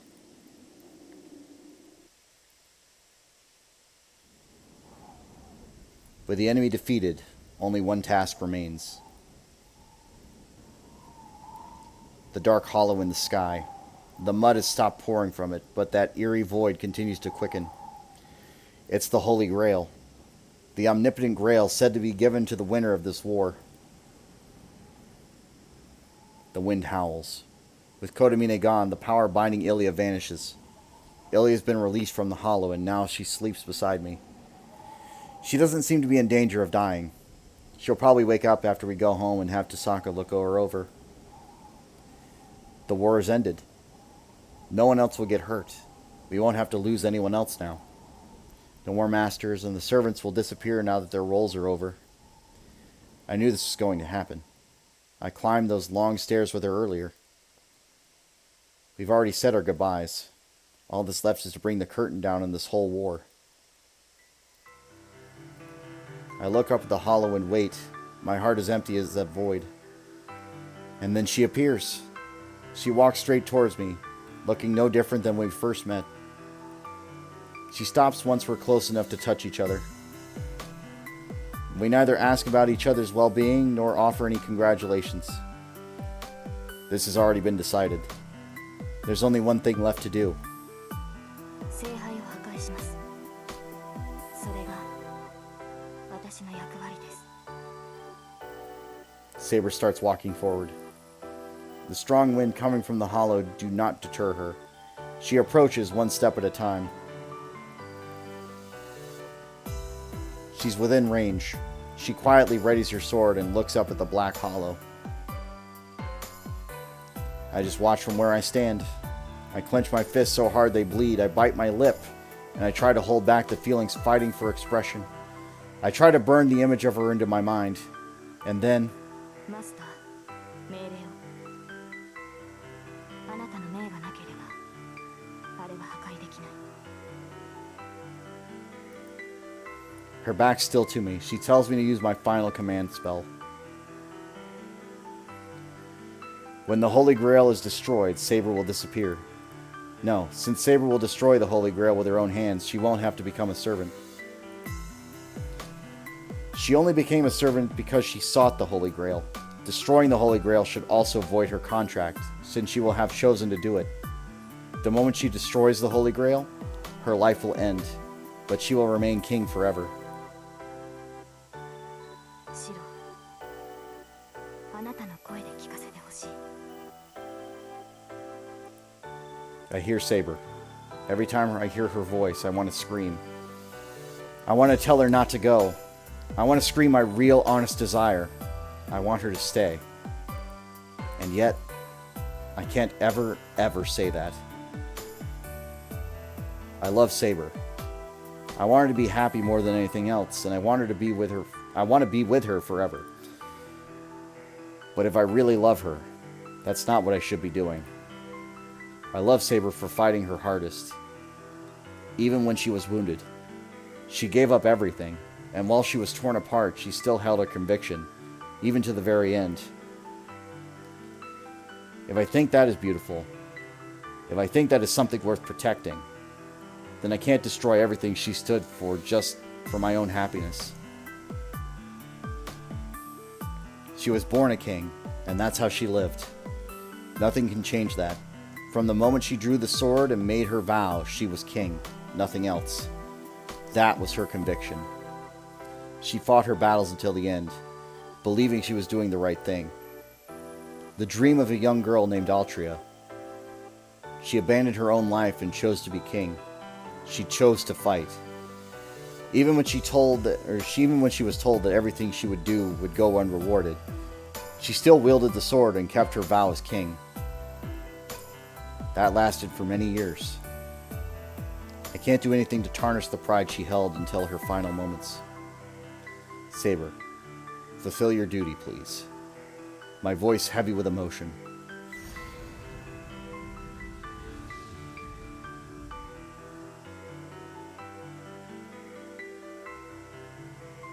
Light flares around us.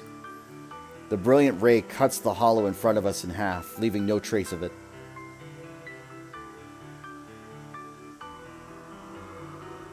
Nothing remains. The mountain's summit has been blasted away, leaving only a smoldering wasteland behind. In the distance, the first rays of dawn's light the sky. A glimmer of gold peeks over the horizon. My left hand hurts. The final command spell disappears. And then, I accept that it's finally over. これで終わったのですね。 Yeah, this is the end. There's nothing left. そうですか。では私たちの契約もここまでですね。あなたの剣となり、敵を撃ち、王女を守った。この約束を果たせてよかった。 Yeah, you did well, Saber. I don't know what else to say. Saber is far away. I don't try to run to her. The sun rises. The wind starts to pick up. A golden glimmer shines, seeming to last forever. In it, 最後に一つだけ伝えないと。 I can hear the determination in her voice. Yeah? What is it? I try to at least sound strong. Saber sways.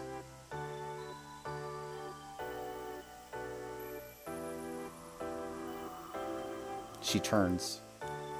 Saber looks straight at me and says, her voice clear, シロ、あなたを愛している。 She said it. The wind blows over the mountaintop. For a moment, I close my eyes, blinded by the morning sun. Then I opened them again.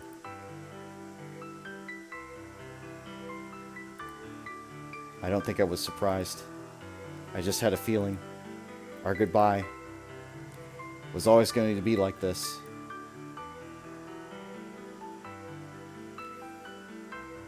All I see is the wasteland. Saber is gone, carried off by the gusting wind. Just like when she appeared. She left with grace, without a trace. Yeah, that's so like you. There's no regrets in my voice.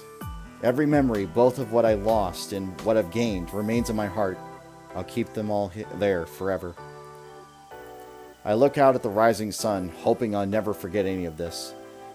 That none of it fades from my mind for a long time to come. I watch the morning glow spreading over the distant land below. It reminds me of the golden fields she fought on.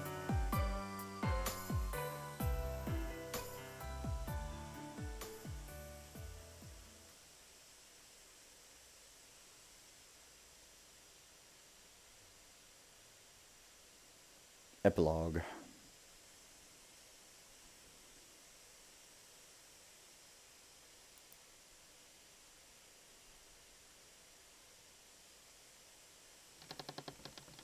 I hear a creaking sound.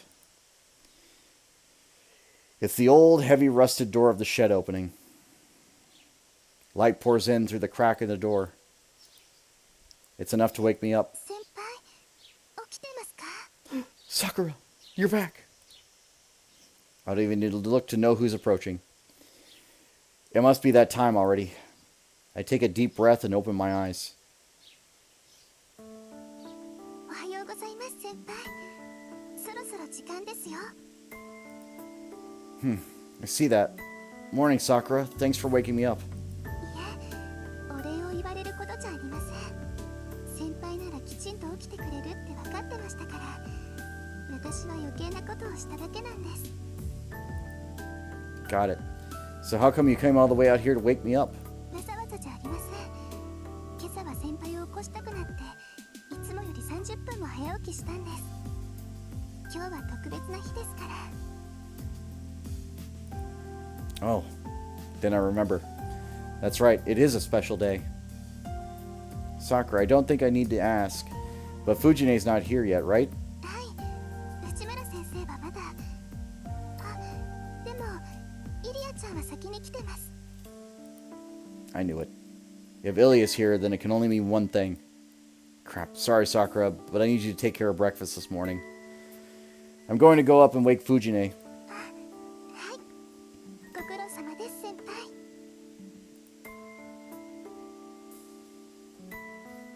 Luckily, I was up late last night. So I'm still on my work clothes. I'm glad I don't need to change and go out. I'll be back in 10 minutes. You're in charge of the house until then. はい、任せちゃってください。あれ、シロ起きてる。 Yeah, I just woke up. I'm going to go wake Fujine up, so go help Sakura with breakfast. I pat Ilya on the shoulder and head to the front entrance. やられた。もう、シロは私が起こしに行くって言ったでしょ。さくら。 Ilya fumes at Sakura as she stomps over to the shed. This sort of thing is hardly unusual anymore. Ilya said she wasn't going to return to her home country, so I talked to Fujine about taking her in. She was vehemently opposed and suggested that we should take Ilya in at her house. Since then, Ilya's been staying with Fujimura household, and of course, she's been coming over with Fujine mornings and nights. It goes without saying that they're coming over for breakfast and dinner. The two have been living together for 2 months now, and they're practically joined at the hip. When I pass near the shed, I hear Sakura and Ilya talking. Ilya is pretty blunt, so I thought she wouldn't get along with Sakura, but that doesn't seem to be the case. They're like an odd couple. Ilya is energetic while Sakura is more laid back. It seems like they get along in spite of their differences. In fact, Sakura has regained her usual cheer thanks to Ilya. Ever since Sakura's older brother Shinji disappeared and was listed as missing, she stopped smiling. She must have sensed that he had something to do with the mass coma incident at school. Fretting over Shinji, Sakura shut herself away. It was Ilya who forced her to get over it, and Sakura is her normal, cheerful self whenever she's with Ilya. Yep, Sakura's smiling again. I'm truly happy about that. Sakura's most herself when she's smiling, that gentle smile of hers.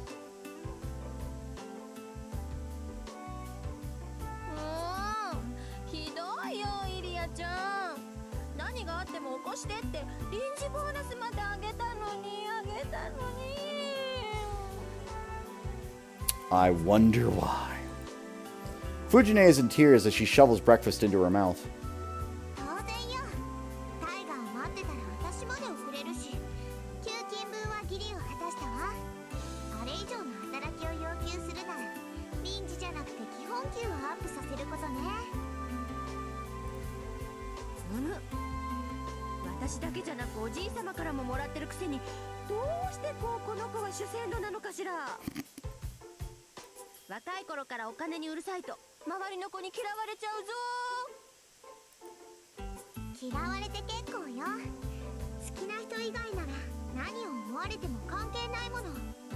それよりタイガー、貸したお金ちゃんと返してよね。給料日5日前だったんでしょ。なんでそんなこと知ってるのよあなた。タイガに聞いたわ。お望みなら明細まで話してあげてよ。Ilya grins wryly. Unlike her more friendly relationship with Sakura, Ilya and Tiger are practically cats and dogs. Ilya gets really mean with Fujine. Even her smile reminds me of a certain someone's smirk. 返済は明日までね。できなかったらタイガのお小遣いから引いていくから。おじい様、そんなことまであなたに話したの？ええ、お昼はずっと一緒だもん。タイガね、タイガより可愛いって褒めてくれたわ。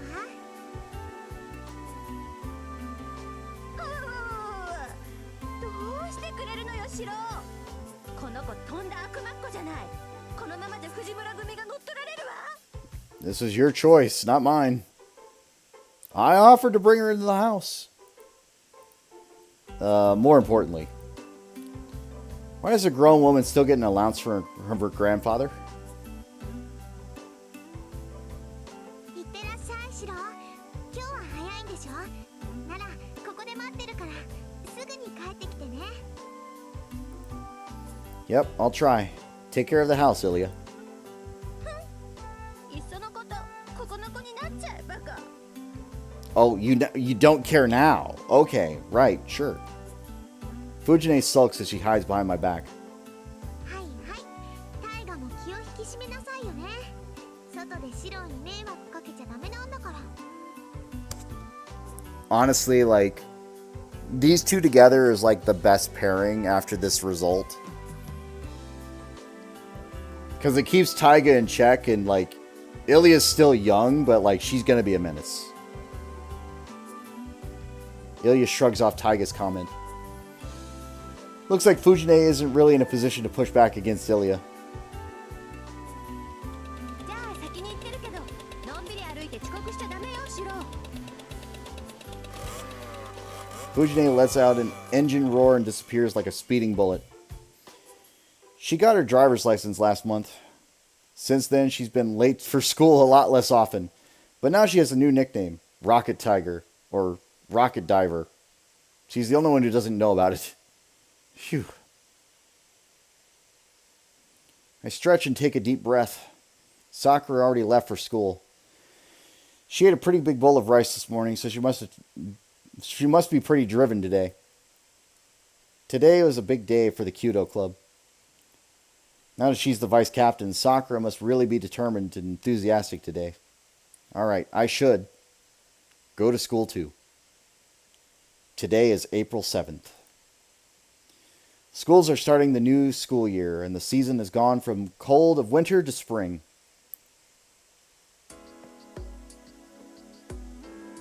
It's been 2 months. I feel like a lot has changed since you left, but the changes all seem minor. Winter is over and it's finally spring. That's the only thing that's changed. I might have grown and matured, but I'm not a different person or anything. So, not that much has changed. Shiro Emiya is still clumsily stumbling along in Kiritsugu's footsteps. おはよう、エミヤくん。朝から顔を合わせるなんて奇遇ね。 Yo, Rin, what's up, girl? Hey there. Nice weather we have today, Tosaka. Yeah, good conversation there, Emiya. Good start. I wave in greeting. But is this really a coincidence? We run into each other almost every day. Well, sure, we never ran into each other that often before. 出くわすってあなたね。 Tosaka narrows her eyes and glares at me, unhappy about how I phrased that. I don't think getting angry so early in the morning is good for you. Tosaka, did you start leaving your house earlier? You always arrived later. You were never early or late to school. そんなことないわよ。今まで顔を合わせなかったのは偶然でしょ。知ってる？エミヤくんと私の家、きっかり正反対の位置にあるの。だから普通に起きて普通に坂を降りれば、ここで顔を合わせるのは当然ってわけ。 I think you're just proving my point. Huh. That's news to me, but I guess that's not so surprising. Wait a minute. That's only possible if our daily schedules are the same. For Tosaka to reach this intersection at this hour, she would have to wake up at 6 in the morning. But that's... Tosaka, you must be exhausted. I just come right out and say it. 何よその言い分。私は眠くもないし、無理もしてないわ。なんだってそんなこと聞くわけ？あなた。 Well, because you're not a morning person. If you go to school while you're half asleep, your goody two-shoes front might collapse. You'd be a goner if you fell asleep in class. If someone woke you up and you'd go berserk and they'd see your true terrifying face. Like, who dares disturb my slumber kind of terrifying. そんなことしないわよ。たかだか30分の早起きで深くなんて取るものですか。 Oh, so you did wake up earlier than usual. Yep. ああ、人の起床時間なんてどうでもいいでしょ。つまんない詮索をしてる暇があるなら、さっさと学校に行きなさい。 Tosaka huffs and looks away. She has a point, so I'm going to let this go and just resume our walk to school.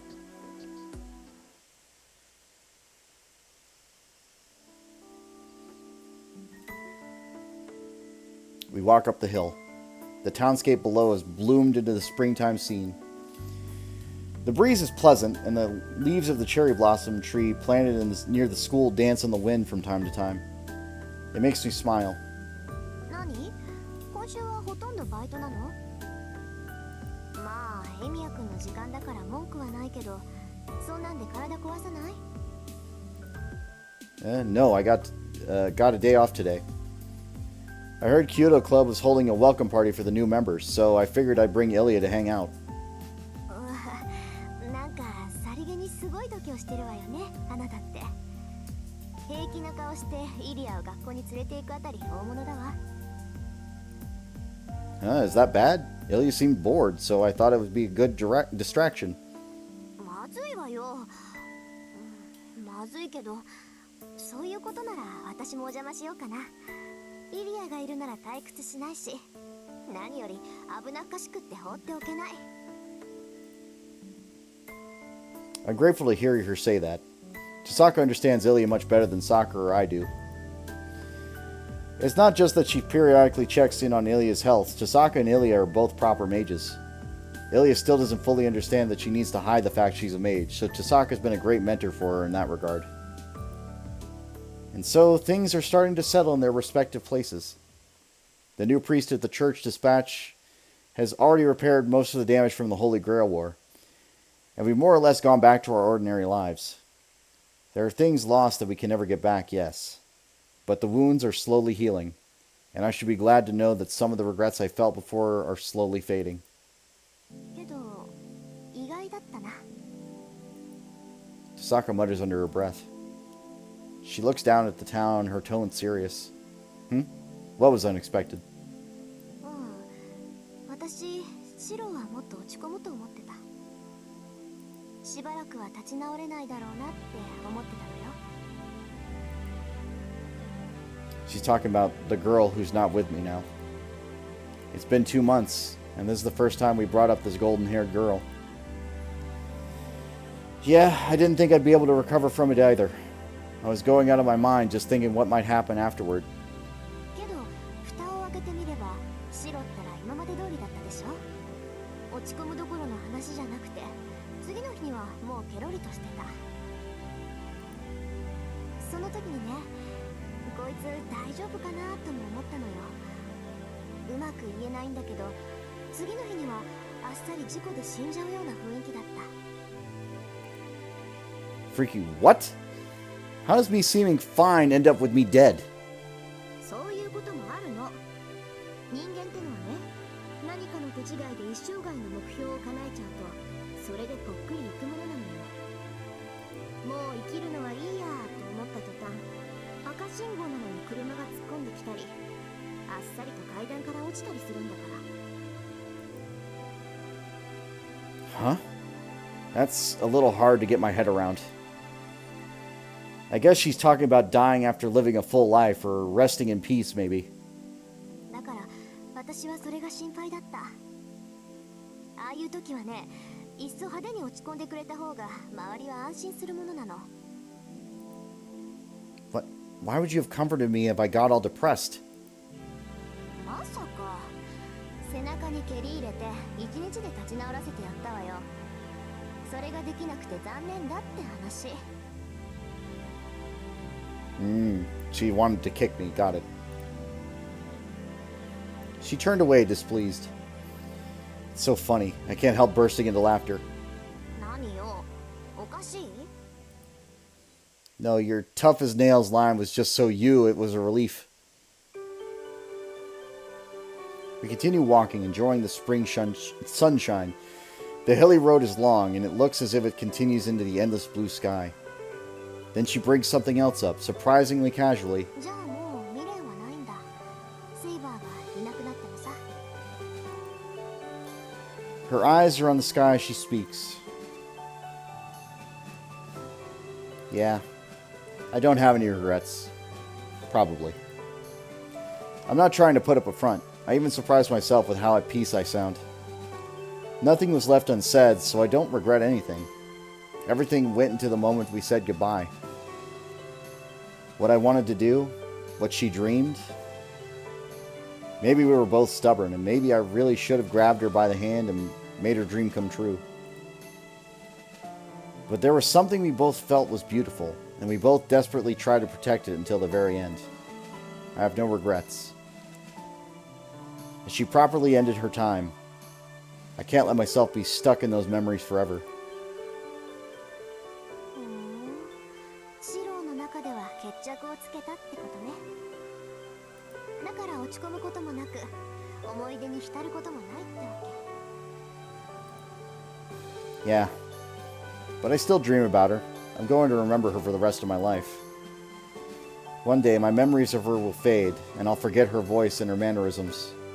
But still, I'll never forget what happened, or that I loved her. Tasaka doesn't say anything. But for some reason, she looks elated. She's practically skipping now. What's going on, Tasaka? What's the rush? Did something happen? 別に、ただ早く学校に着きたいなって。さ、そういうわけだからシロも急ぐ。のんびりしてると置いてくわよ。 She turns around and starts to run up the hill. The hell? Why would she push herself when she's not a morning person? I grumbled, then sling my bag onto my shoulder and run up to catch up. It's only 7:30 in the morning. It's too early for students who aren't involved in any club activities, but I guess there's nothing wrong with getting to school early. I run up the hilly road that seems to stretch to the sky, and I reach the school earlier than usual. Today is the first day of the school year. If I want to celebrate, I need to shake off old memories. Remnants of my memory will never go away. but I need to go on, even if that emptiness in my heart makes me cry.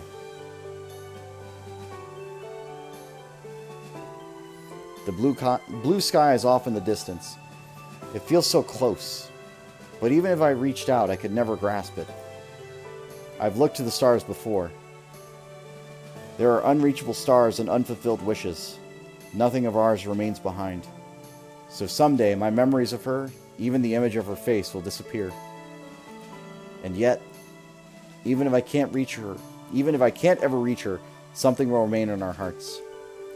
There may be nothing physical left, but we both shared time together and looked up at the same things. If I can remember that, I can believe that we're still together, even across such a great distance. Some things are bound to disappear, but others never will. So I'm going to keep running. If I push far enough, I might one day reach what I'm aiming for. The new beginnings of spring, after the end of a harsh winter.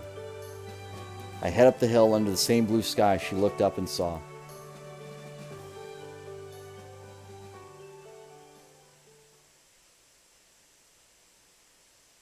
The battle is over. This is her final battlefield, the battle that split her country in half and ended with the king's victory.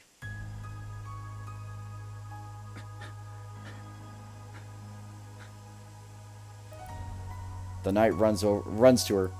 The battle is over. The blood-red sunset has faded. Now the darkness of night covers the battlefield. The hill is littered with corpses and curses. All that resentment tries to drag the survivors down with it. Through it all, the knight runs, breathless. He grips the horse's reins as the wounded white steed does its best to keep up. The knight and the white horse are the only survivors. Draped over the horse's back is a wounded king.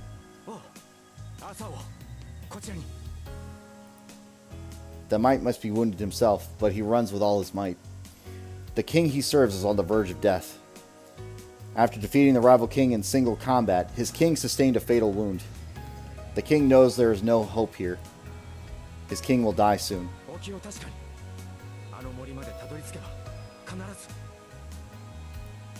He calls desperately to his king. Or perhaps the knight truly believes that his king is immortal. So long as they have the guidance of the sacred sword, the king will never perish.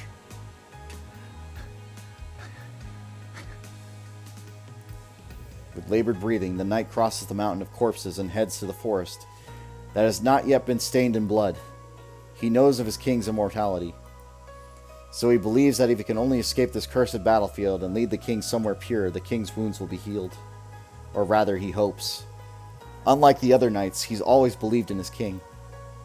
The king had always been isolated at court, shunned by the knights and feared by the people.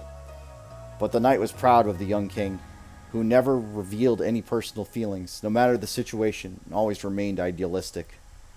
The knight did not serve his country, and that is why he entrusted his sword to his king, and strove to aid his king, and rose to the position of the king's personal guard despite his young age. The king whose true face can never be seen. The boy tried to be fair and selfless, and did not allow his personal feelings to interfere with his duties. Rather, he hoped that if he could someday get close enough, he could see his king's real face. That is his greatest desire. He wants so much to see his king's true face, not the stern countenance the king bore on the battlefield, but his king's true face, a smiling, laughing, human face. That moment would surely come in court, when the king was relieved of all duty. Even the most perfect king cannot be on edge all the time. The knight was proved wrong, though. What he learned defied his expectations. He reached the rank of Imperial Guard and stood guard at the king's side. He guarded the king more closely than any knight and always observed the king's behavior. But the moment he wished for never came. His king never smiled.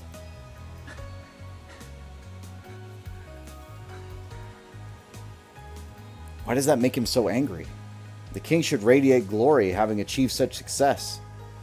But never once did the king seem at ease, even for a moment. He couldn't stand it.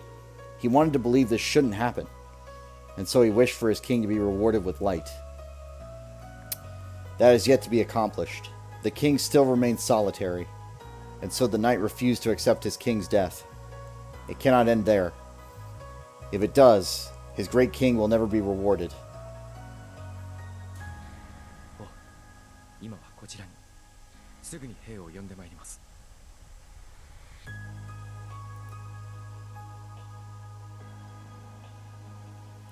Once they reach the forest, the knight leans his king's body against a large tree. It's a race against time. Even riding hard on horseback, it'll take half a day to bring back the troops they left at the harbor. Any who see the king now would know the king will not last until dawn. どうか、それまで辛抱。必ず兵を連れて戻ります。 The knight bows to his half-conscious king and returns to his white steed. ベリビエール。 Before he can leave, the king he thought unconscious calls out to him. おう、意識が戻られましたか。 少し夢を見ていた。 The king's voice is faint, but there is warmth in it. 夢ですか。 The knight's voice is imploring. The king's life is balanced on the tip of a blade. The darkness will surely take his king if the knight does not respond. そうだ。あまり見たことがないのでな。貴重な体験をした。それは。では、どうぞお気遣いなくお休みください。私はその間に兵を呼んでまいります。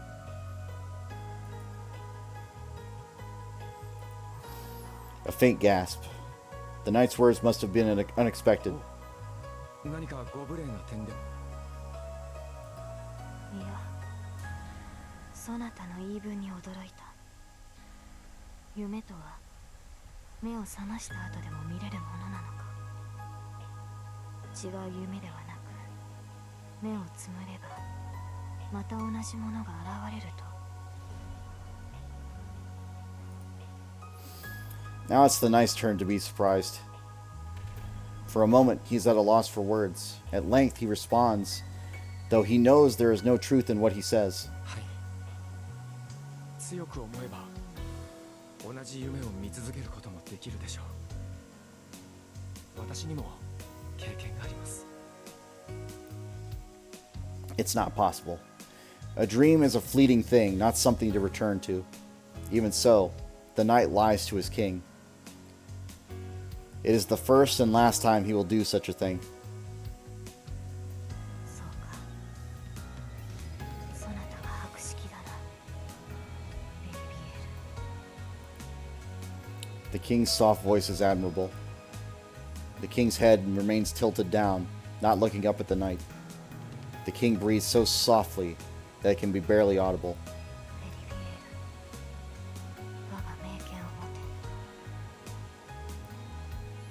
The knight receives his king's final order. よいか。この森を抜け、あの血塗られた丘を越えるのだ。その先には深い湖がある。そこに我が剣を投げ入れよ。おお、それは。 The knight knows what that means. The sword in the lake. To relinquish the sword that had protected the king and served as proof of kingship would mean the end of his king. 行くのだ。ことを成し得たのならばここに戻り、そなたが見たことを伝えてほしい。 The king does not take back orders.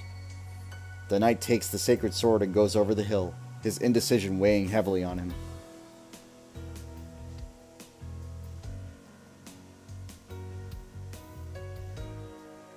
And so, 3 times, the knight hesitates to follow his king's command. The lake looms in front of him, but he cannot throw the sword away. Doing so means his king will disappear. The knight's unwillingness to part with his king stays at his hand, and so he returns to his king. Once again, the king orders him to throw the sword into the lake.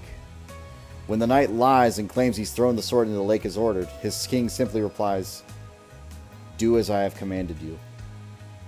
To defy the king's order is great sin for a knight. But he's already done so twice. Each time he stands before the lake, he hesitates at the thought of losing his king. No more. When the knight realizes he cannot alter his king's decision, on his third visit, he hurls the sword into the lake. The sacred sword returns to the lake. A white hand emerges from the water and catches the blade. The sacred sword vanishes from the world. And the knight finally accepts it. The end of his king. The responsibilities that had so long burdened the knight finally come to an end. By the third time he crosses the hill, the first rays of morning light touch the forest. Ruins of the battlefield now distant. There's no traces of the bloody battle. Only a thin haze covers the hill. 湖に剣を投げ入れてまいりました。剣は湖の夫人の手。確かに。At the knight's words, the king's eyes open. そうか。ならば胸を張るがよい。そなたはそなたの王の命を守ったのだ。The knight gives a silent nod to that voice, knowing the speaker is on the brink of death. It's all over. Turmoil will continue to grip the nation. The wars will not end. The day of ruin will come soon. But the king's battle is over, because he, or rather she, fulfilled her role to the very end. The light fades. With everything done, the last of the strength that kept her going is spent. すまないな。メリビエール。今度の眠りは少し長く。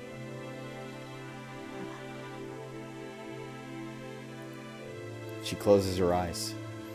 Slowly, as if going to sleep, the morning light spills through the treetops.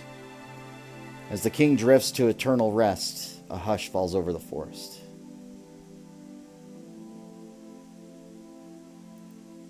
The knight continues his vigil over the fallen king, the king he wished for, the solitary king attended by only one single knight. He finally sees the look he'd hoped for on his king's face, a peaceful sleep. In her last moments, the king finally finds the peace that had so long eluded her. The knight is overjoyed. The knight thanks whoever gave this king such comfort and watches the king with a sense of pride.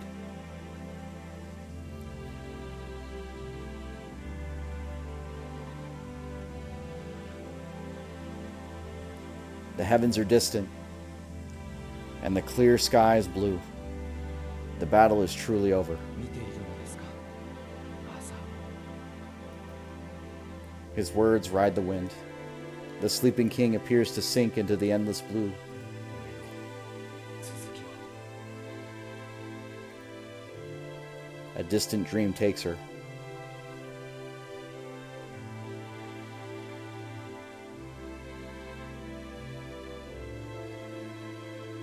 The battle is over. Let's put our swords down and rest in momentary peace. After dozing in a warm dream, a new day will dawn. The days continue on, and we are still following the same star we once saw.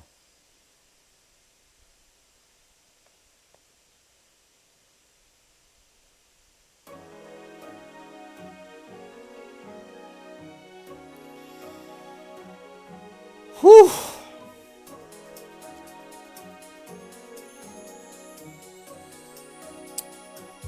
So that's one ending. Okay, correction. That's one good ending. Quote unquote good ending. Now, I don't know if there's going to be an after scene or anything like that. There could be, but we're not going to really focus on that. If I get it, I get it. If I don't, I don't. There probably is a secret ending here somewhere. I will find it at a later date, but the main thing is I now need to go back in time and pick another route. So Saber's is done. Saber's route is completed. We are now done with Fate, which means we've still got Bladeworks and Heaven's Feel. So those are the two remaining possibilities here.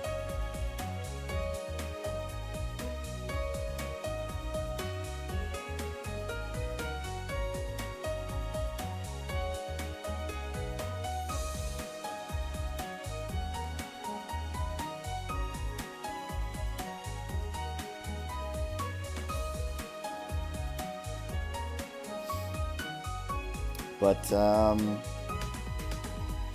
yeah, honestly, like, the anime follows this pretty religiously. Like, the original anime is pretty good about following this to a T. Obviously, it cuts out quite a bit of, like, the back and forth and conjecture about, like, saying the same thing over and over again. But it's pretty good.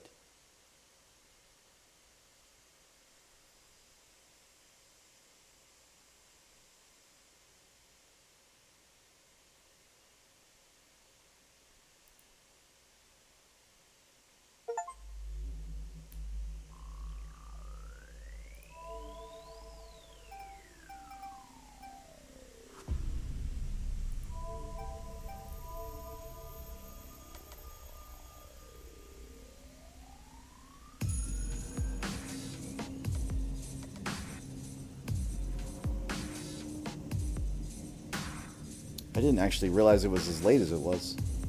I guess that makes sense, though. But yeah, essentially, we're gonna have to, like, go back to, like, way back in time. Like, we're talking, like, day 1, day 2 sort of thing. But, like, it's probably even before this.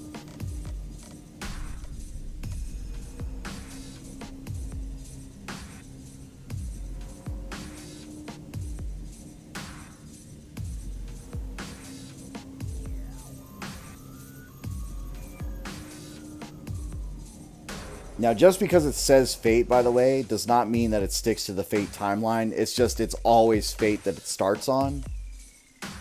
And then it'll deviate from there to one of the other two. So...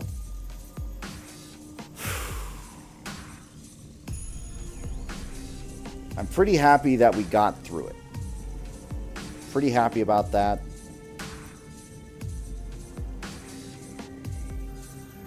Like... Let's see. Yeah, day 9. Day 9 to day 15. Like, those 6 days pretty much, like, sped everything along. But, like, everything before this is just like, all right, yep. Talk. Like, all the way to the last day. And it's fine. I get it. Because there was a lot that he had to learn starting off, and like once we reset the storyline, he's gonna have to learn it all again, which again, I know that's not gonna be exciting to go through again, but we're gonna try and make sure that we do stick to our new routes and everything else like that. But yeah, and the reason that people don't necessarily like Fate's ending, right, is that literally, like, and this is established pretty early on, like, in the story, but like, Saber is not a full heroic spirit because she's not technically dead.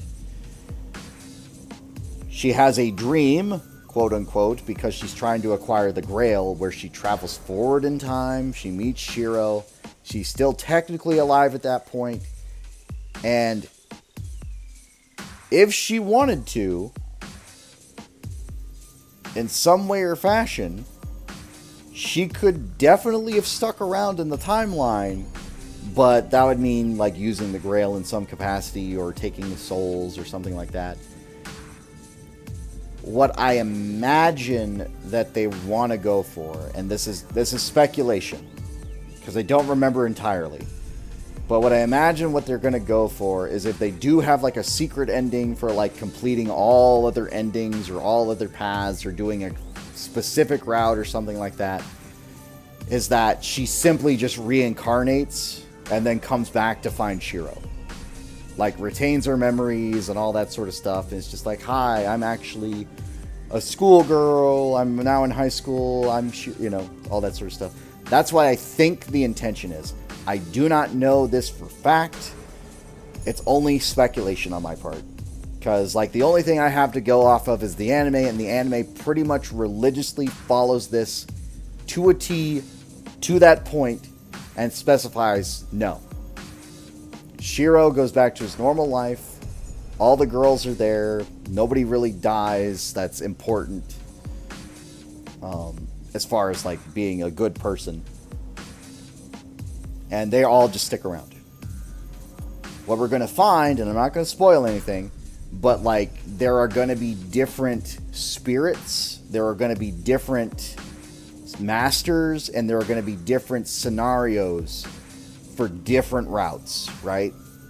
Because there's a lot of things that aren't established until later on that obviously can change if we deviate earlier. Because the story takes a long time to kick into gear, that it doesn't deviate. The story at that point is just like, okay, here's the master, here's the summon and everything else like that. So, like,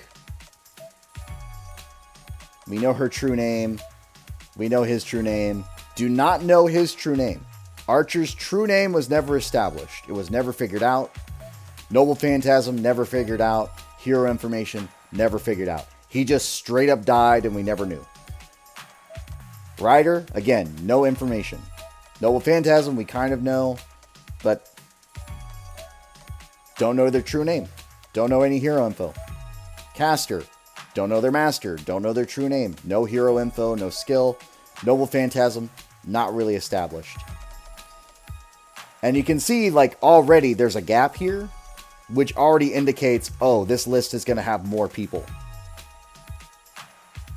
Because there's Archer, and then there's other Archer.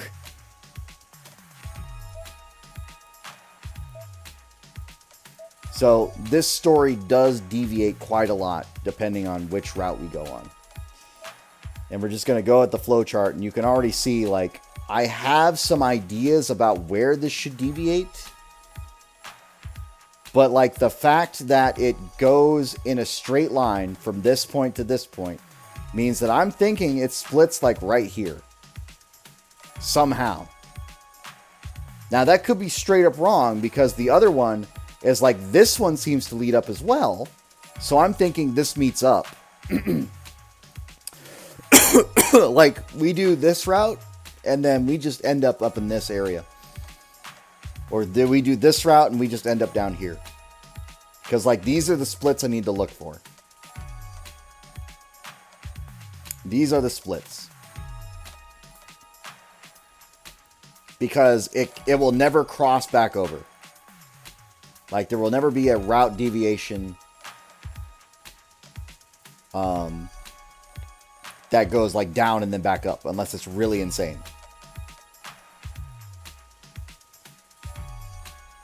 But yeah, Unlimited Blade Works, and then Heaven's Feel is the one down below, I believe.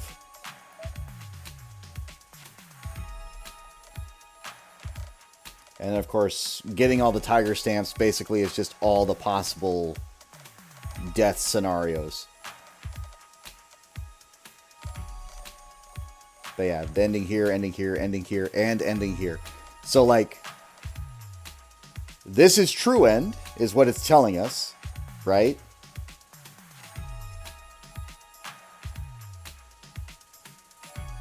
So this is the true ending, but then there's 5 other variants. Plus 40 failure states.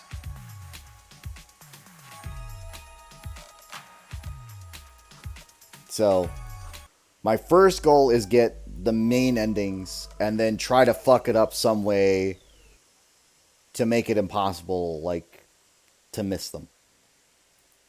But once I have all the possible routes, we're good. So, but anyway, it is late. I didn't realize how late. but we did get to one ending. So we will, I guess, continue on. I've got plenty of time. And try to figure out which route we're going to go on to next. So if you want to stick around for that, we are going to start a new timeline and try to make sure that we do end up on a route that does deviate from the flowchart to a corresponding section. And then we'll go from there. But thank you. Appreciate you. Have a wonderful day, a wonderful night, whatever time it is for you. I will see you all next time. Bye.